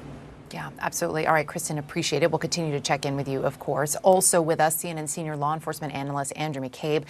So when we look at all of this, based on what we do know in this moment, the fact that this was a targeted shooting and in an area that is just blocked from the White House by a metro station, this is an area that is full of law enforcement, where there would be a number of National Guard troops. It's not clear while it was targeted. It's not, there's targeting, and then there's very specific targeting, and there are still a lot of questions. What are your main questions based on the little bit of new information that we got out of that press conference? Yeah, so Erica, we're getting like bits and pieces of what might lead to motive, but the big question hanging over this is exactly why this person chose to target those military members. Was that a target of opportunity? Was he looking for, a chance to strike out at some sort of politically significant target? And the National Guardsmen happened to present what he considered to be the best opportunity, or was it specifically a statement or an act of violence against the presence of National Guard in DC, which, as you know, has been controversial and has provoked all sorts of reactions from many people, the residents of DC, things like that. So that's really what we need to get to the bottom of. I heard John Miller gave us in his update in the last block that they struggled, at least initially, and maybe still to this point, they were struggling to identify the shooter. That's the key moment when we'll be able to do some investigative work that could actually shed light on this person's motive. Because once you have them identified, you can go through the process of identifying their vehicle, their home, their maybe phone numbers, their email, social media addresses, social media addresses. So it kind of opens the door into analyzing things like the most important things are writings, what this person has said in any of those venues.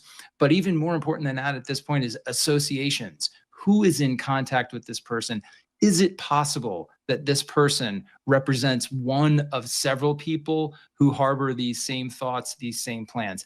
That's what's in the mind of counterterrorism investigators right now. Is this a lone gunman, or is this one person who's part of a group or a movement? And that'll really define for investigators the scope of this crisis, as it were. I mean, as you lay out, it is so important to have the identity of this suspect, right? If that suspect is not cooperating, if we don't know the identity, how does law enforcement go about figuring that out?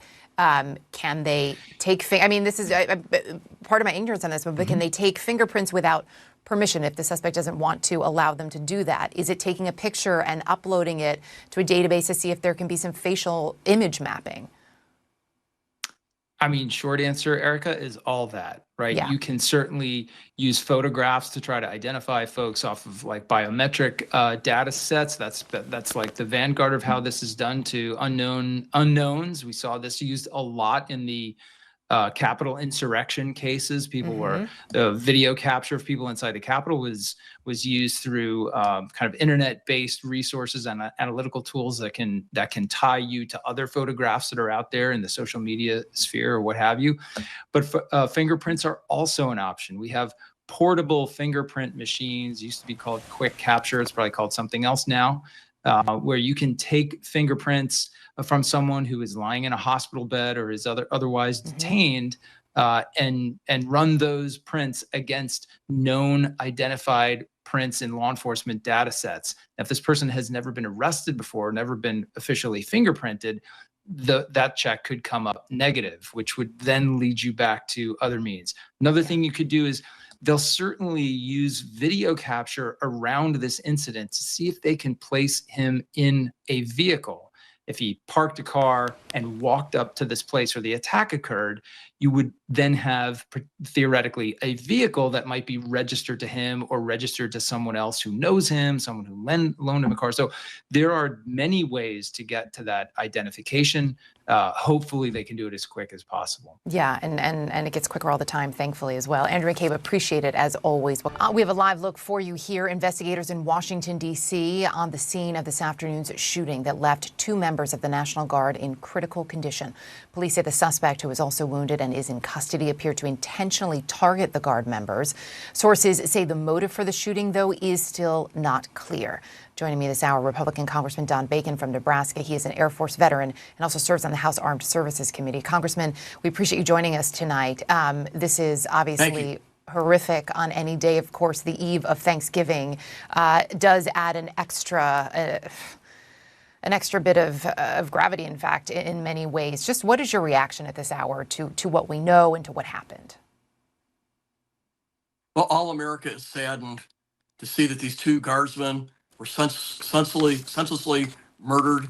So our sympathy to their families and their co-workers that they served with and their friends. It's a heartbreaking day for family and friends and their fellow guardsmen. And I appreciate they were serving their country and doing what their country asked. We admire them, but our hearts go out to the families. Yeah, and they are at this hour in critical condition, and we are hoping for another update, obviously, as soon as we can get one. We heard from officials earlier, including D.C. Mayor Muriel Bowser, who said that this was a targeted attack. What is your message, if any, to the other troops currently in Washington, D.C. right now? No, we should always be on guard. I live about 4 blocks from the Capitol when I'm there.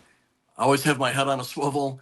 When I walk down the Eastern Market, I'm always alert. We have to be alert, but we know that this is very random, very rare, but it happens. So we got to be alert. And unfortunately, in this political environment we're in, where everybody's escalating and angry at each other, the fringes get antagonized. They get, they don't. I mean, you and I, when we hear this stuff on TV, we could sift through it, but there's a few people in our society on the left and the right, they get so antagonized that they take violent action. And so I think it's very incumbent upon all of us, Democrats and Republicans, in the news, that we treat each other decently. We can disagree without being, over the top, angry, and throwing gas what I think is a fire right now in our society and this hyperpartisanship that we have. That is certainly an important message. I do want to reiterate, too, that while we are told this was a targeted attack, we do not know the motive.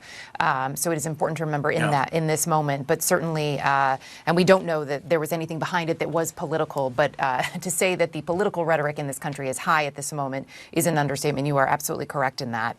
Having served for a number of years, I'm curious, what are the resources as we see these troops, right, who have been, in some ways, to your point, in a difficult situation since they were initially deployed? And of course, we had just last week this ruling from a judge that actually found the deployment was likely illegal, although we know that was paused for 3 weeks. But the fact that these, we know from the state of West Virginia, I was just speaking with the Attorney General, the 160 members of the West Virginia National Guard, he said all volunteered to be there in this moment to continue to carry out that mission.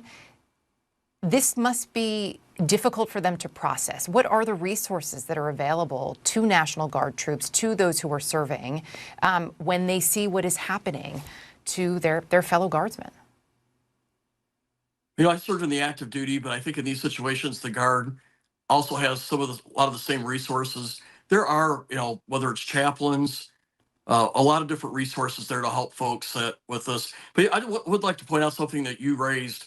I mean, I deployed 4 times in the Middle East, and I knew 5 people killed in Iraq and 1 in Afghanistan. It's a shame that we had 2 soldiers shot at, and we don't know their status right now, like you say, but the fact that this happened in our own country is wrong. It's tragic. I just want to point that out. I appreciate that these 2, but also all of the West Virginia Guardsmen, they're volunteers. And even if some folks disagree with the deployment of the Guard in our cities or Washington, D.C. in particular, it's not the Guard's fault. It's not these soldiers' fault. Well, let's have these debates in Congress. Let's have these debates in the courts. And let's follow the dictates of the courts, but it's surely not the fault of these guardsmen and women who just want to serve their country. Yeah. Secretary Higgs has said a short time ago that the president wants an additional 500 National Guard troops in Washington, D.C. Do you believe that that would help the situation? I think it's a temporary solution, but it's not the long-term solution.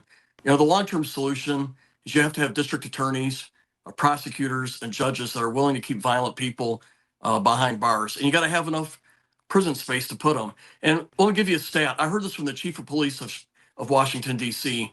He said about a year ago that the average murderer had conducted 11 violent crimes before they did that murder, and they were arrested for them and then released back into the streets. And we just saw that murder in Chicago, where this person, I think, had 17 arrests. They spread back into the building. This is not something is considered in the building fire code, very similar to the Green Fire Tower 5. in London. Shidian Huang, thanks so much for joining. We'll continue to monitor developments there. Well, now to Washington, D.C., where officials say the 2 National Guardsmen are in critical condition after they were shot hours ago, not far from the White House. The assistant police chief explained the details of what happened. At approximately 2:15 this afternoon, members of the D.C. National Guard were on high visibility patrols in the area of 17th and I Street Northwest when a suspect came around the corner, raised his arm with a firearm and discharged it at the National Guard members. The National Guard members, there were other members that were in the area. They were able to, after some back and forth, able to subdue the individual and bring him into custody. We do now have video taken just moments after the attack. It shows the police responding. I just want to warn you, some viewers may find it disturbing. As you watch this video, you can see the police in the background, though the victim is blurred, administering first aid to one of the downed guardsmen. Officials say they will treat this shooting as an assault on a federal law enforcement officer. Have a listen to the mayor of D.C., Muriel Bowser. This is a targeted shooting. One individual who appeared to target these guardsmen. Joining us now from the scene is Brian Todd. Brian, obviously a shocking event, downtown D.C., before a holiday, quite close to the White House. What are police telling you there now? Well, Jim, they're still trying to ascertain a motive for this shooting. They were not able to answer that question when they spoke to reporters a short time ago. Let me set the scene for you a little bit here. We're at 17th and K Streets Northwest. The shooting basically occurred right over there. We have a very good vantage point at this point. These are 2 uniformed Secret Service officers in the foreground. A lot of police vehicles here. Now, right behind them, that's the corner of 17th and I Streets. That's where Jeff Carroll, the executive assistant chief of the D.C. Metropolitan Police, you just ran a clip of him. He said that the shooting occurred basically right there at that corner. And I can tell you also, Jim, that just a short time ago, you see that tow truck there. That tow truck arrived a short time ago. Now, whether it's here to maybe block the roads or possibly tow away a vehicle associated with this crime is unclear. We're asking around about that, about whether the suspect may have a vehicle that is related to this shooting. A couple of other details we can tell you that according to FBI Director Kash Patel, the 2 National Guardsmen who were shot are now in critical condition. That's a key piece of information because earlier today, West Virginia Governor Patrick Morrisey had posted a message saying that the 2 National Guardsmen who are from the West Virginia National Guard had died as a result of the shooting. Then he went back on that and said that their conditions were unknown. And just a short time ago, we got the update from Kash Patel that the 2 guardsmen are in critical condition. They are treating this as an assault on a federal officer, according to Kash Patel. And according to the D.C. Assistant Police Chief Jeff Carroll, this occurred at about 2:15 p.m. Eastern Time when, again, over my right shoulder, he says the gunman came around a corner, raised a firearm, discharged the weapon at the National Guardsmen. After some, quote, back and forth, he said, that suspect was pinned to the ground. He was taken into custody. At least one law enforcement source has told us that the suspect was taken away on a stretcher, so the suspect could have sustained some injuries there. Law enforcement source also telling CNN that the suspect is not cooperating with law enforcement at this time. We also spoke to 2 eyewitnesses, Jim, who said that they heard the gunshots and then turned and faced this area behind me and saw, one of them said he saw a man on the ground on his stomach with his hands behind his back. He assumed that was the shooter, and he was being held down by at least one person. And one lady said that she turned and saw, quote, a bunch of people administering CPR to someone who was on the ground. Neither of the witnesses could make out who the victims were who were being tended to. We assume, of course, those were the guardsmen who were hit. Jim? Brian Todd, thanks so much. Well, joining me now, Kristen Holmes, traveling with the president to Florida. And Kristen, this is, we've heard several reactions from the president, of course, sadness for the condition of the soldiers, but also we're hearing from the administration that now they plan to send more guardsmen to D.C. Yeah, that's right. So we actually heard from the Secretary of Defense today, Pete Hegseth, who said that President Trump has now ordered, in light of this shooting, 500 additional troops to be on the ground in Washington, D.C. And according to Hegseth, this is to ensure that the city stays both beautiful and safe. I had spoken to a number of people who work within the D.C. government, as well as first responders who work for the D.C. government, not federal, who said that they thought earlier this was likely going to be the case. They saw that this was where this was going next in terms of President Trump's actions. We've heard President Trump now a number of times, as you noted, commenting on this, really providing information almost as though he is briefing directly the public from information he's getting. He was the first one who told us the public that 2 National Guardsmen had been hurt and were in critical condition, and that the suspect was also in critical condition. And as that happened, he also vowed retribution when it came to making sure that that suspect was punished. We won't see the president again tonight. They've issued a travel photo lid. That's essentially what they do when there's no more public appearances by the president. But it is still possible that we'll see another post on Truth Social. What we've come to kind of expect from President Trump is in these big, tragic situations, he ends up kind of being the communicator in addition to law enforcement, giving out information as he gets briefed. So we will, of course, wait and see if we hear from him again tonight. But I know the White House is following this very closely. A lot of questions right now within the White House, but also the administration as a whole, as to what the motive is. And it doesn't seem clear at this point. I've talked to a number of sources who say they're still trying to work through that. They're still looking for the answers as to how exactly this unfolded. Obviously, we have our source accounts. We have information from sources saying that this might have been targeted, and certainly seemed that way given what happened with this suspect just approaching these 2 guards and shooting them. But that doesn't really answer the question of motive, of why he did this. And this idea of these National Guard troops on the ground in Washington has become a political flashpoint for so many. I know, you've talked to Brian Todd. He has spent a lot of time covering this. He's talked to these National Guard members who have been spat at, who have been told to leave and called names. That's not everybody. It's not that everybody feels that way, but it has turned into kind of a political symbol that when President Trump brought them in to kind of fight his crime agenda in Washington, D.C. So that's, of course, on everyone's mind. Is there a political agenda to this? And just the proximity of where this happened, so close to the White House. Did that play into why this person chose these 2 guardsmen, for example?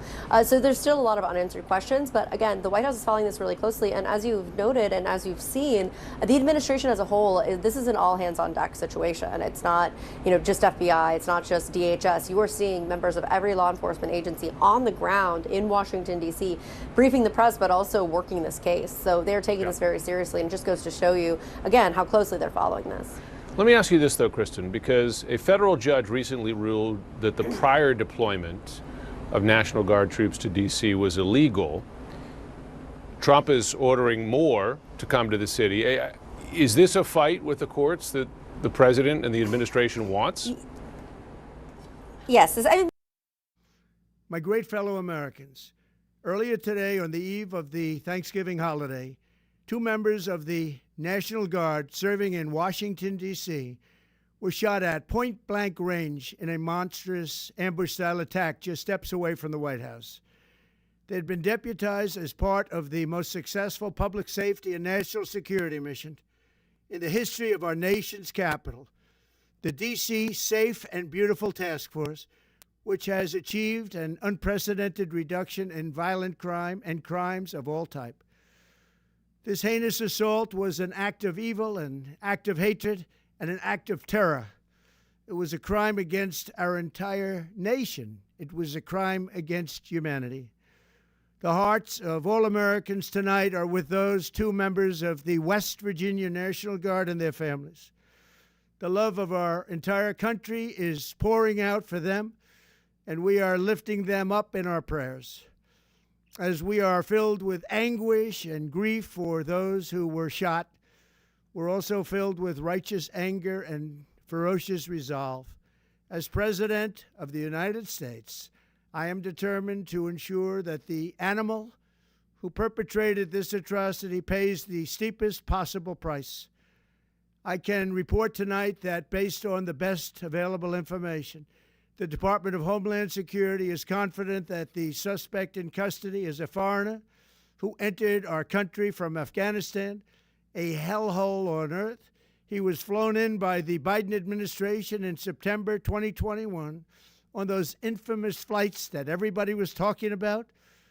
Nobody knew who was coming in. Nobody knew anything about it. His status was extended under legislation signed by President Biden, a disastrous president, the worst in the history of our country. This attack underscores the single greatest national security threat facing our nation. The last administration let in 20 million unknown and unvetted foreigners from all over the world, from places that you don't want to even know about. No country can tolerate such a risk to our very survival. An example is Minnesota, where hundreds of thousands of Somalians are ripping off our country and ripping apart that once great state. Billions of dollars are lost, and gangs of Somalians come from a country that doesn't even have a government, no laws, no water, no military, no nothing. As their representatives in our country preach to us about our Constitution and how our country is no good. We're not going to put up with these kind of assaults on law and order by people who shouldn't even be in our country. We must now re-examine every single alien who has entered our country from Afghanistan under Biden, and we must take all necessary measures to ensure the removal of any alien from any country who does not belong here or add benefit to our country. If they can't love our country, we don't want them. America will never bend and never yield in the face of terror. And at the same time, we will not be deterred from the mission these service members were so nobly fulfilling. That is why tonight I can announce that I have directed the Department of War to mobilize an additional 500 troops to help protect our capital city. We will make America totally safe again, and we will bring the perpetrator of this barbaric attack to swift and certain justice if the bullets going in the opposite direction haven't already done that. During this time of the year, when we gather at home with loved ones, these two patriots were wearing the uniform of our country, patrolling the streets of our capital. They had taken a selfless oath to defend our nation against all enemies, foreign and domestic. And that is exactly what they were doing when they were gunned down in a savage attack. I want to express my extraordinary gratitude to every member of the United States military who is deployed tonight at home and abroad. I also want to thank the Secret Service and the D.C. Metropolitan Police Department for their work today. This Thanksgiving, I ask every family to say a prayer for the two great heroes who were so horribly shot, and for their loved ones. Please say a prayer. May God bless them and comfort them, and may God bless and protect the United States. I want to go to that breaking news out of D.C. Several people shot near the White House, including two members of the U.S. National Guard. The shooting happened in downtown Washington, D.C., close to the White House. The D.C. Police Department says one suspect in custody. The scene has been secured as well. According to them, CNN has reached out to the National Guard for comment. They're obviously responding to the situation right now. Law enforcement analyst Steve Moore joins me on the phone. And it's early days, Steve, but what have you heard?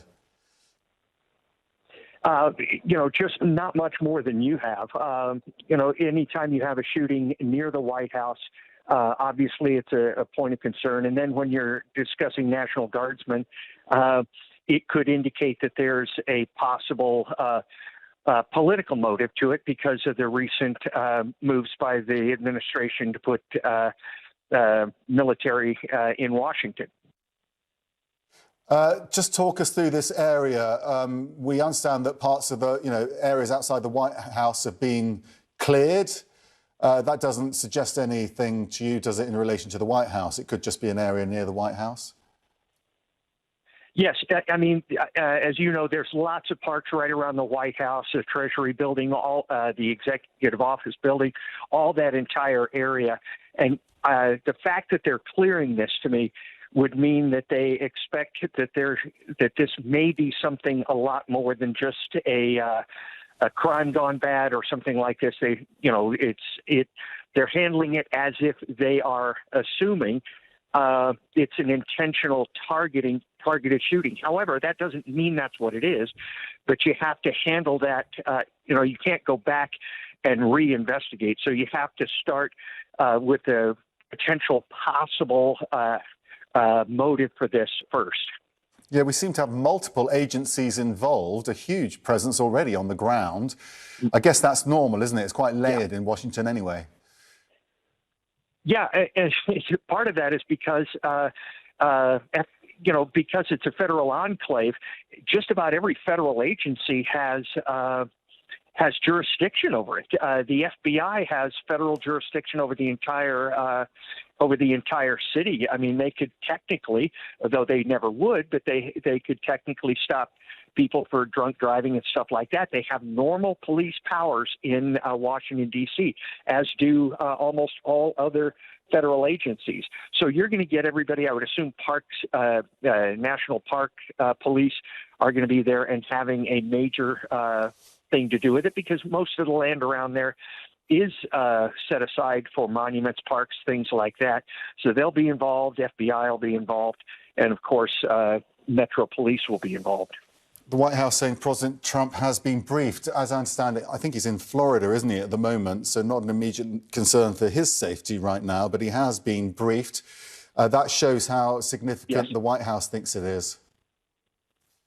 Yeah, I think right now, again, in the absence of greater, more information, the thing that indicates to me most that this could be something other than a crime that went bad or an attempted arrest that went bad is the response by the federal agencies. This is not something where somebody got shot and you had the national, and I hate to sound so blasé about that, but where somebody got shot and you have the normal police presence and they put up crime tape and they investigate it and go. This appears to be at least being handled as though it's an intentional, potentially an intentional crime, and if that, it would be a potential terrorism case. So, and again, I'm not saying that's what's going on, but when you get to a situation like this or a scene like this, the first thing you have to do is determine the parameters of what you're looking at. If it's very obviously a gang-related shooting or something, you don't have to start working terrorism protocols. But if you arrive there and you have soldiers who've been shot, and it's right near the White House, you cannot ignore the fact that potential for political violence, for this to be a political violence situation. Yeah, just flesh that out, because what you're saying, if I'm reading it properly, is it's not a couple of police officers who were shot here, which may have suggested, as you say, an arrest or some sort of scuffle or something like that. You've got National Guard members who were shot who wouldn't normally be involved, would they, with arresting people, for example? No, not necessarily. You have some National Guard units that are military police units who are very well schooled in law enforcement. In fact, many of them, when they're not at the Guard, are actual policemen in blue uniforms, not green. So they tend to be very sophisticated if it's a military police unit. But you'd have to find out whether there was a federal arrest taking place nearby, and possibly you had guardsmen providing security for the area. There's just so many things right now that are in the air, and we just don't have the answers to. But law enforcement seems to know a little bit more about it than we do. Several people have been shot, including 2 members of the U.S. National Guard. The shooting happened in downtown Washington, close to the White House, where we find Brian Todd. Brian. Right, Max. Let me set the scene for you. We're about a block and a half away from the White House on 18th Street Northwest. These are Secret Service police officers here trying to get as much traffic out of the way as possible, trying to clear the street as much as possible, also directing some pedestrians on foot to try to avoid this immediate area. You can see over here beyond me, this is looking east, kind of toward the White House. Just for perspective, I can tell you that the White House is this way and then to the right about a block, and that is the area where the shooting occurred. Here's what we know now. According to Homeland Security Secretary Kristi Noem, 2 National Guardsmen were shot. According to 2 law enforcement sources who spoke to CNN, the 2 Guardsmen engaged in gunfire with the suspected shooter prior to being shot. The sources say the suspect was detained and transported away on a stretcher. President Donald Trump has just posted on Truth Social that the 2 Guardsmen are, quote, critically wounded. We are told by D.C. police that 1 suspect is in custody. They say